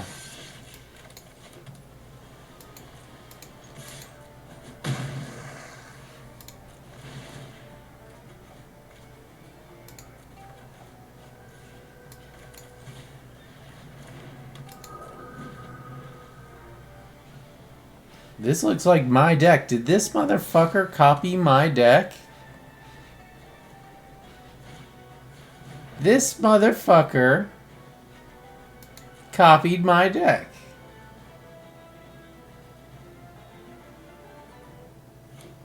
Because, like, I didn't pull this from a list. As far as I know, I'm the only person I've seen running Cleansing Wildfire inside this shell.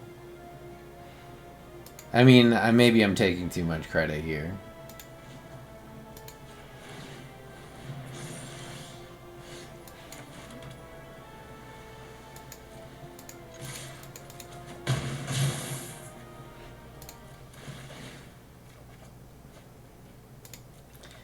I mean, now it's just like, it's kind of hopeless for the opponent at this point, because it's just like... Actually, it's not. I don't have any real hard counters.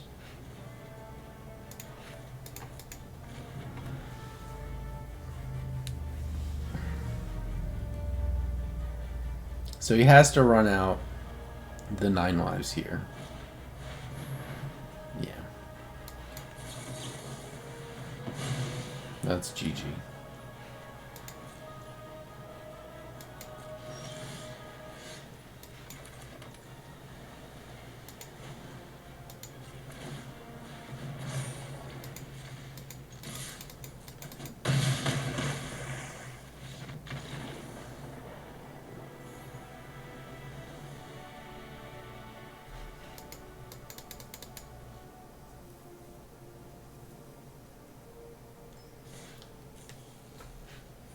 So this is by no means like tuned or anything, but this is kind of the idea.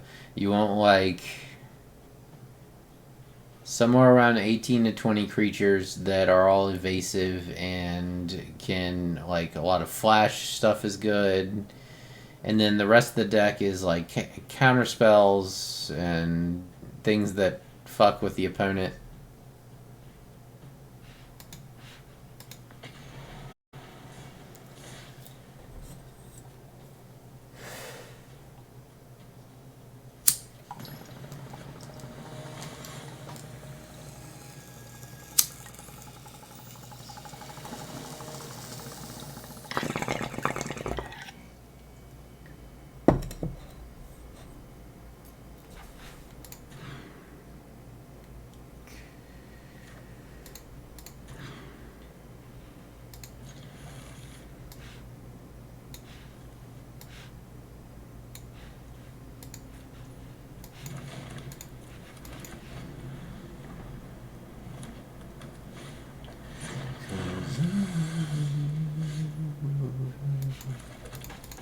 Well, that's nice.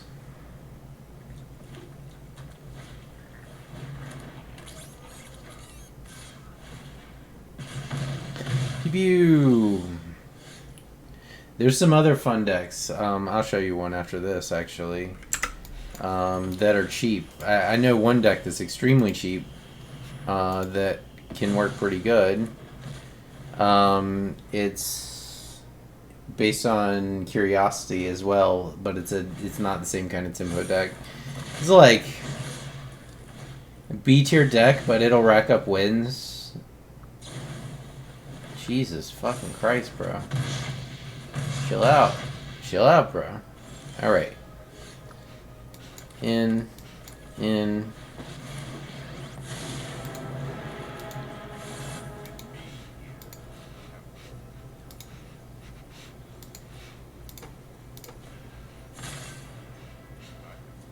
Next, intern. Might just be dead. Let's find out. Teferi might also just eat up some of this charge.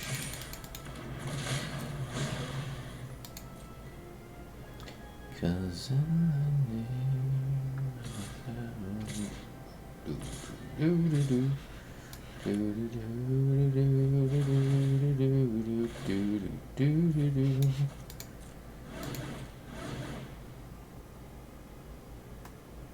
yeah. The thing is that, like, the Is It list right now is so fucking tight and streamlined that it's, like, really hard to vary from it. Like, Is It Burn is top tier right now just because of, like, how explosive it is.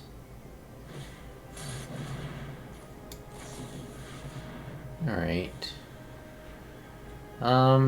Yeah, I'll take a farewell and a Hollow Fountain? Sure. That farewell came at a really clutch time.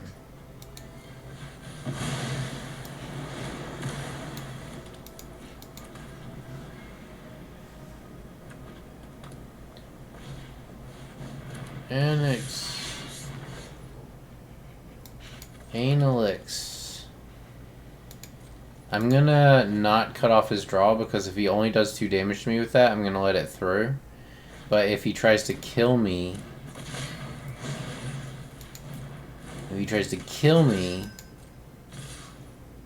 I'm not gonna let it through because I want to deluge here because, like, I can start taking turns. Oh, 3 life is a super sketchy number to be at against this deck, though. He might just have an instant speed.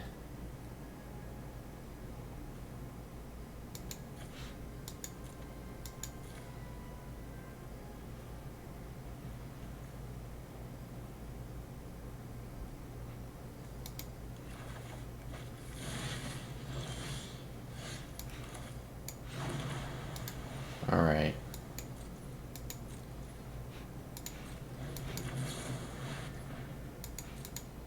Do you have a burn spell? Instant speed.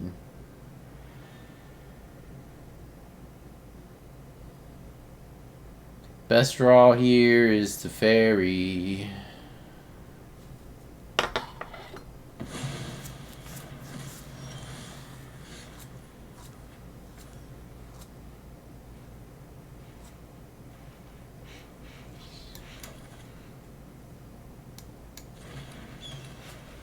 Alright, we take another turn.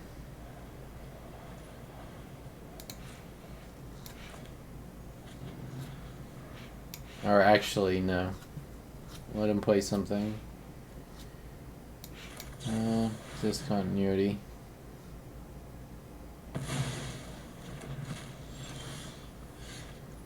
We lose. Actually, we're not dead yet.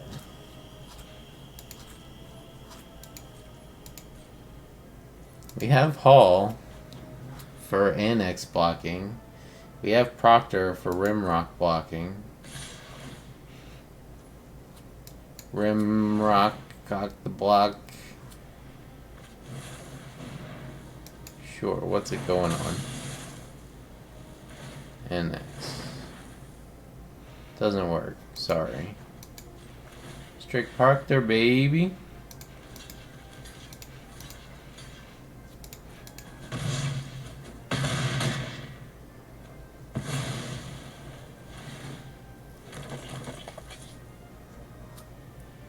Proctor did its job.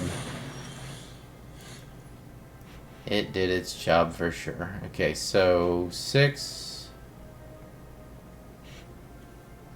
7, 1, 2, 3, 4, 5, 6. So I can actually start attacking with Hall.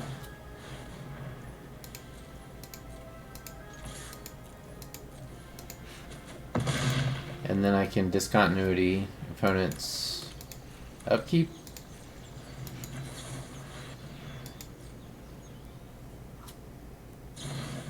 I know. Oh yeah, there it is. Dead. I was holding on, man.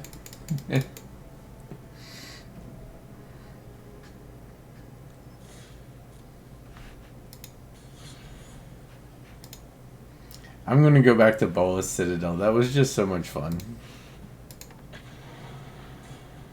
I like Storm. I've always been the kind of person I like big, complicated combo decks that you have to do all kinds of crazy shit. I've never been a big fan of just straight up control or straight up counter or straight up aggro. I like complicated, weird shit. Gosh, if I had a way to discard.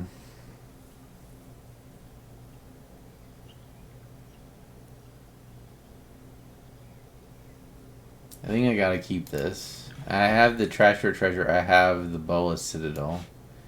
I have land. I just need a way to get the Citadel into the graveyard.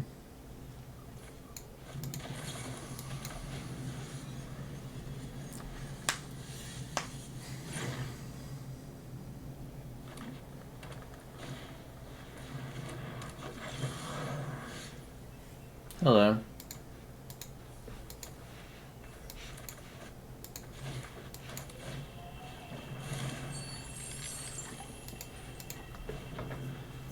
Alright. Faithless looting. Fuck. That's not faithless looting. Although, if you take a look, we're actually pretty close to just hard casting Citadel with the treasure. This is opponent's ramp turn. This is the turn when he plays out his whole hand. Next turn's the turn when he kills you. That's how elves work. What's this do?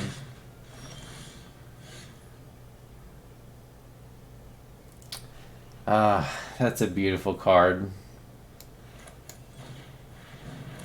That is a beautiful card to see.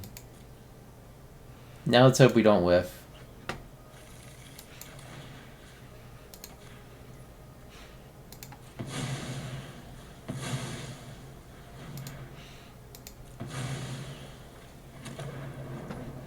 Huh. Well, there's our land for the turn right off the bat. That's not good. This is good.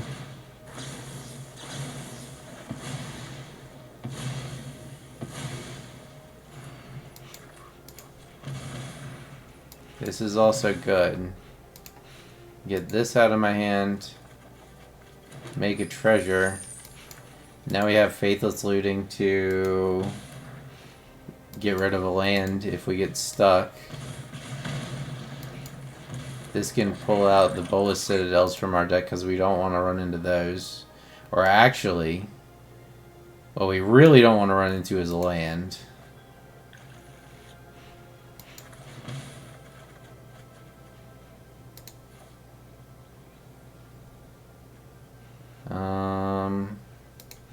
Yeah.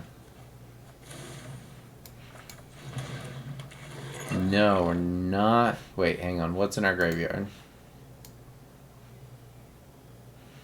Okay. Yes, we are taking that action. Pulling out more land. Refurbish.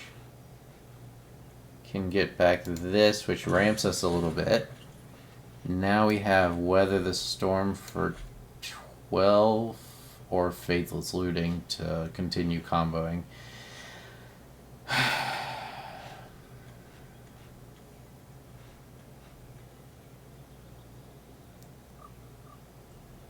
If I play this, what do you guys think? This is a lot. I'm gonna do this. Do this, set up for next turn. We have 3 blockers. This is 36 life.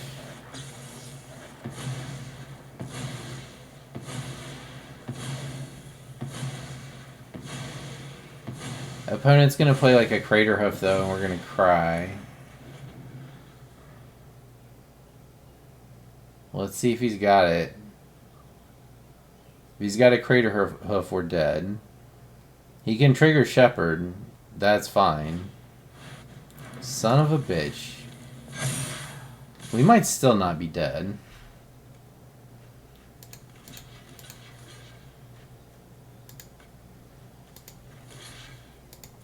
Let's find out.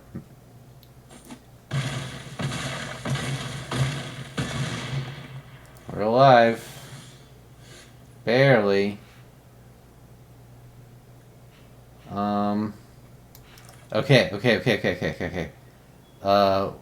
We can do this. We can do this. Here? Yeah? Then... Oh my god. And we got... we got Weather the Storm on top too? Here? Sack? Weather the Storm? And we have Faithless Looting to clear the... Okay. This is it.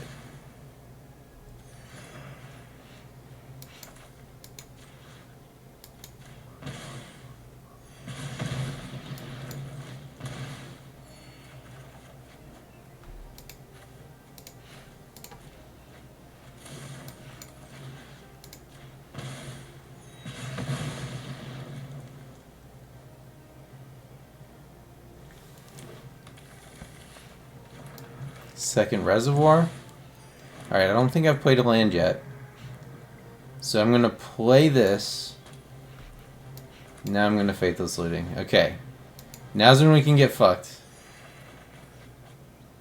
Okay, we win.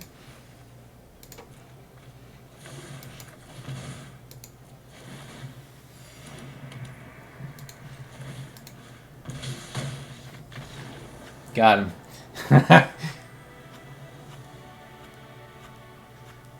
If I had not cast that Life Storm, then I might have been able to combo off the turn before. So I can't say for sure that that's why we won. But it did put us out of range of a Crater Hoof, which was useful.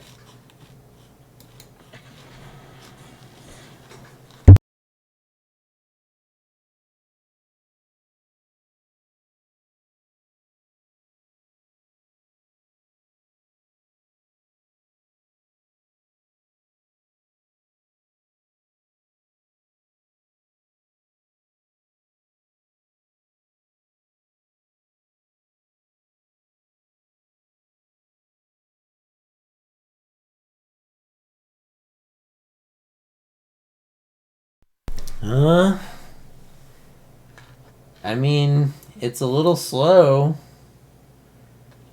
but it's got all the component parts. I think I stay with this.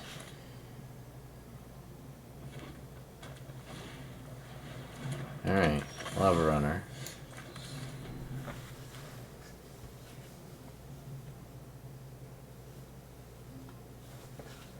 It's possible we just get ran over here too. Okay. Spectacles online, so he's gonna light up the stage.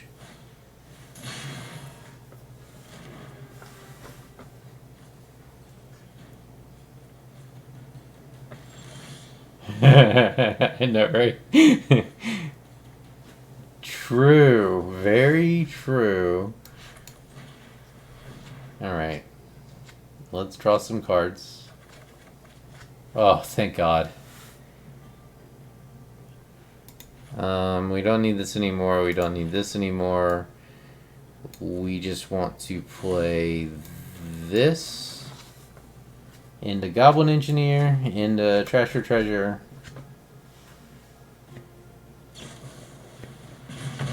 I might actually... I might actually weather too at some point. Pre-combo. But this turn I'm going to play Goblin Engineer. I think I have a turn. I'm at 15.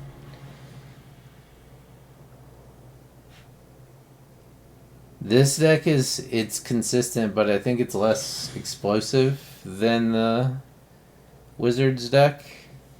And the Wizards deck is a little bit less consistent. So Mr. Goblin Engineer comes into the battleground. And this is great because this will probably also take some burn off my face. And he knows the plans for this thing. Player tap land. Next turn we try to go off with 1 green untapped to do this. If I get a treasure. Yeah, see, it takes 3 damage off our face on the turn before we go off. I think that's pretty good.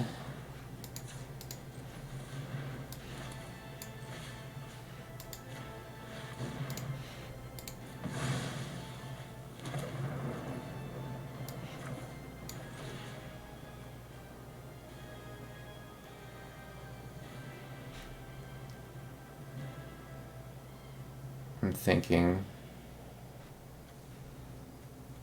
like, I can't cast any more land this turn unless I get...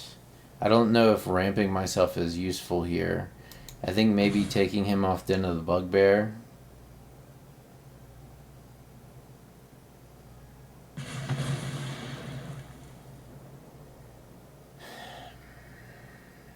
I need to hit a treasure. That's not great. Well, here's let's kill herself.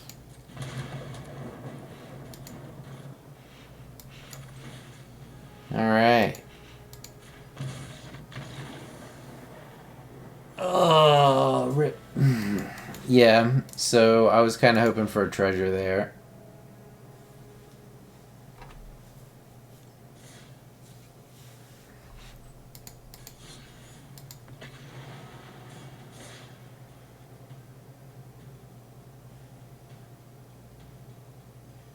Great, the Affinity deck is already, like, super fucking cancerous to fight against, so, like, I'm sure with an entire set coming out devoted to artifacts, it'll just get much better.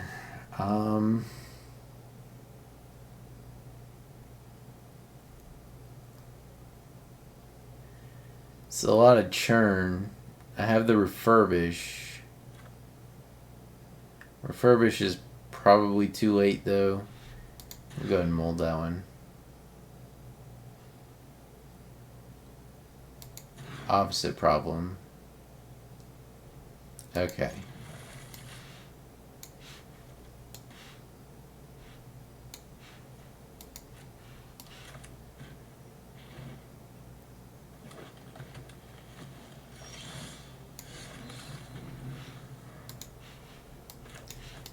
Give me one turn with my faithless looting before you thought seize me.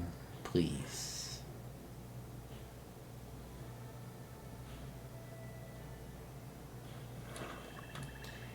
If he thought seizes me, he'll probably take cleansing wildfire anyway. What's this do? Oh yeah, that's fine. Good ramp. Nah.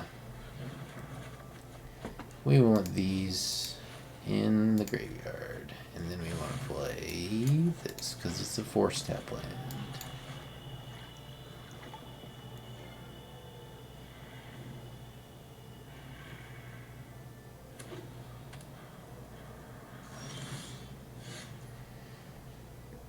This turn,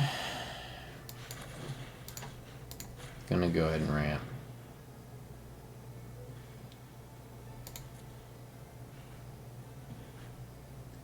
We would like green and another red white. Okay, here you go, opponent.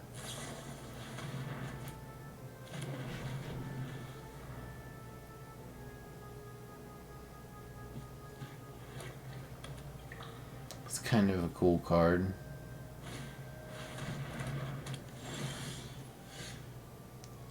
Sacrifice a non-land permanent or discard a card.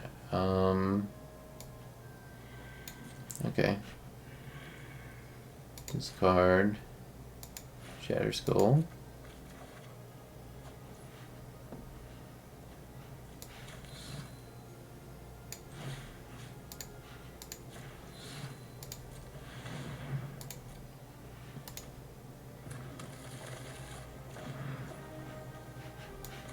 Dark Steel looting.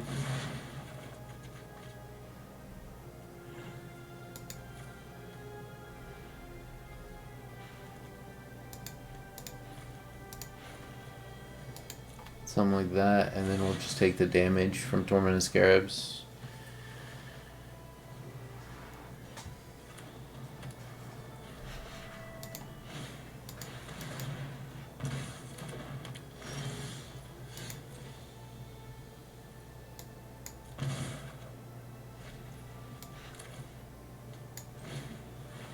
Engineer, lose a bit of life.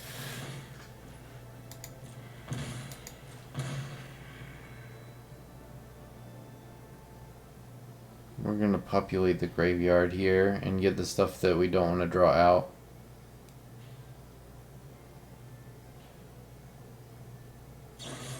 This is great. He's just adding to our storm count. I love it when they waste removal on these goblin engineers.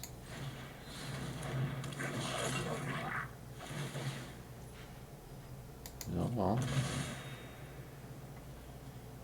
Take the action. Last one of these out.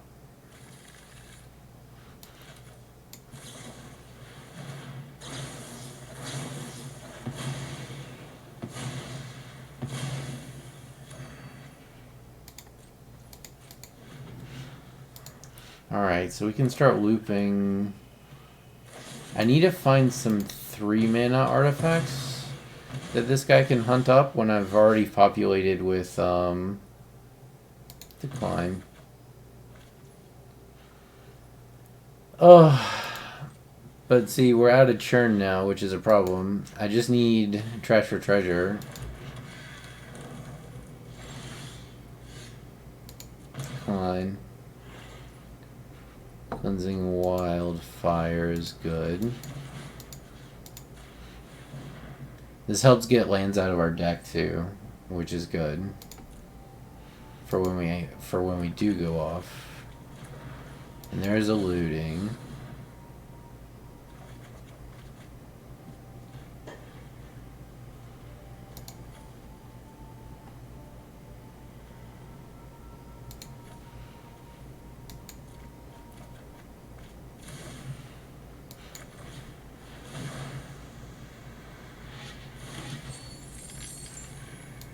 Last turn. We're gonna take the damage.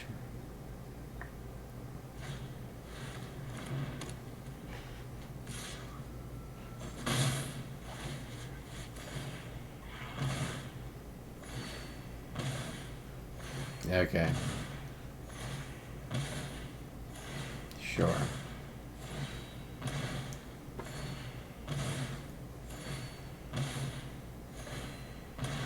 I dig it. I mean, it's actually kind of a low to the ground combo. I kind of like it. I like the opponent's deck. Oh, I got a good one. I got a good deck we can play.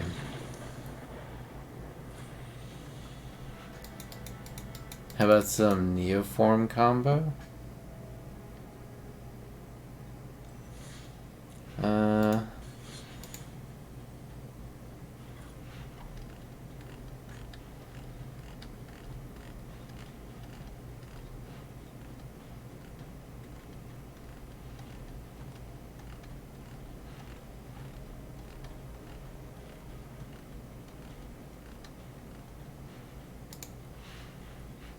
I need to edit the deck real quick because it probably needs some updating. No. No, this is pretty fucking good. Okay. We can play that.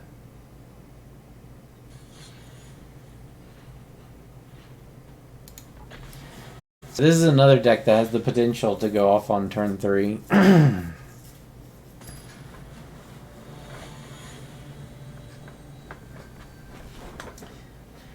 When this one goes off, it's a little bit more reliably deadly, though, I think.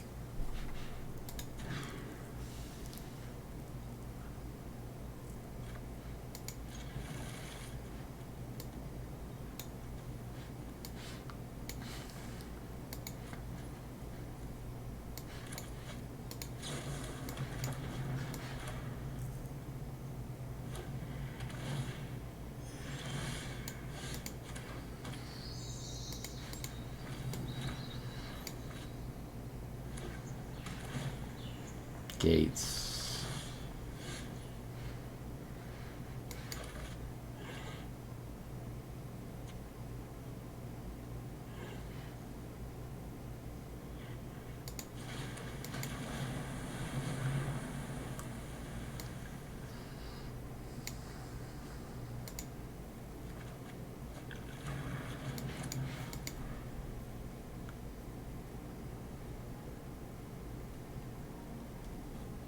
So the combo is these two cards.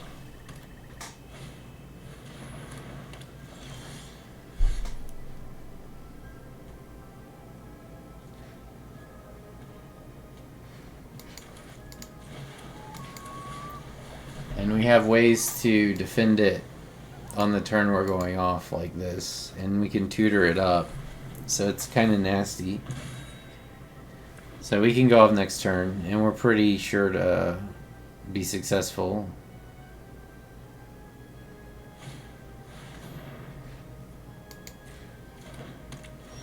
Alright.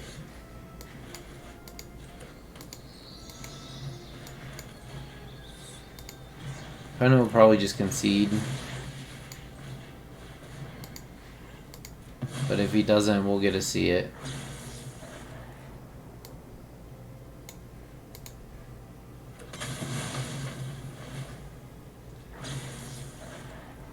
This is what it does.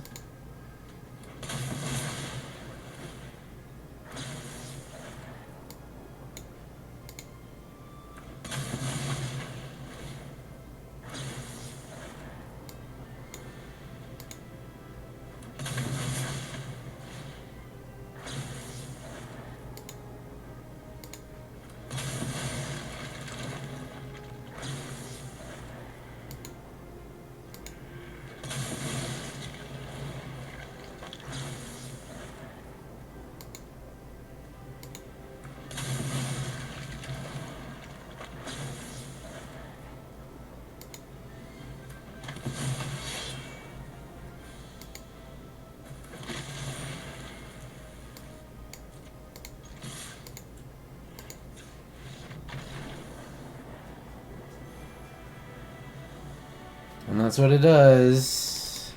And all that with Pact of Negation to back it up. So this is actually a really strong deck. I think that like the deck that I was playing earlier, the Bolas Citadel deck, is fun, but it's a meme. This deck is like legitimately powerful. It was, yeah.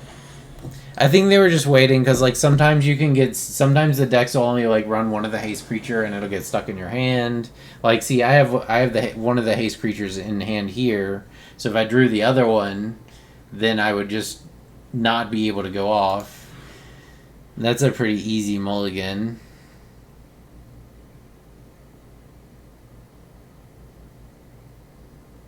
This needs one card. We have Valakut Awakening.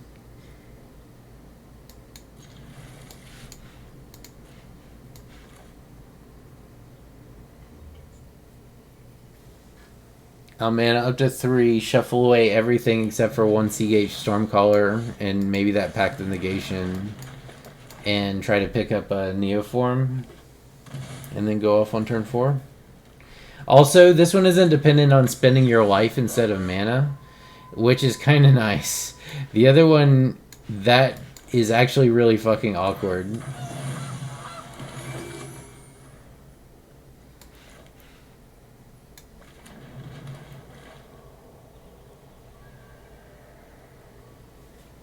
He's gonna kill Goose. Whoa, really? No trample?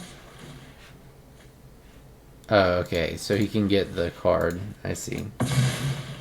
I'm not in a huge rush. Okay. Or actually...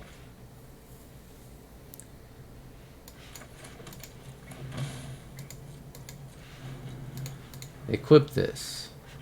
Spend your turn equipping this to this and attack me with a 4/4. Damn it. It's gonna give it haste too. That sucks.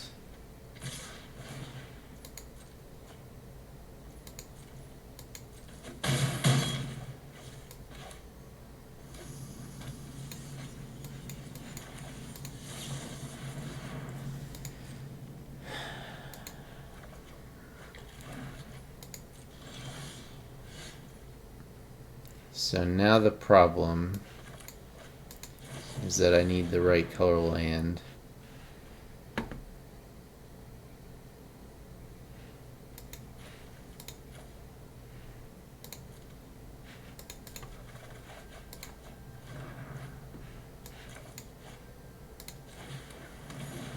Alright, kill me or die.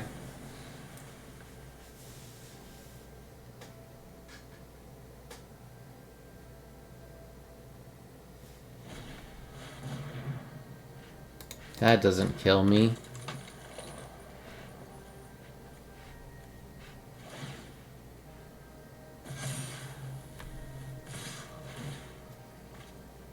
Alright. We win.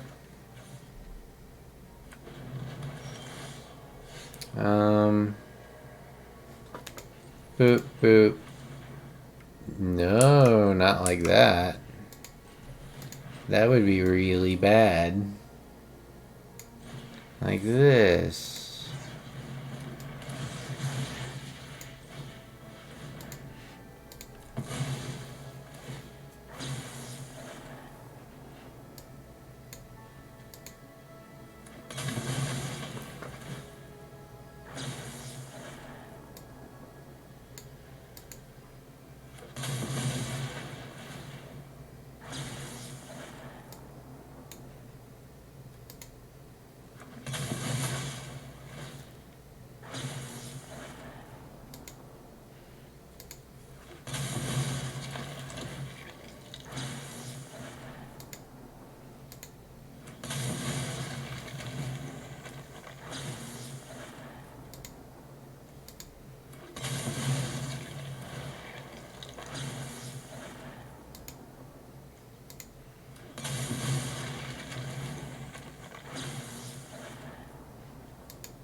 So say this didn't kill him. The thing that he just killed gives us a second combat phase. So you get all of this on the turn you do it. You get all of those out of your deck. You give them all haste, and then you get 2 combat phases.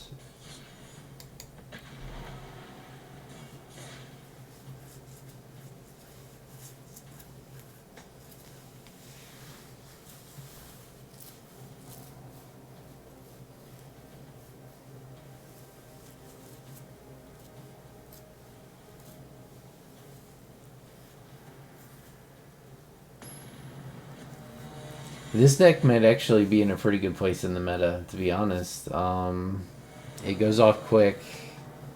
It's not impossible to interact with it, but it's not exactly easy.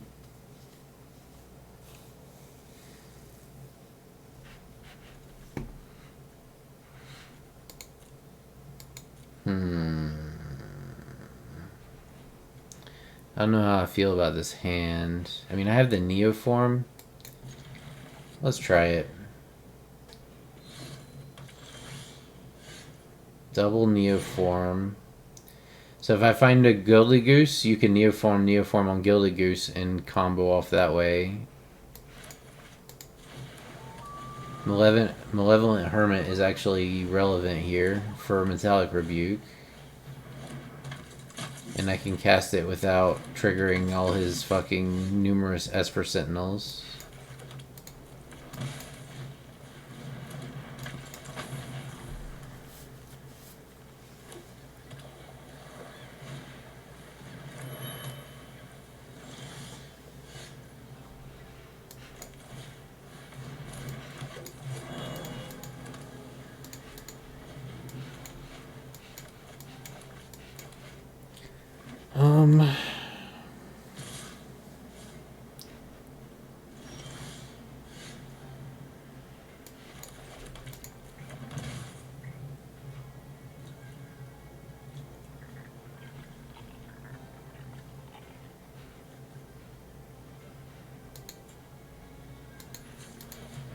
So we also put a few goodies in the deck for situations like this where you can't go off, but you would like to start getting like board advantage, and that is why this is in here.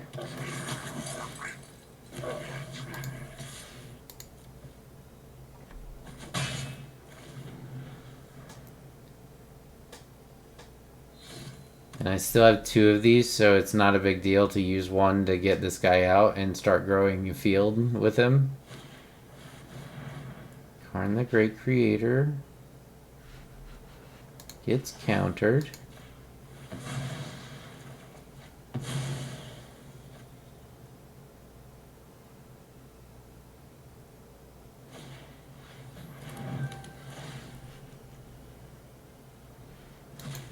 Sure. Fair enough.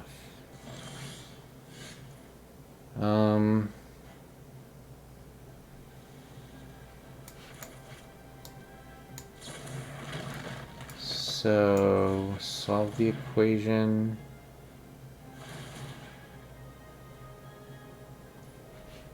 Pay for 1.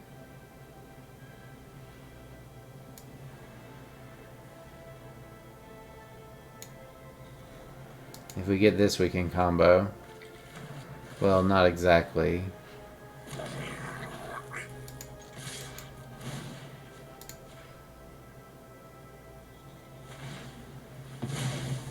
So the reason we put 1 Legion Warboss in this is because in situations like this, it can just run away with the game by itself. And if the opponent can't deal with it, it's just like it's an issue for them, you know?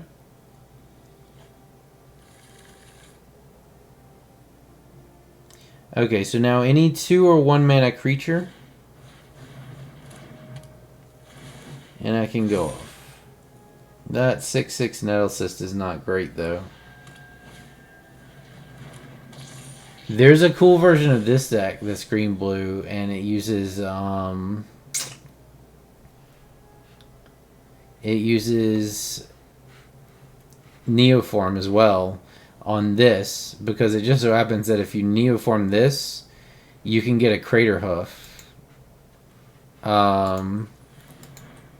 Which, as you might imagine, is pretty disgusting in a deck that's low to the ground and spams artifacts. Alright, we have all our combo pieces in place. We just have to live one more turn.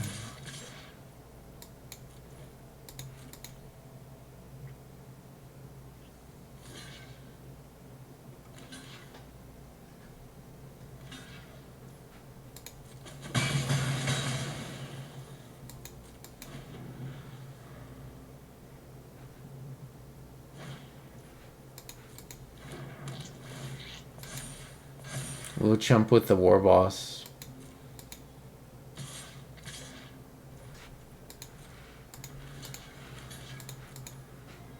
We need this because it's 2 mana for the combo.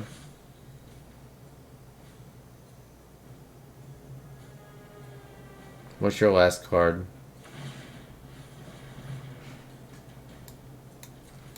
Alright. If this is a Metallic Rebuke, we probably lose, I think. Unless I draw a land. I do draw a land. Okay. Alright. Yep. Auto pay.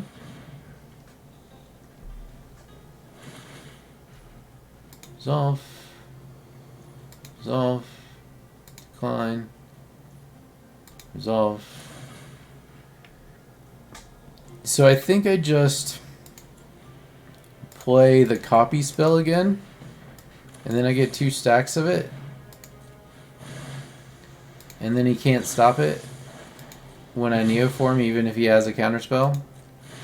He would need 2.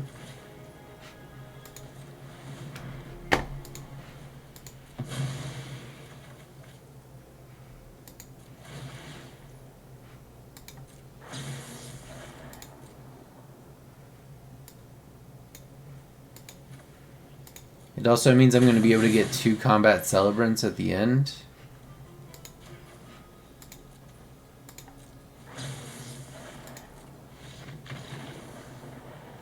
Which means I would have 3 attack phases.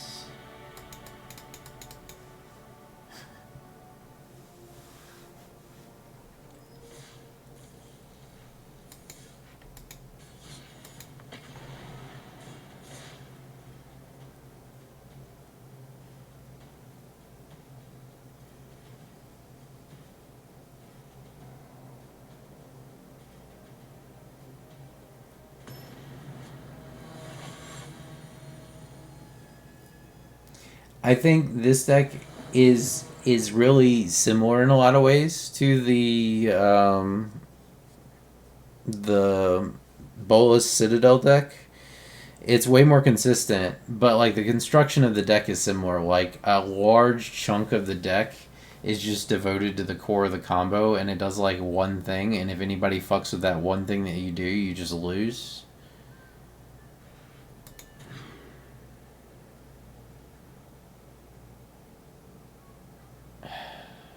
Not great. Not an amazing hand. Okay. Alright. You don't want these in your hand anyway. So it's not too bad.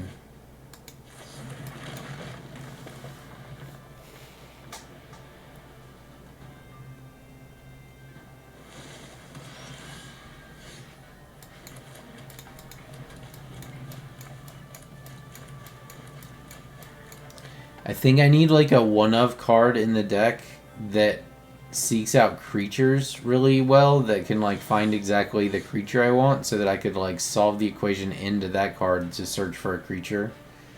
As it stands, I'm not sure what I'm going to grab with this, but I'm going to take a look at what my options are.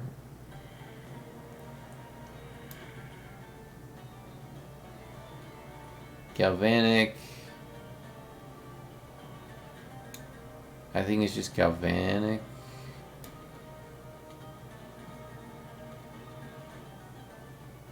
Or, I mean, actually...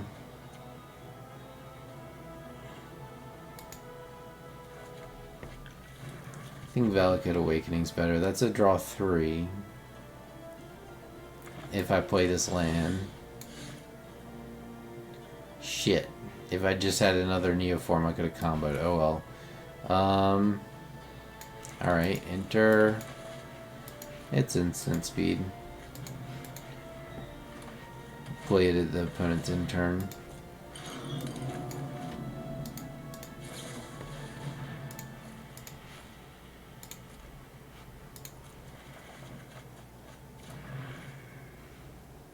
Okay. We can combo with this next turn. It's roundabout. But it can be done.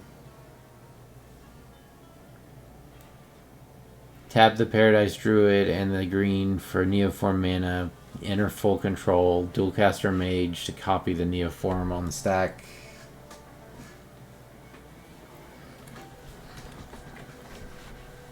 It's just like hand onto the battlefield. Yeah. Alright, what busted ass shit are you gonna drop through that gateway? He's gonna drop something ridiculous, right? Yeah. Gotta be. Nissa. Tree Girl.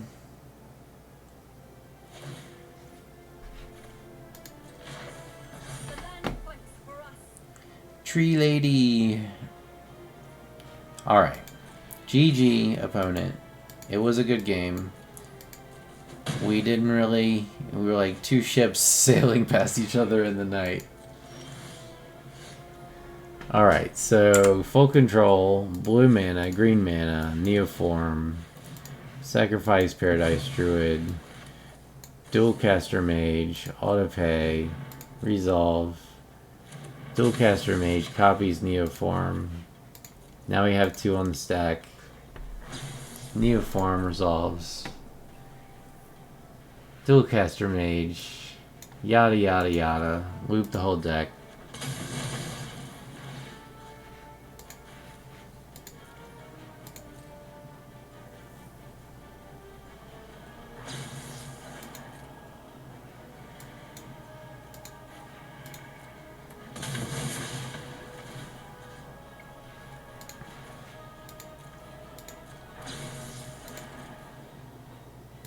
Oh, I need to turn off full control.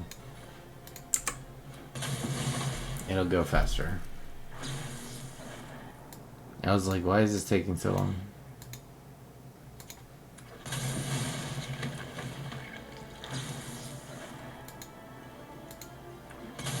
And the great thing is that your copies of these guys are also lands. So you get like your clone army for free. Maybe he has fog, you know? Like maybe he has a fog effect.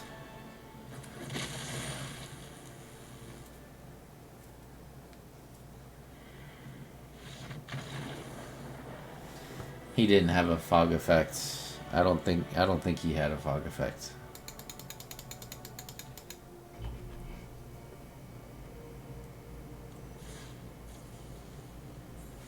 See, like, I was struggling to get, like, 50-50 games with the Bolas Citadel. I start playing this deck, and it's like, when.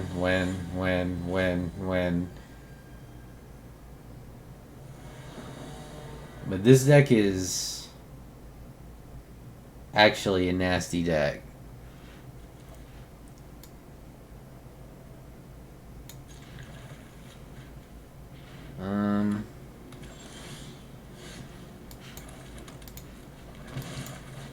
Honk honk.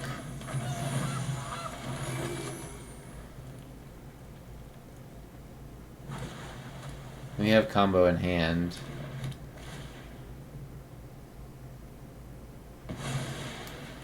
Permanent. This might be like permanent control, like Yorion style.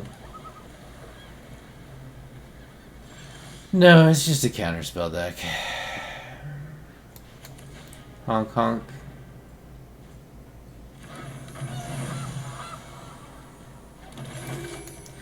We do have things in our deck to help us out against this. Pacts of negation and such. Duvin's Veto fucks us though.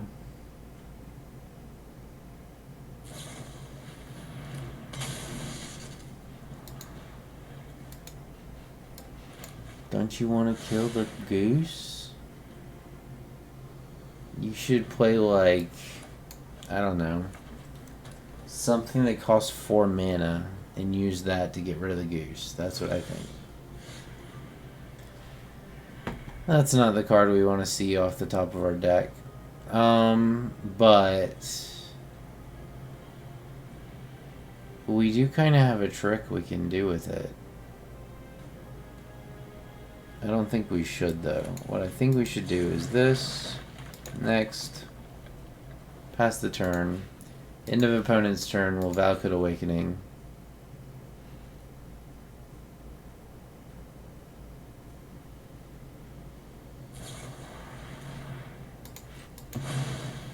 It's fine. Literally don't care. Opponent's on like all instant speed interactions, so we want to start doing some stuff on his turn. And see if we can bait shit out. And this is very good in this deck. Because you have cards that you do not want in your hand. Like Celebrant.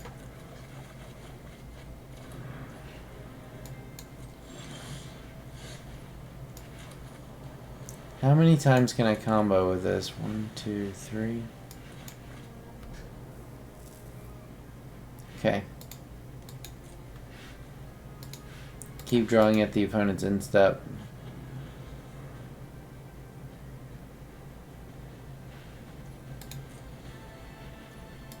We like redundancy in the combo. We like additional counter spells.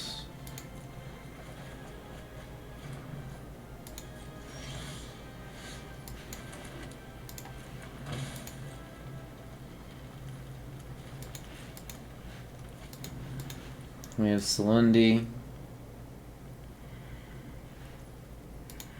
We're looking for counters.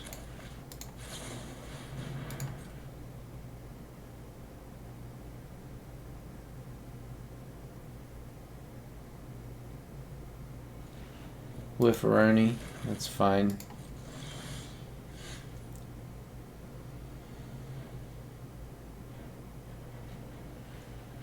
Seagate, Seagate, Neoform. If he counters one of the Seagates, we still combo. Okay. So, it needs to be like this.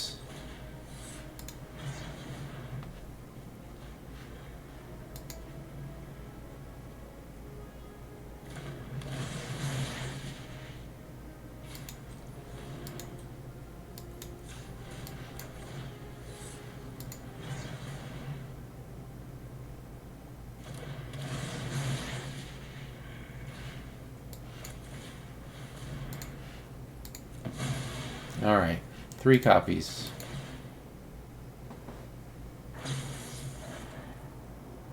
Oh, he doesn't have interaction. Okay. Good game. Well, he might have, he probably has Settle, to be fair. We could be heading into a complete blowout. So you guys can see that right here, I'm calling it right now, that even though this looks good for us, we are actually heading into a complete blowout of massive proportion. So I'm going to try to figure out a way around it.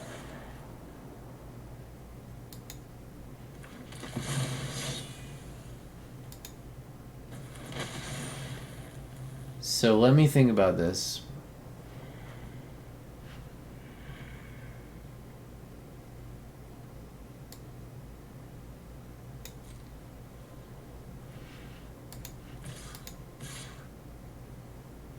No. Attack. Attack. Zert. Zert.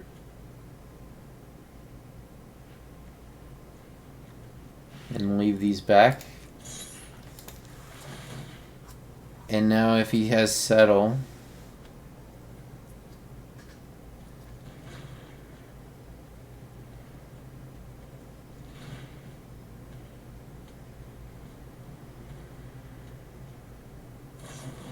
Yep.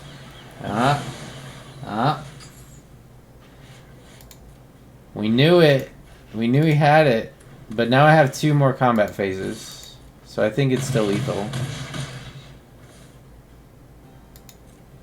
Ah, fuck. I thought I got 2 more combat phases. I was wrong. So I fucked that up then. I should have only attacked with one of the, I should have only attacked with one of the guys. That's a real bummer, because we knew what to do.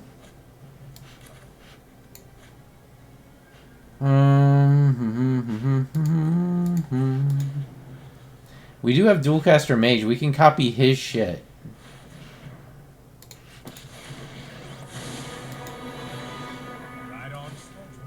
I can rush. I am gonna rush, actually. But this is flash, so I'm gonna cast it now while he's tapped out.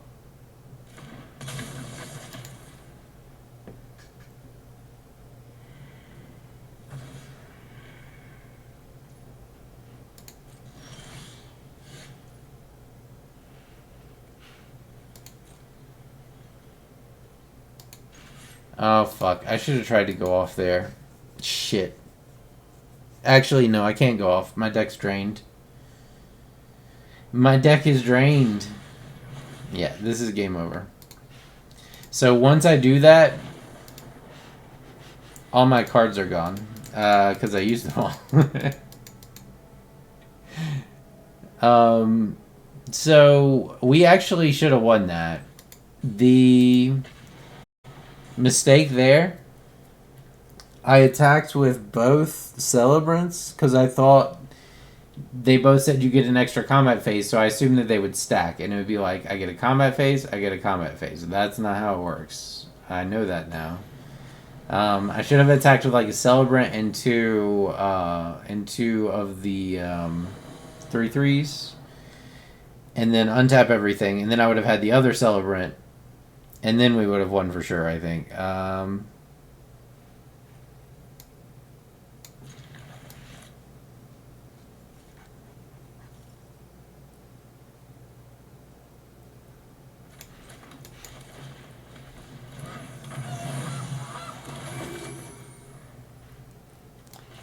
Honk, honk. Honk, honk, the burb has arrived.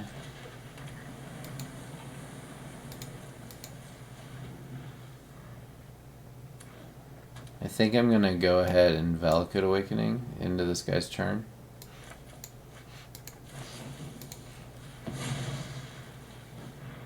I want to get rid of this and maybe this. No, not this. This and this. Casual, draw 3 at instant speed. Cards that I didn't even want in my hand in the first place. Hey, Keffy.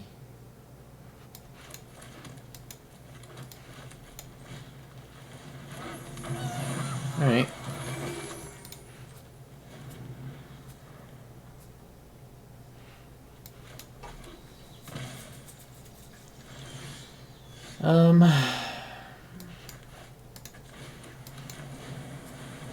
Run out Kefnet.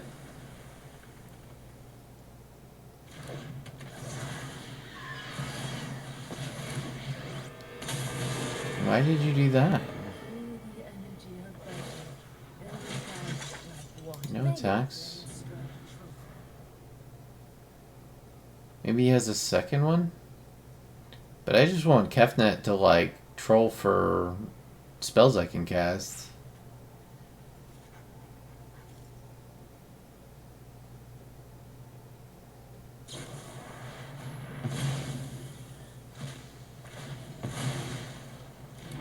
Yeah, I think I'll do that.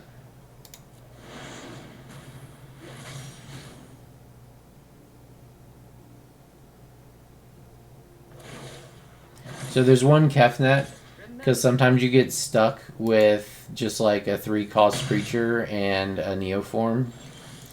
And the Kefnet is there so that you can do something with it.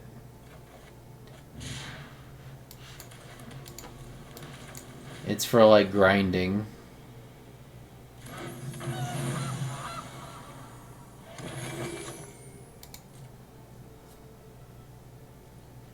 No attacks.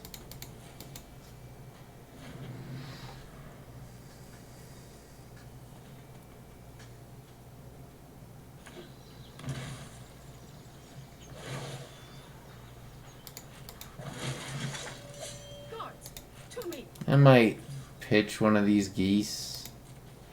I mean, it doesn't really matter too much right now, actually. Let's see what he does when I play Kefnet. Here you go.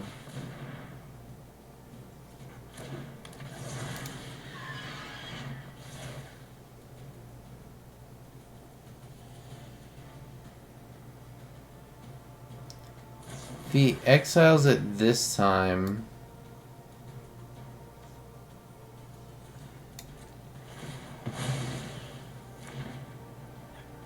How much do you think he can continue doing this? I'm like... I'm conflicted on even putting this back. I'm put it back. No attacks. Intern, yep. No, I'm definitely gonna throw a chomp. Absorb 3 damage. Oh, he's making more. Okay, sure. We must protect the people. 2 cards left from opponent.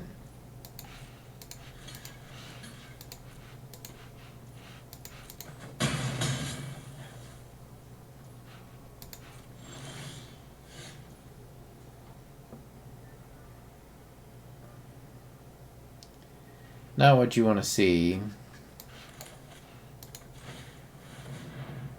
I can't start eating food though.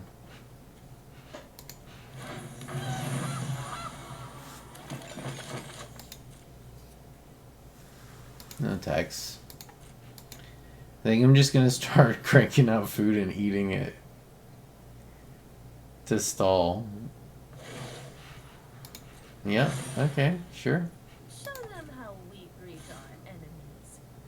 I think 2 geese is probably enough to crank out all the food that I have the mana to crank out.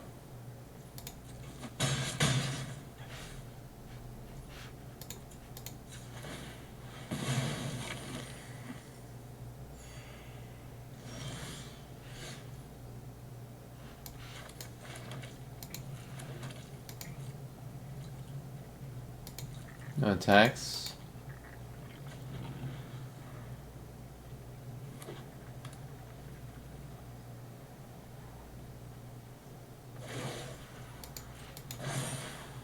Sure. Strike fast and strike hard. Block 1 with this. Make a food token.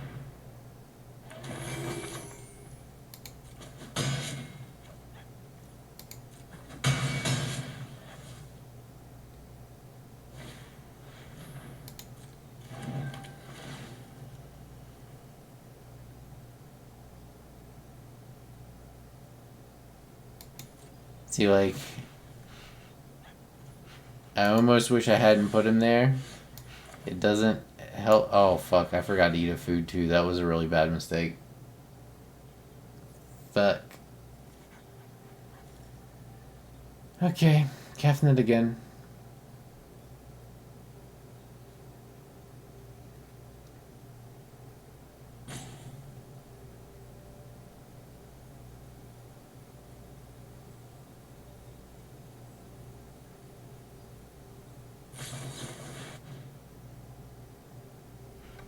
Non-land, counter target spell.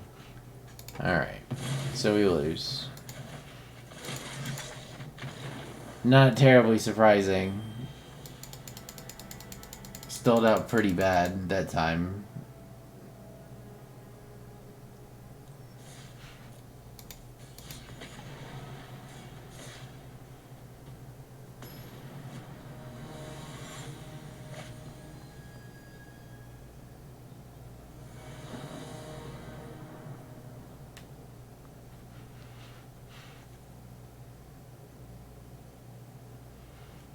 Have these two. Have a cycling card. This is dead weight. Still think it's good.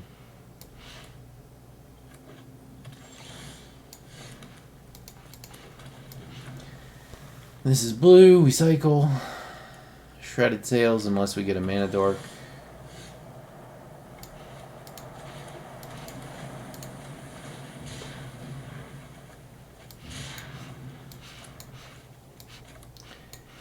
Assuming he doesn't interact with our hand, this is looking like a pretty disgusting hand here.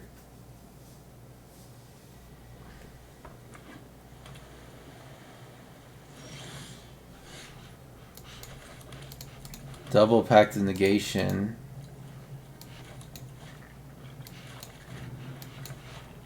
To cover our combo. It's pretty much...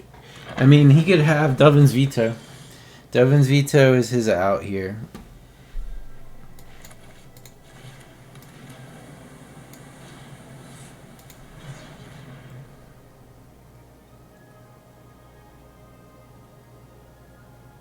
Dovin's Veto doesn't interact with this.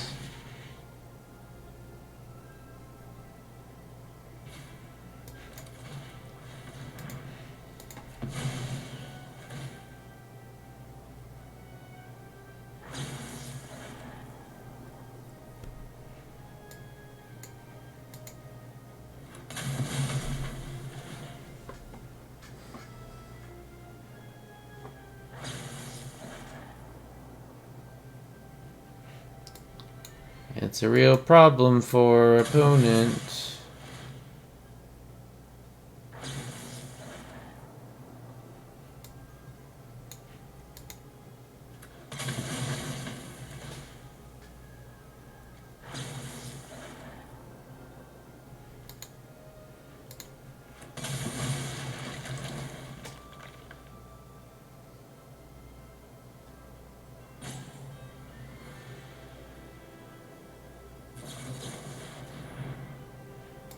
Yeah, sorry, bro. Nobody's stopping this train.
Cam bam.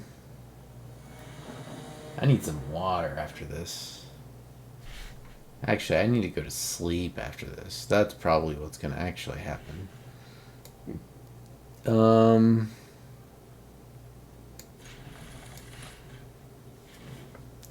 on the draw. Gilded Goose helps. Paradise Druid helps.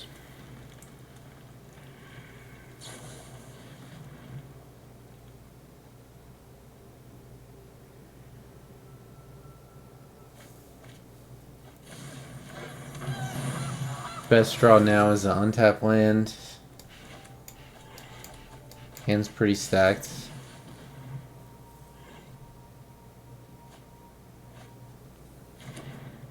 But I don't want to have to burn this to get mana, if possible. But it's not possible. So we do this.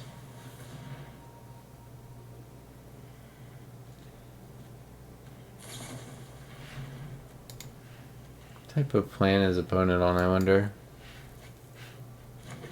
This is usually like reanimator shit right here. Or combo. Mythic's Mastery combo.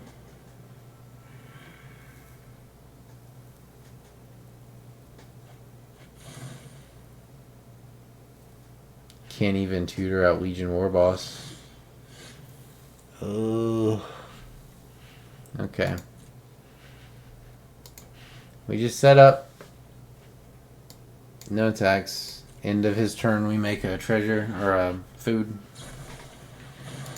And then as soon as we get an untapped land, we can go off. Oh yeah, this is Dragonstorm. Probably dead here.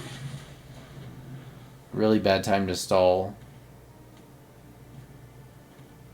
We actually go off before he does. If we just had hit a land. Huh? Okay. Not this turn. We know Spell Pierce is a thing. Platinum Angel. Platinum Angel would fuck us. We don't have a... actually, we do have a way to interact with it.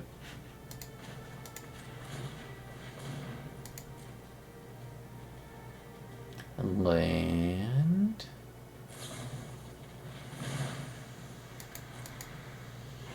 Can I get a land off the top?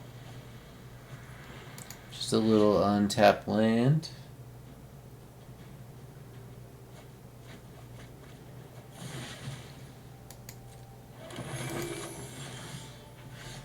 Hey, we never didn't have it.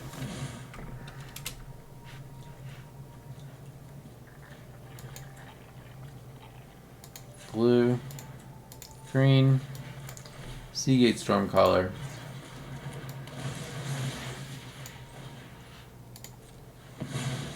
Neoform, sacrifice this. Since Seagate is untapped, that becomes an additional attacker for our big push.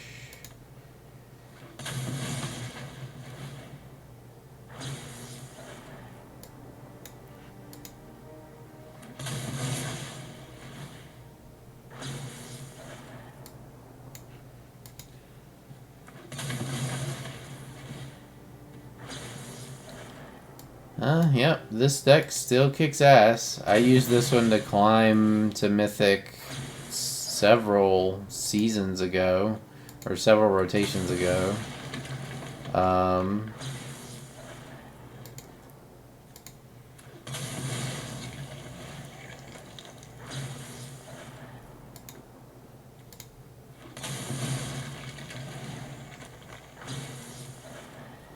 Opponent should be a pretty good sport about us playing janky combos, since the opponent appears to be on a janky combo plan.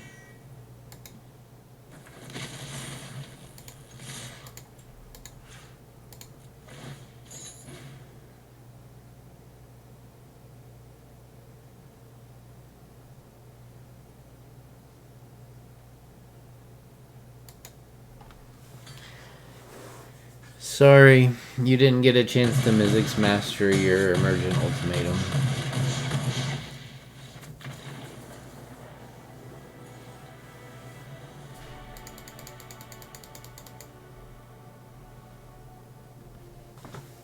Alright, what time is it? 4:10? Alright, 4:30 a.m. I'm going to sleep. I'm going to play for 20 more minutes. I'm going to go get a big ass glass of water. Gotta go grocery shopping tomorrow. I'm gonna make some good ass food.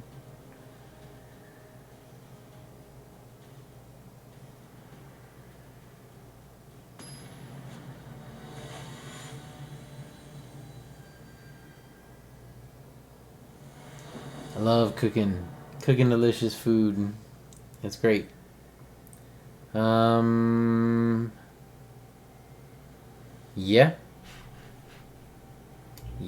Yeah, I think we can work with this. So, this... Hello.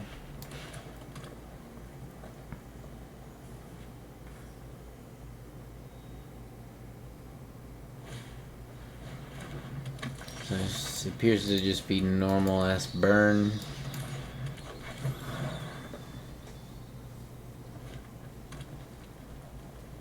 And we Celundi. Next turn, we look for Neoform. Paradise Druid is great because it has Shroud, so you can't fuck with it.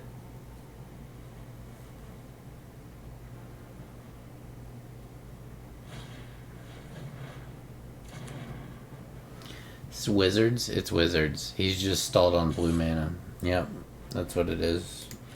For sure.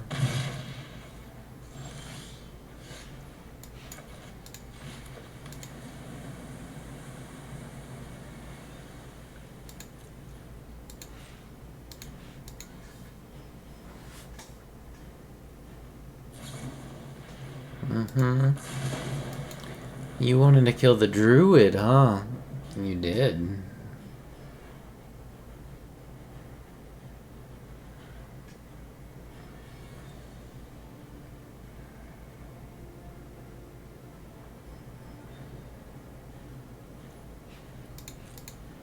No attacks. I mean, no blocks.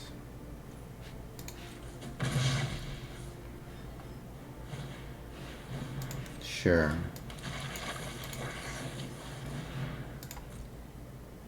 Oh, that hurts.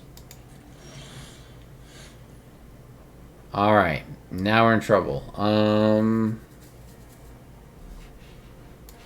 Usually, that Celundi Vision thing works. Get rid of all of this. Okay. We gotta live one more turn. And we can sacrifice the Paradise Druid if we have to.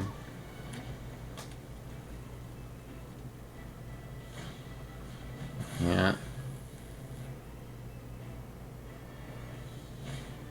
Yeah.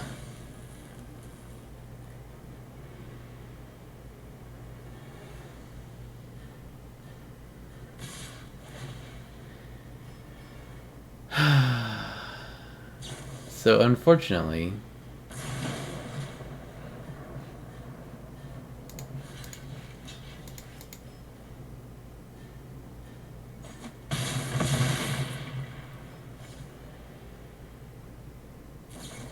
I blocked wrong. I didn't realize I had trample. When did it get trampled?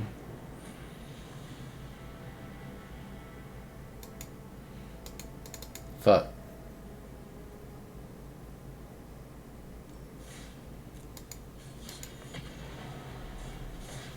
I just saw him bum rush it twice, reckless charge, and that gives haste. At some point, he cast a whatchamacallit, the 1 mana that gives trample, and I didn't see it. No. Yes. This is kind of the prototypical perfect hand for this deck. If you have a hand with 3 cards in it, or with these cards in it, it's exactly what you want. Because now we go off on turn 3 and there's nothing he can really do about it.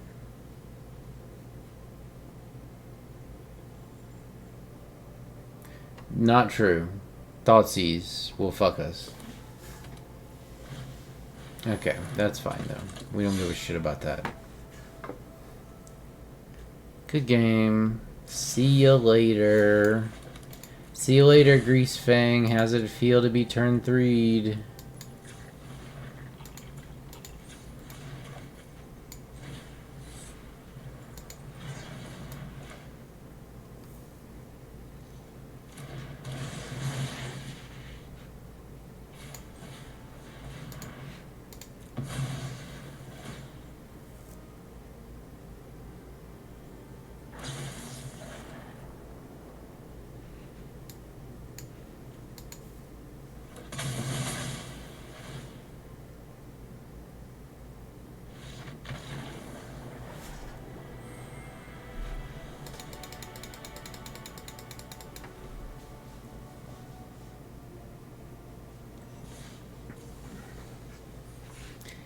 So opponent had that coming for playing the Greasefang deck.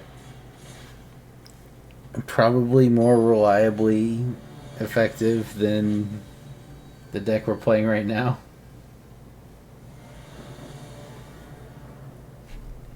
And it's really...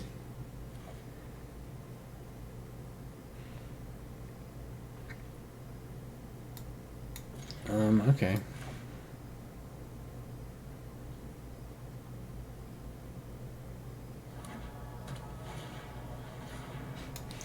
Symmetry Sage. This into this into this. Valakut. Shake off everything that's not part of the combo. Go off on turn 4.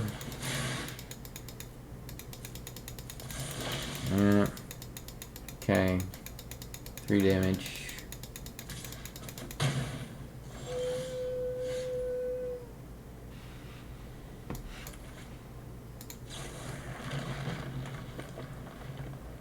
We need green mana. Take 5 more.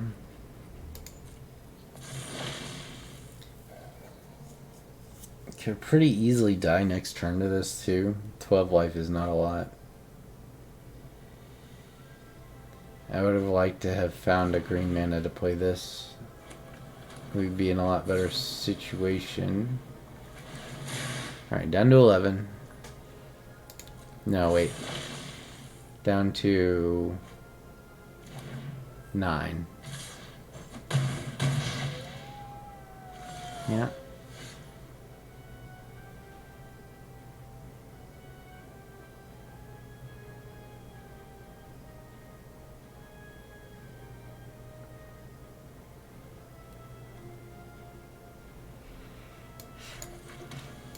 I mean, we're dead, right? 1000%. Now, my only out is that he stalls, and I have... Yeah, that alone is probably lethal.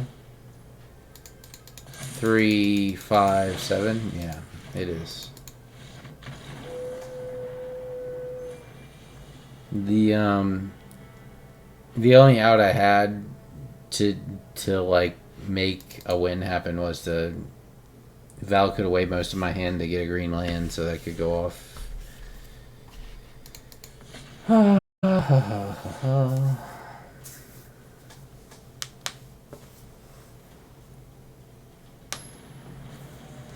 I'm still bummed about that game that I lost to Settle the Wreckage because I didn't order the fucking attacks right.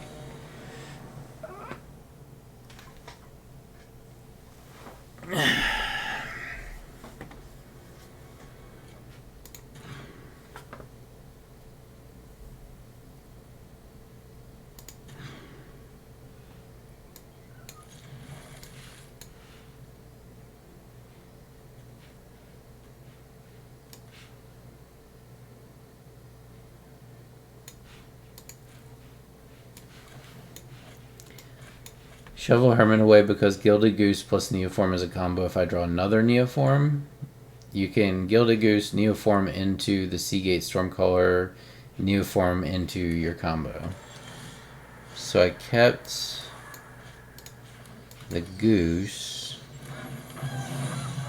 Because on these turns when we can't do anything, we can just poop out little foods.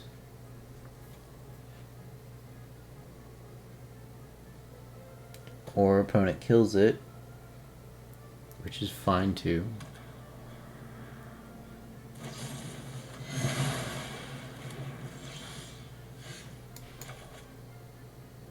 I don't really want to see Tuk Tuk.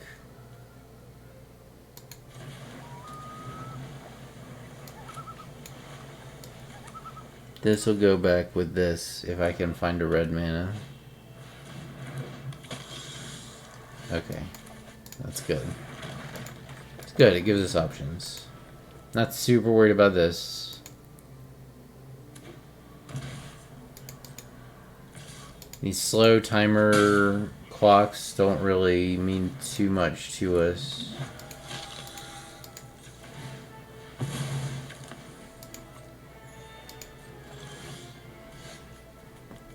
See, if I had the bird. Okay. Next. And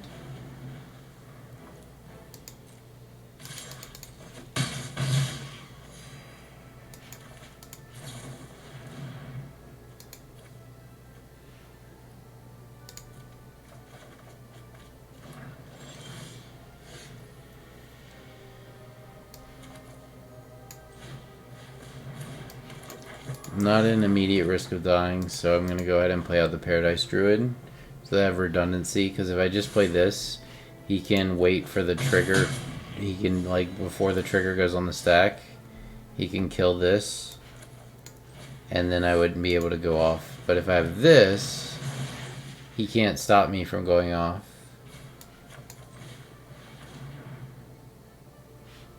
Cancel.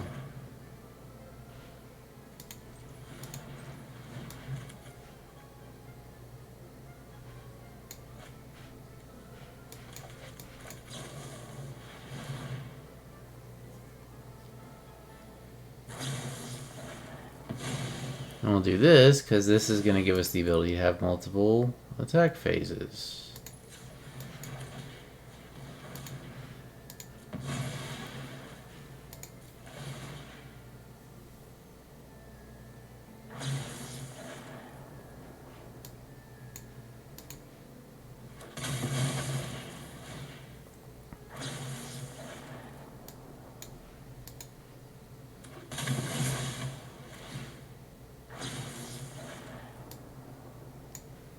Trying to imagine what he could be holding with green and black where he didn't tap anything last turn.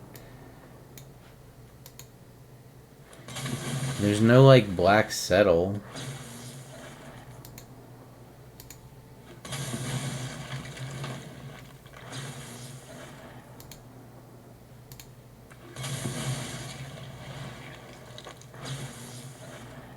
So this guy's black. He could have a kill spell for the haste creature into a board wipe. So rather than getting 2 of these, we will get 1 of these and 2 of these.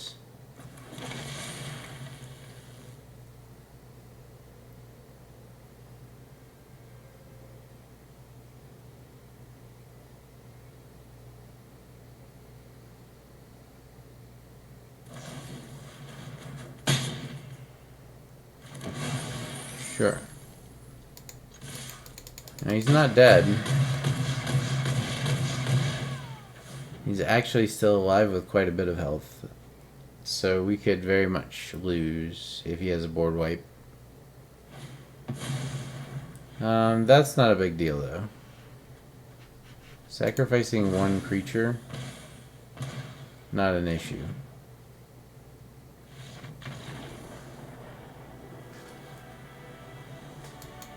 Alright, one more game and this one really is the last one.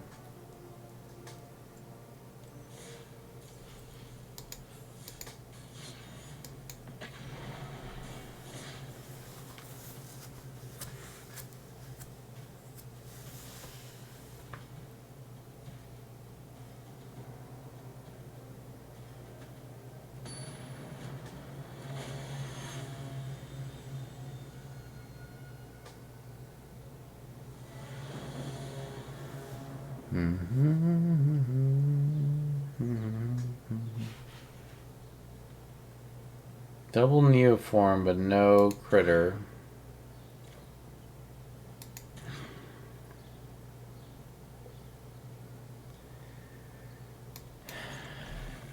Not the greatest.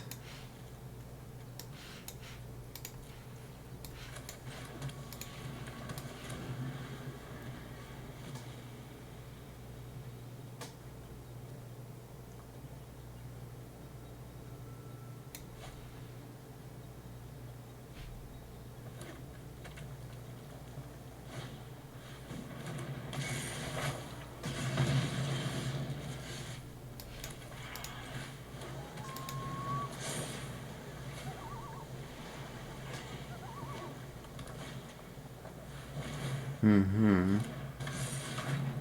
Burning tree. Uh-huh. Tell me more. Do you have the complete set? So we're pretty fucked. Double burning tree is not easy to cope with. I can play hermits and stall as long as possible. If he all-ins, I'll trade with the robber.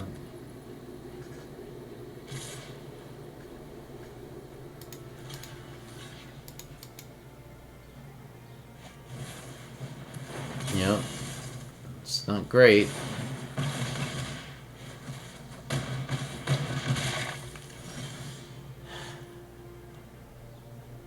Dead. What was my next 6 cards? We would have never had it. We weren't even close. Well, I was saying that was my last game, but that one was like... It literally took 1 minute. I have enough time for like 1.5 of those games.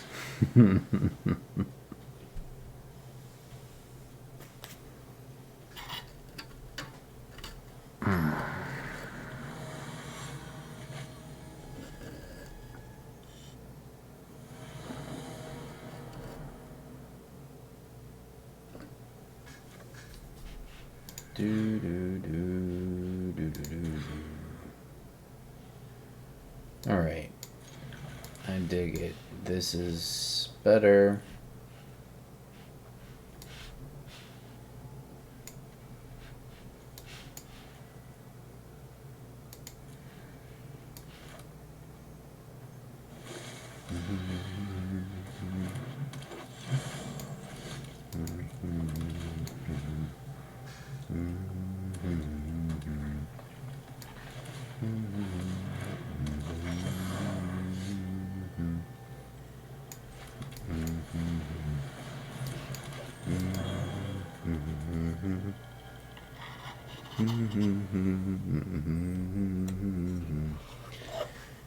Okay, so next turn, Steam Vents tapped, Valakut Awakening, end of his turn, shuffle away everything that's not Seagate Stormcaller, try to go off.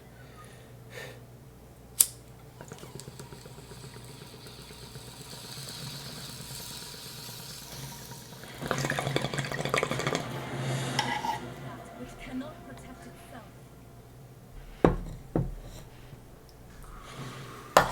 Little War Tribe's a pretty dope card, actually. It's like a 3-mana Lotus Field. It's pretty good. That's on curve with, like, cheating it in with Proctor. I mean, it's a Lotus Field if you're only playing green cards and colorless cards. This guy would be like an Ugin, Ulamog, ramp. I have a deck kind of like this. And adding this might be fun to it. It has a wide array of various types of things. Tapped, pass turn, end of his turn, Valakut Awakening, discard, iteration, Paradise Druid, draw 3, storm the festival. Okay. Top 5 cards, but you're running a ton.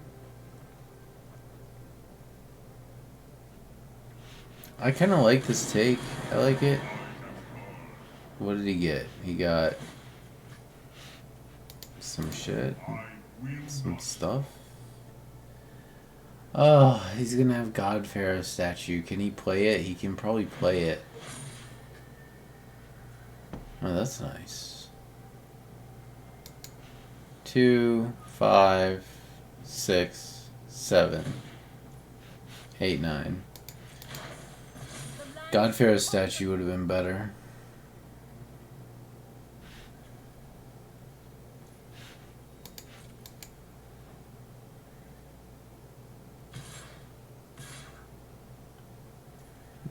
No blocks. What else you got? Okay. It's a lot of stuff, for sure.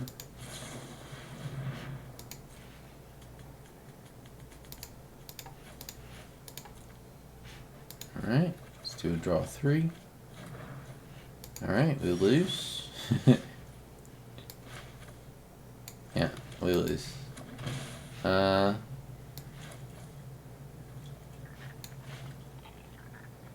else to it. Unless... Do you think he flashes this back?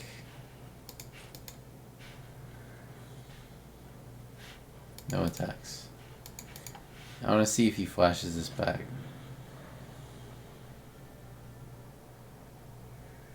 Do it. Nah, man. Flash your big spell back.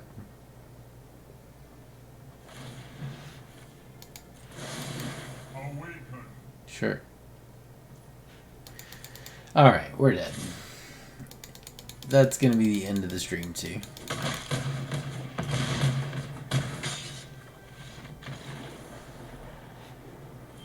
I need 3 more of these guys. I have 1.